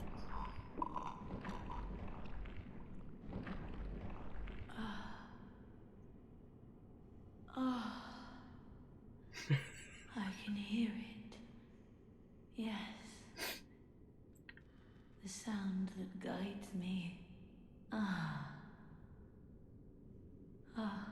Thank you. Thank you so much. You have saved me. Take this charm. Lady Maria gave it to me, but it is all I can offer, other than my own blood. Oh. The balcony Please, key. do not abandon me. I promise to do good. Aww. Now I feel bad. So Time Warp says, key goes to the locked door on the floor you're on. Roger, roger. Oh, the sticky drip. How extraordinary. Do you think that water drips even down deep below at the bottom of the sea? Can you hear it? Absolutely the fuck not.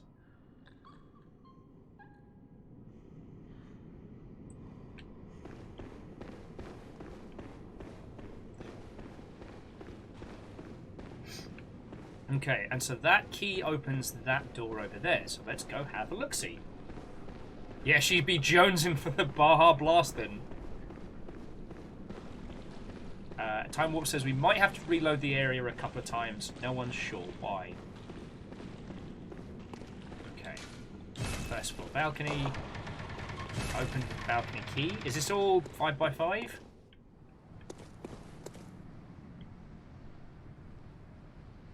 Oh shit, this is a whole ass new area. I'll hang fire before I throw myself down there to start exploring, but...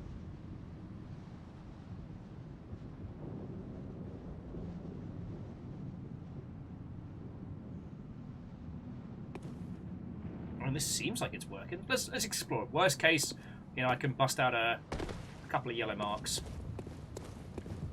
Wouldn't be a Soulsian game if we didn't have to make, you know, the intrepid leap off a fucking roof.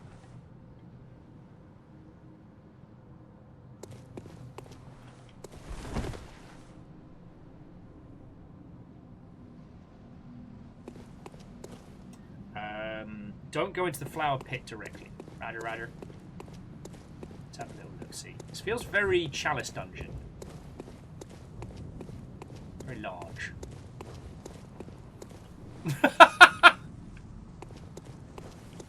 Oh, friends, if you're wondering what that sound was, that was the sound of Hindle flexing on me hard. Time for special items and run.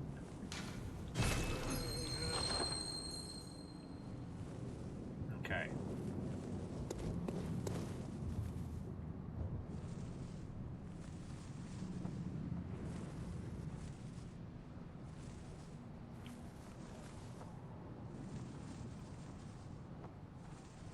Okay, if you do, treat it like you would the graveyard, Dark Souls 1 or grab.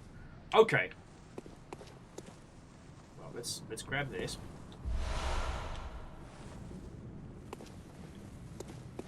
Let's go have a look. 4 attempts. Heckin' yo. Well, we'll see how my dumbass handles it.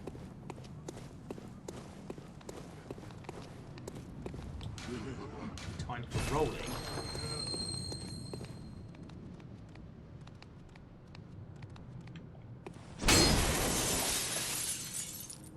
Holy shit, where are we? God, this is one of the things I do love about the Soulsian games. Okay, that's our way back, alright. Like, the sheer amount of stuff, they have no qualms in just wholesale hiding. Let me guess. Can't wait here, tee-hee-hee. Knew it wasn't a secret. But I tried anyway because I'm gullible. Okay, so there's an item there. So let me get this straight. These are like the infinite bastards, right?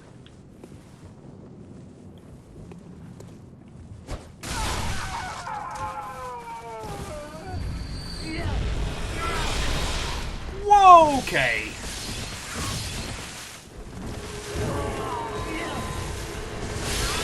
Ah, piss the bed!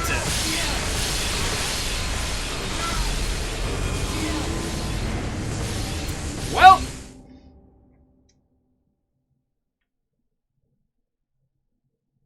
Well, fuck. I did get the item. I was expecting they were all going to be like, oh, we're in the kitchens! All flailing over and attacking me. Nah, it was a lot of nonsense. Alright, but let me guess. Now I can give the eyeballs to Eyeball Guy, right? And then he can be happy. Hang on. Actually, before I do anything, I'm just checking that's the correct one. There's only one item, no need to do it again. But what if I want to? What if spite and vengeance is what fuels me? What I picked up was a spell. Ooh. Summon a tiny meteor from the dark depths of one's pupil. Fuck.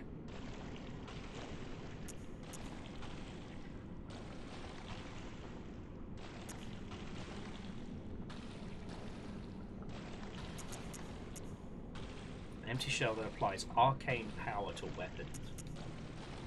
Old Hunter's Bow, the art of quickening speeds, rolling in steps.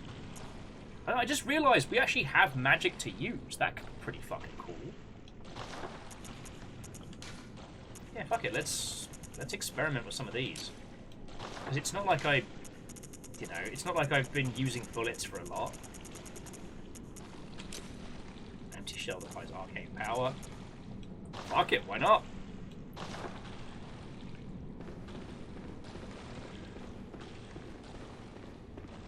It's just neat. Did you just steal that old guy's eyeball? I did. Why? It's just neat.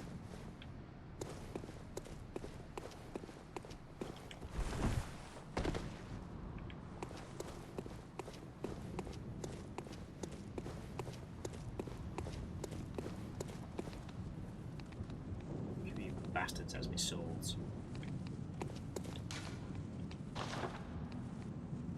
You know what? Fuck you guys. Do you know what? We're just going to call that a loss.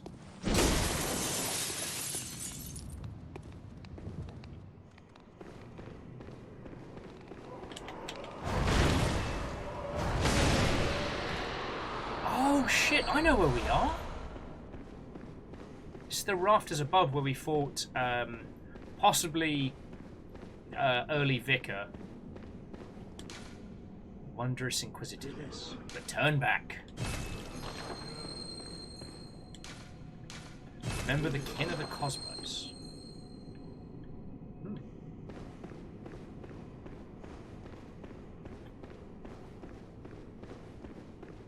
And yeah, if they consume bullets, like, that's fucking cool. So this one... Oh, we gain, like, the super cool quick step. Oh, that's fucking great. And then this... Gong! Oh, yes! I've made my own great sword!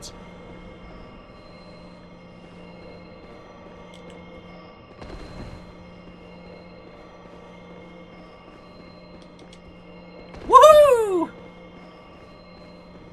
Oh, you better believe I'm going to use this in a fight!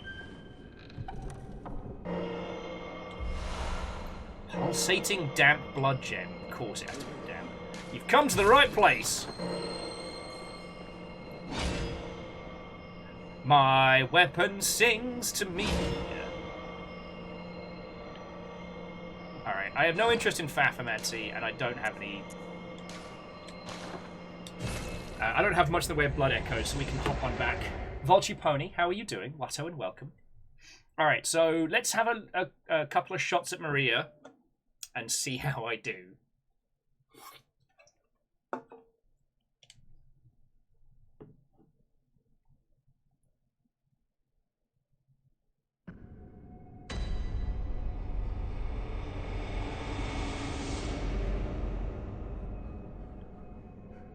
Okay. Go on, sheep. Yeah, I'm going.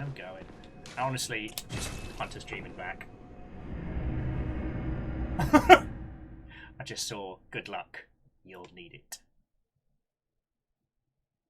Oh, we can talk to the NPC lady again for more lore. Oh, I fucking love lore. Alright. Bit of lore, then the marina fight. So yeah, but if you want to go get like a cup of tea or anything, now's the time. Because I'll probably go for a quick pee break and stuff before we get started. I've said it before and I will say it again. I will not be the first person to wee themselves live on twitch.television fighting a boss. No, hey, Meow Kitty Sakura, I am all for this. You know, Bloodborne is such a wonderful... It's such a wonderful experience, and I am in no rush to leave, you know what I mean?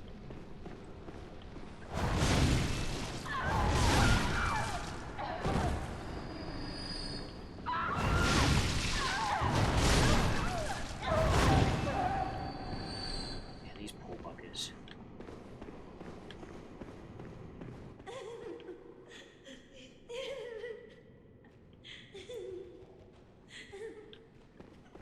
Oh, her head popped off.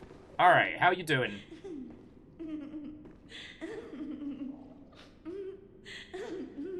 Oh, you're doing a lot of that writhing, not... Oh, hello.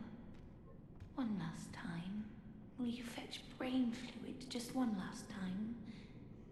The murky, mushy fluid that will make me whole. The sticky sound whispers to me. So very close, right into my ear. My head, just a head, that's all there is. I need my baptism.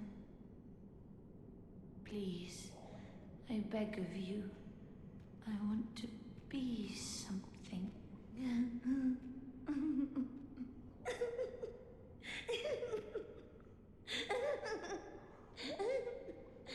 Okay, so the reason that got cracked up is PVS again being like, oh hey, it got worse. Weird. Never saw that coming. Spoiler, it's Bloodborne, it always gets worse.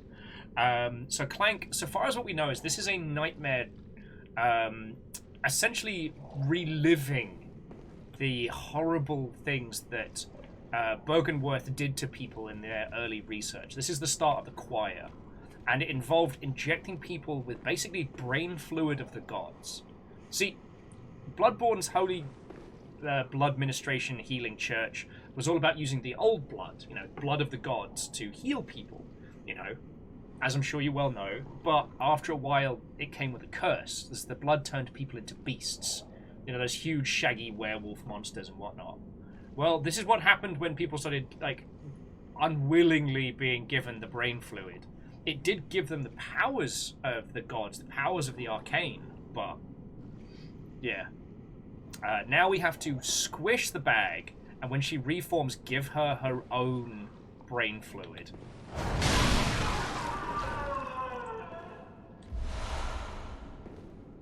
this is fucking haunting. Please, the sticky... Well, there's no way this is going to be gross.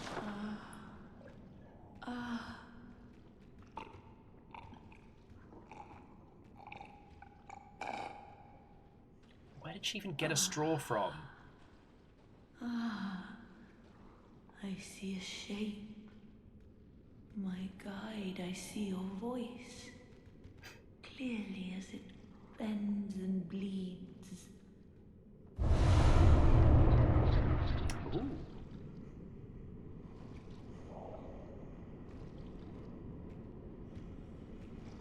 My own revelation. Just for me.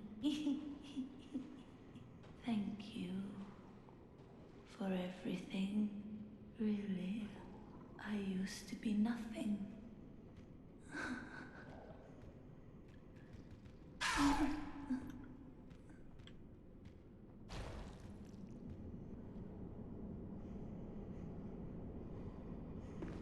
Are we the baddies?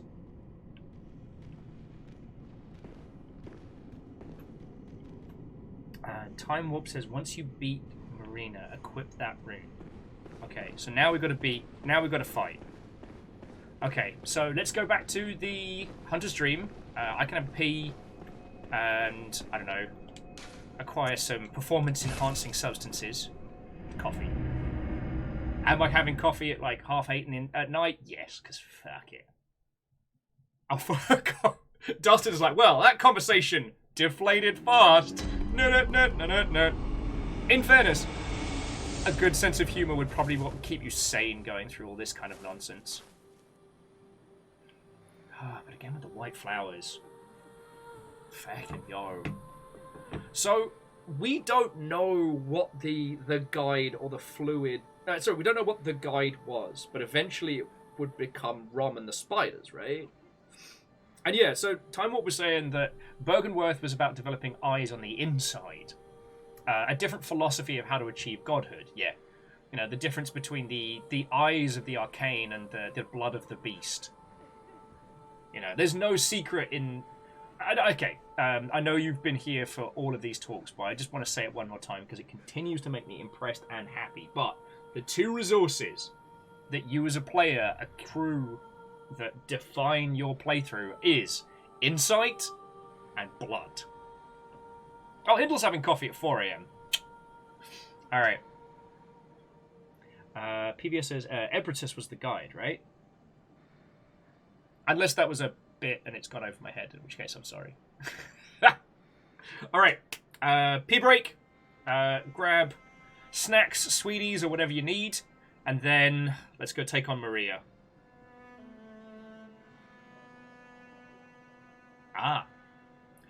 Hindle, thank you for the reminder. Oh, just saying that Rom was one of their creations. I remembered that. But was deemed a failure. But yes, was the way they managed to hide a bunch of their real atrocities. Rom was kind of putting a blanket over stuff. Okay. Break time, and then let's do this.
Hello there!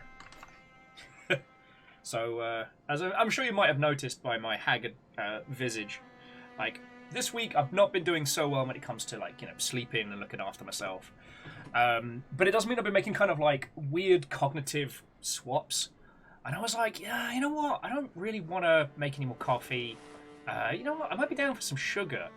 And without really thinking, I grabbed for the bag of edibles that we have here. And honestly, I was starting to walk over here before I went, no! One of those and I'd be a disaster. If I ate a bunch, like, I'm seeing Satan at the couch, you know what I mean?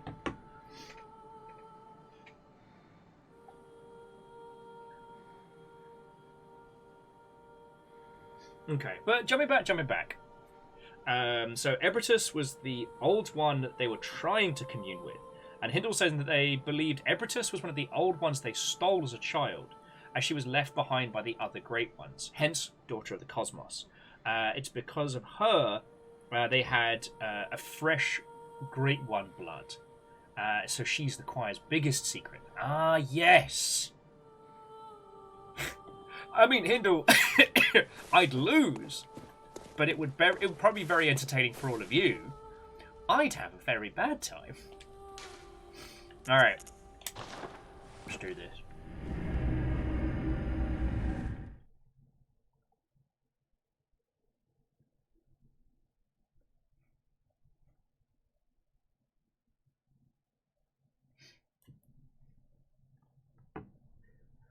I mean, sorry, all these discussions on, like, Bloodborne lore and stuff, I fucking love it. I'm not always the best for remembering all the little interlocking pieces. Well, that's not too bad. From all the stories I've been told by an old paramedic friend, every time they had to tail Satan to hospital, they were polite and quite the conversationalist. Okay. And also thank you for the bits. Right. So now we're going to talk to... Okay, is there anything else we need to do before I kick this off? Like, speak now or forever hold your... something Bloodborne? Nah.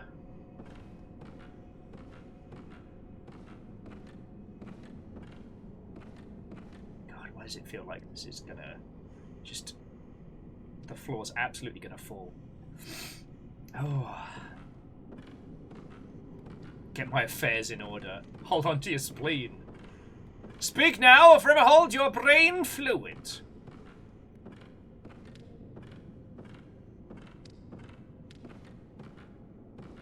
No offense, man, but you look super dead. Spot of blood and a bit of reading. A coffin in the back. Amos is having a grizzle in the background as well. Alright, let's inspect the corpse. I'm sure this is fine.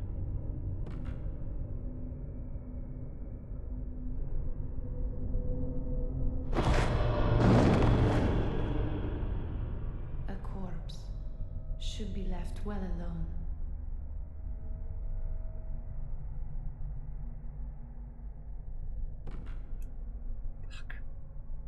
I froze a little there. Oh, I know very well how the secrets beckon so sweetly. Only an honest death will kill you now. Prevent you from your wild curiosity. I'm fucked, aren't I?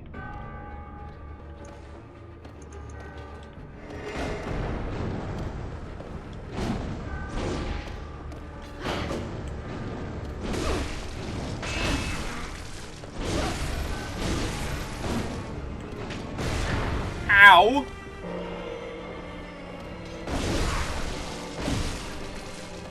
Oh, fuck.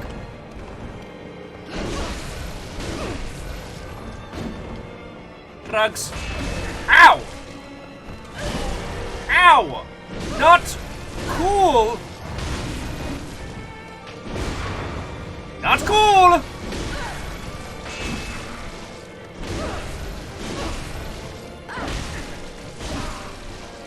I'm gonna need you to not get your face stabbed!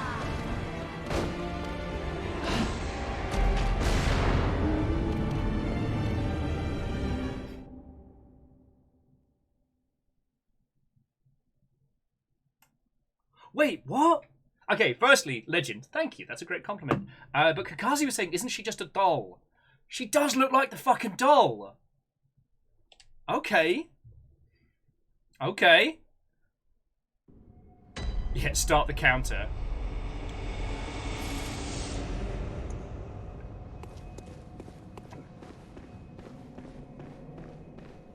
She sounds like the doll as well.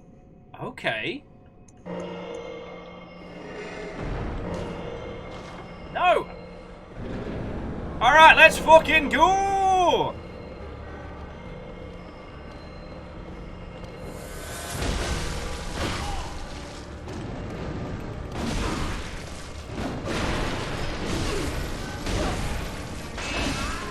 Fuck! Hey, she might have been going easy on me the first time. Fuck a diddlian. Ding! That's 2! Bacon, did I say thank you for the bits? I hope I did. PVS, I'm okay. All and every bit is welcome, but let's be honest, I'm not making it out of this.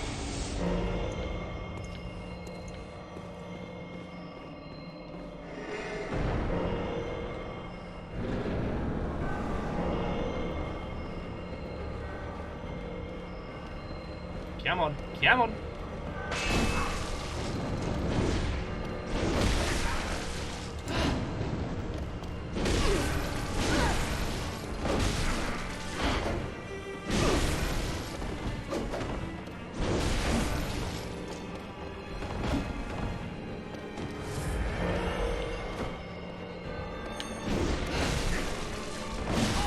She's fucking ranged! Oh, my life!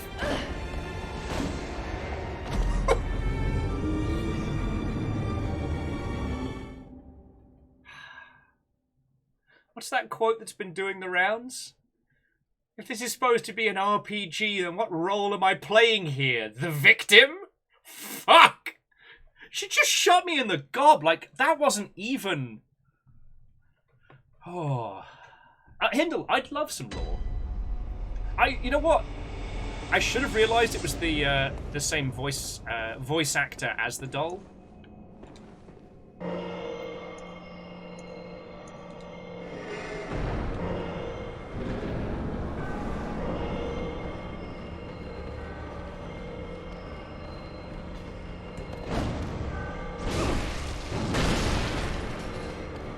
This is your house if you want to wreck it. Be my guest, be my guest.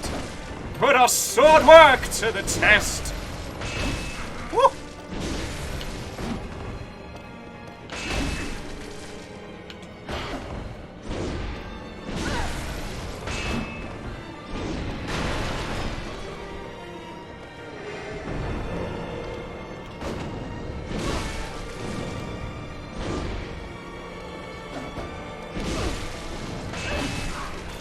Range is scary.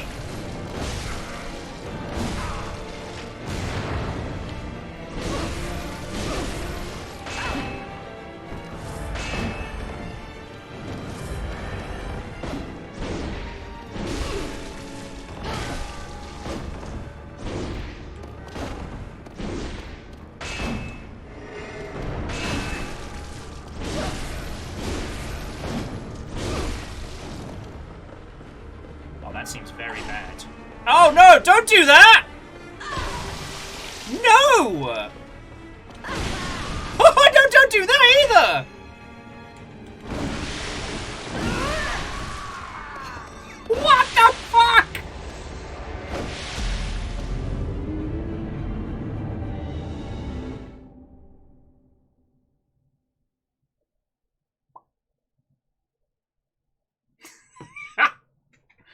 Sorry, Lance was saying, wow, Will, that's a great strategy. She'll eventually run out of Quicksilver bullets if she's putting all of them into your fucking torso. PBS was like, wow, it's so strange that it got unexpectedly worse. Second phase, now with bleeding. Honestly, it's not. I don't think it's worth it to use the sword enchantment, but the old hunter's bone is definitely keeping me alive. Because I can keep up with her dodging.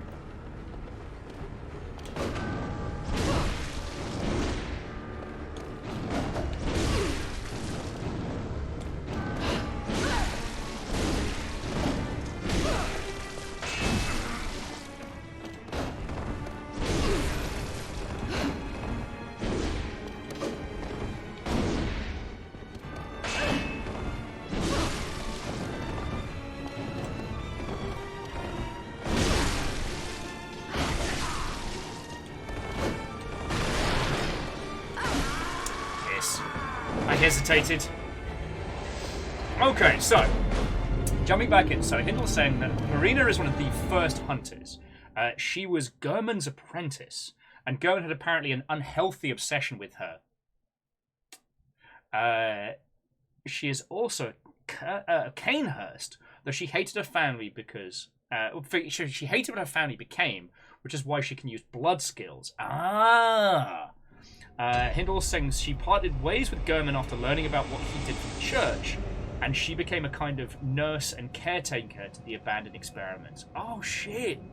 So yeah, so these are all the people that, you know, the choir or proto-church fucked over, and so after parting ways with Gurman, she was looking after them all. Fucking yo. It's also that thing of, like, we have to stay as close to her as possible, which is always a little counterintuitive for...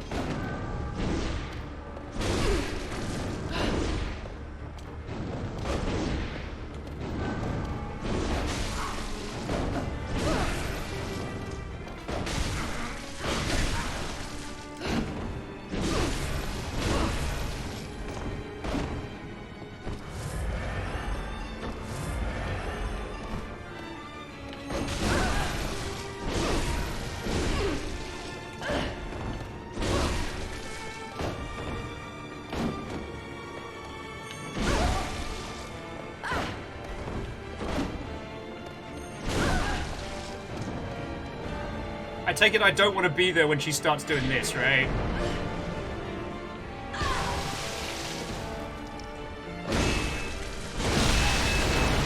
That's a lot of blood.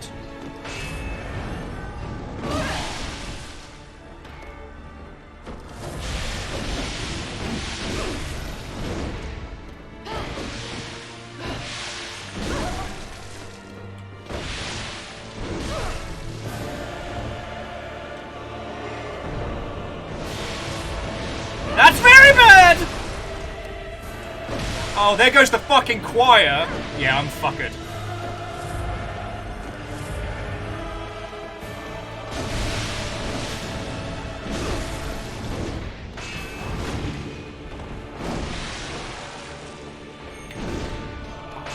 Not just dodge my cool kid move.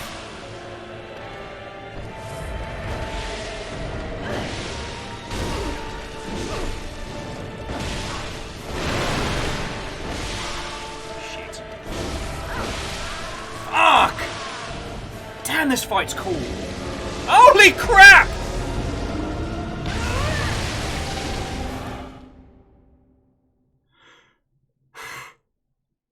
Oh, hey, cool. It's the Abyssal Watchers fight again, but there's only one of them. I don't want to fight 5 Marias. That's cool. Thank you. She moonlights as a Sekiro boss. Yup.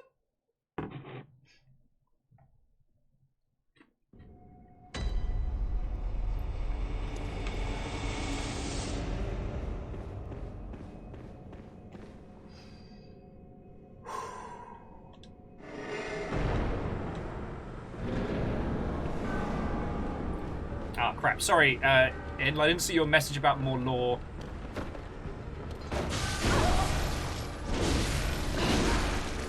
Just being greedy.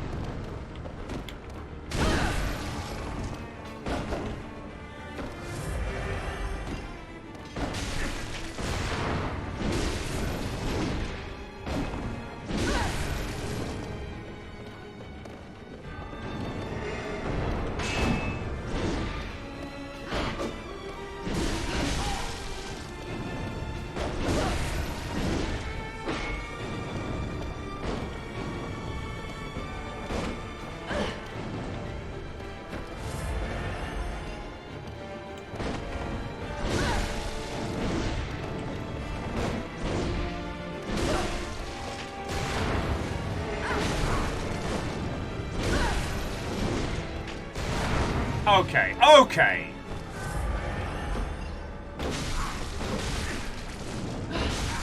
God, her moveset with the double is so different.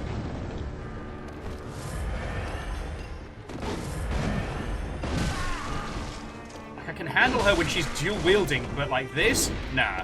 She's got my number. She has my phone number.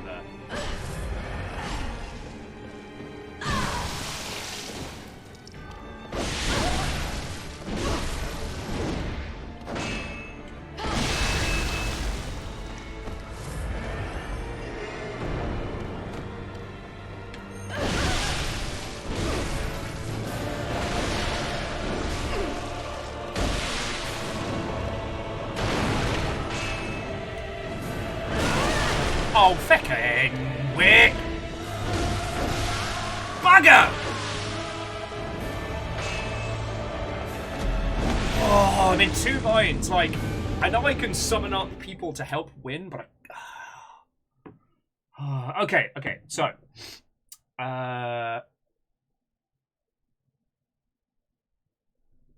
what was the lore bit that I missed?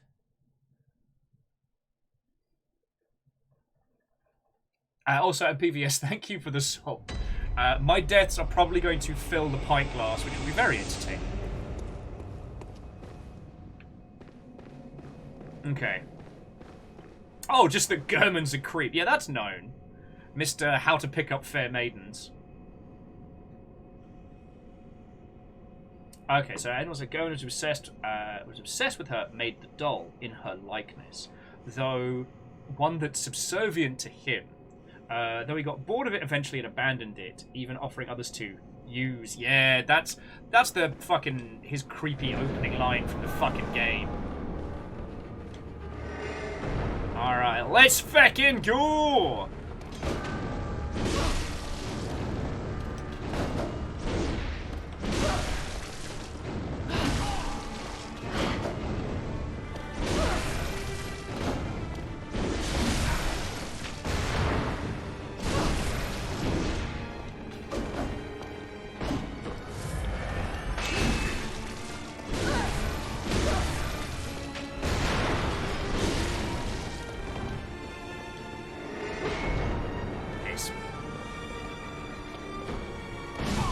I can't charge mine up as quick as she can.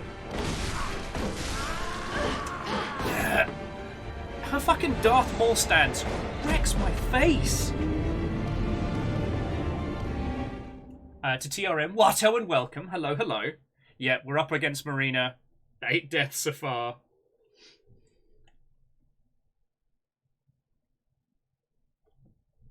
Hindle's saying, fun fact, Marina's the only character to act selflessly in the entire lore. Not a bad show. Although, one of the things I do love about Bloodborne is that there are very few people who start with evil intent. It ends up ending badly.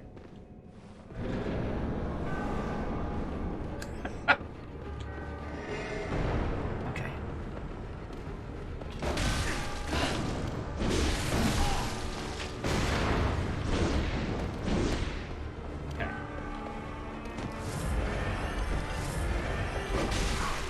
Alright, are we not?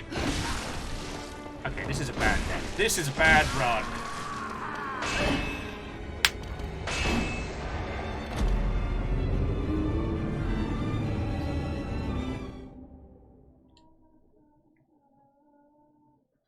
The long drawn-out whining you can hear in the other room is Amos being the saddest boy of all time forever. Okay, we can do this. Let me tell you, I wish I could have the I'm missing the rings from Dark Souls, because I'd love to be able to have that dodge just all the time.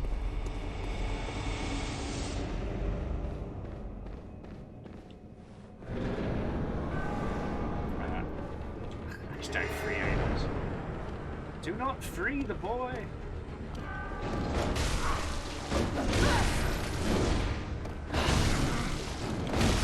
Oh, fuck me.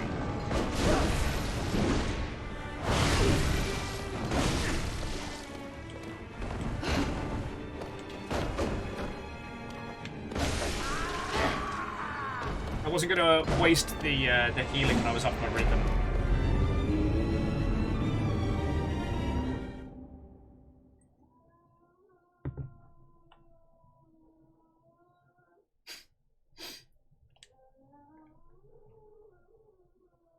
We're up to 10 deaths, bleeding Nora. Amos, you're okay, buddy. Just lying on the sofa, just going, oh, oh. That's what you sound like, mate.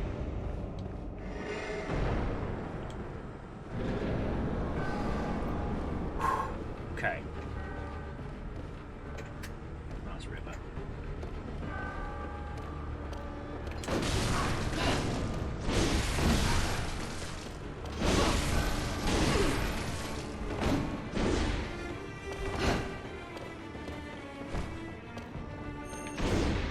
It's a little bit too quick there.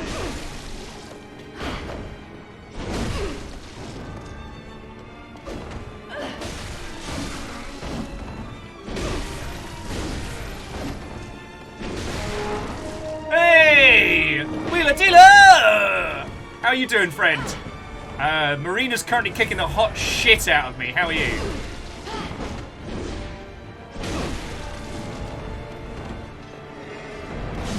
Oh, feck you. That feckin' pistol! Reactor online. Sensors online. Weapons online. All systems nominal. Guess I may as well resub too. Wheeler Dealer, how are you doing, friend? How was your stream? What were you up to? Tell me your tales.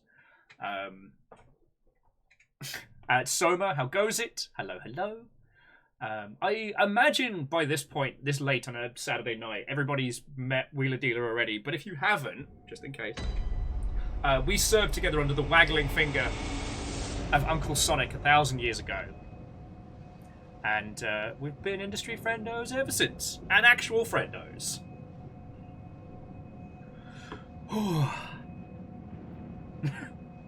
I mean, PVS, you've been slowly filling a cup of salt.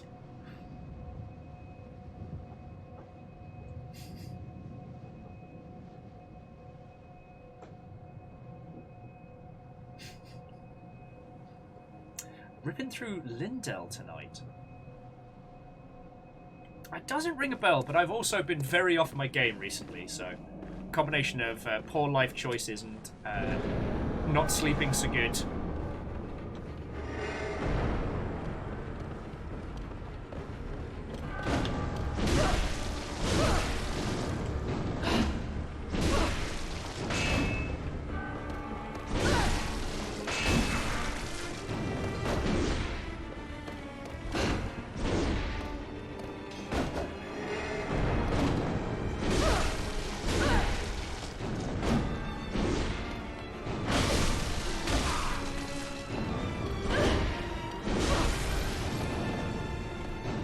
Considering the fact that the best way to beat her a lot of the time is to close the gap rather than run. Oh, you're feckin'.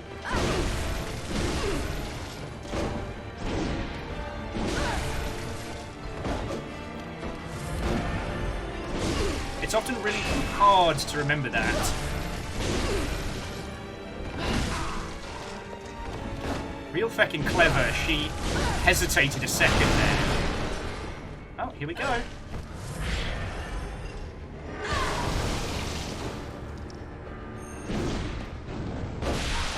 See, like that. Cheeky bad word.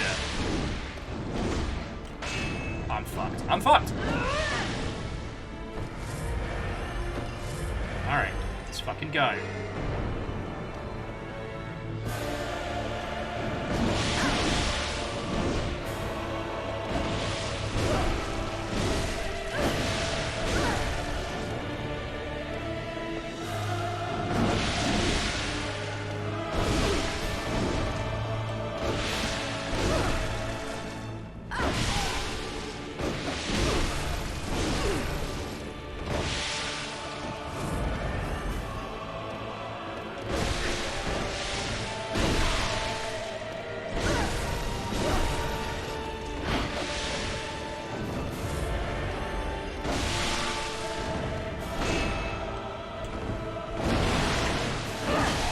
Oh, you do that twice now! Oh, cool!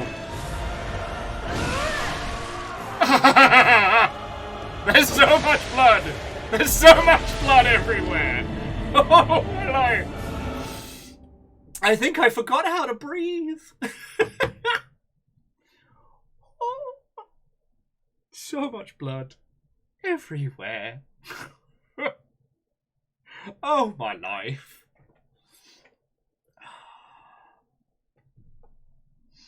Oh, okay, so Lindell's the capital city in Elden Ring. Okay. Once we've kind of done our Bloodborne U. Just having a quick look.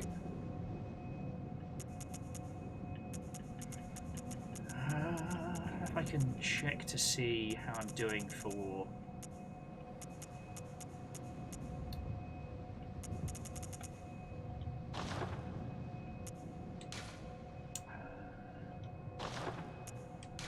I don't know if there's a way for me to check to see how I'm doing on blood vials and stuff, because I had about, you know, 80 to 100 or so. But it's real easy to lose track, especially with this. Okay. But yeah, so Wheeler Dealer, I'll be having a fucking great weekend. This week has been so much.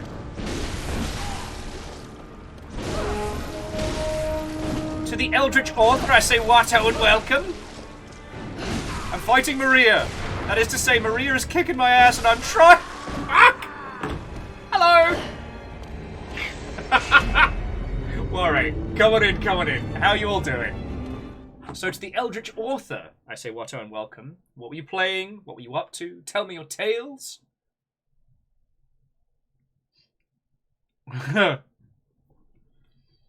Miyakity Saka, to answer your question of how do you solve a problem like Maria, with great difficulty.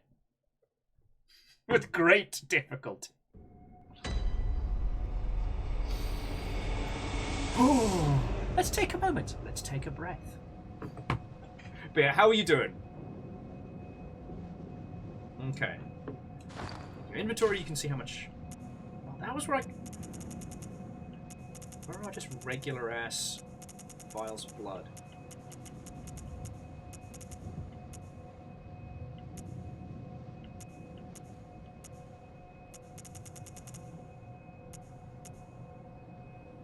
Yeah, I couldn't find where Quicksilver bullets and blood was.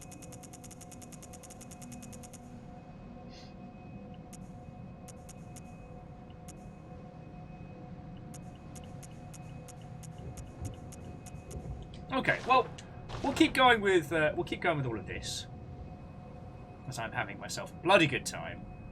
But this definitely feels like Proto Sekiro in terms of like its layout, like where you have to be aggressive, you have to do the dance. You know, pulling back and waiting and pausing is just not gonna cut it.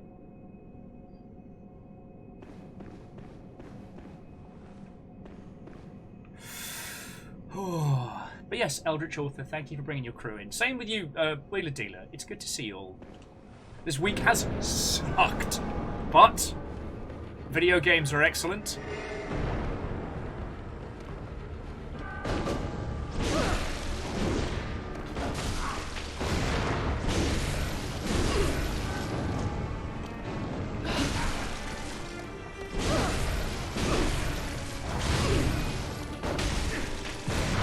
That was a jerk move.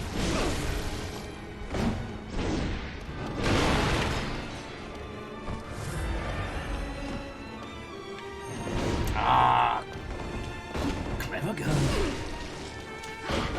Sorry, I don't mean that to sound dismissive. It's just I didn't know a better way to phrase the one thing the other hunters have not learnt yet is don't try and cross me when I'm charging up my big nonsense. Maria has no qualms, on the other hand.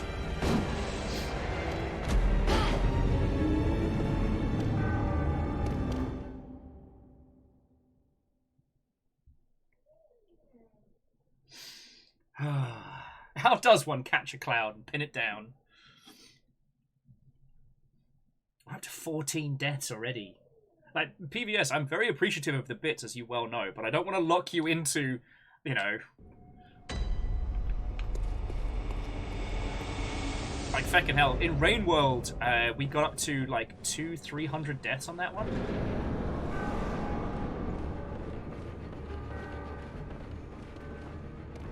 PVS.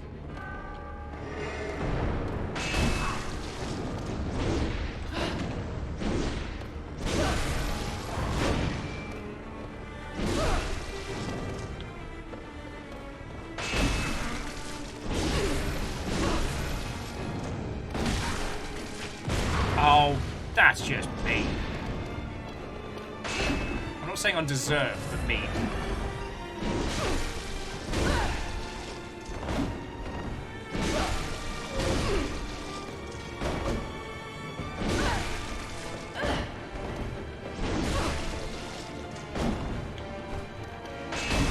Not quite. That was cocky of me. I should have done that. She had me on stun! I couldn't stop her!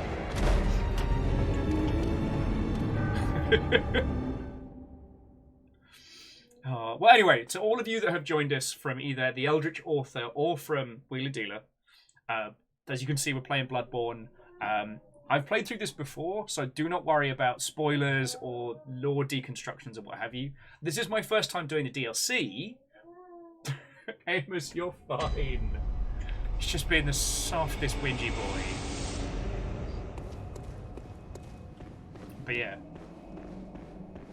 We've been having a big old natter today as we go through the Hunter's Nightmare. Amos, you're fine. My boy.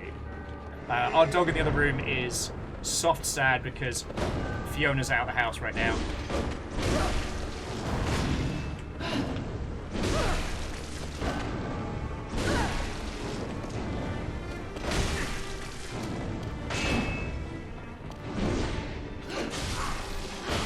River, you're fine.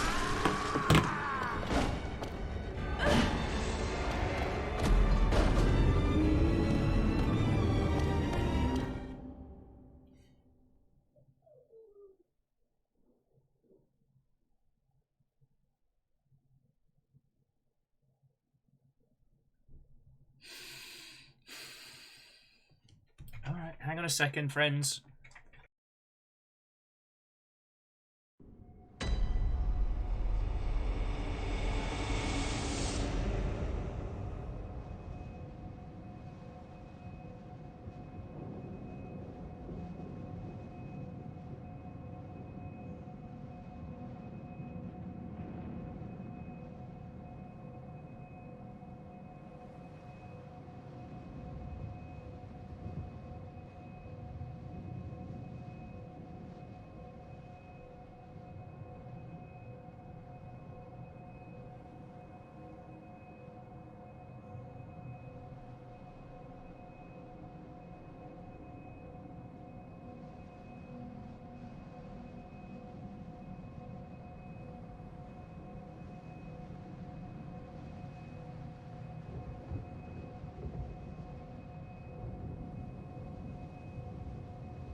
Hello, friends. Sorry about that.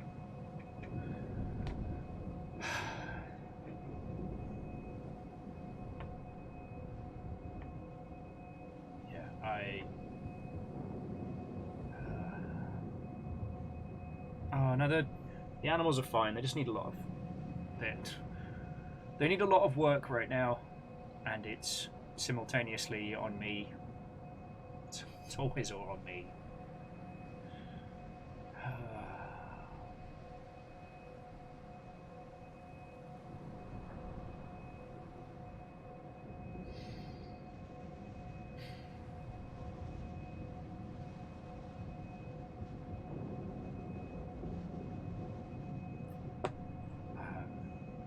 I need to bring our adventures to a close. I've got to handle all of this. So then, friends, I'm sorry to end on a down note. I hope you all have a fucking excellent rest of your weekend. Okay, I'll try and be on Discord as much as I can. And I'm sorry. I'm sorry this week's been a fucking disaster. But just know that the time that I have been spending with you lot this week here and stream and stuff has been the good bits. Alright? You know, y'all aren't the stressor. You know, y'all aren't what's burning me out. Okay? And I hope it's very important that you all know that. Hindle, like, thank you for helping and waiting. I'm sorry we didn't get to fight together today. I'll do my best to get more stuff on the schedule. But again, friends, thank you so much for being the most wonderful group of people that anybody could ask for. Thank you for bearing with me in some really fucking hard times. Yeah. Keep an eye on the Discord. I'll let you know what next week's looking like, and we'll go from there, friends. We'll go from there. Again, I'm sorry, and have a wonderful rest of your weekend.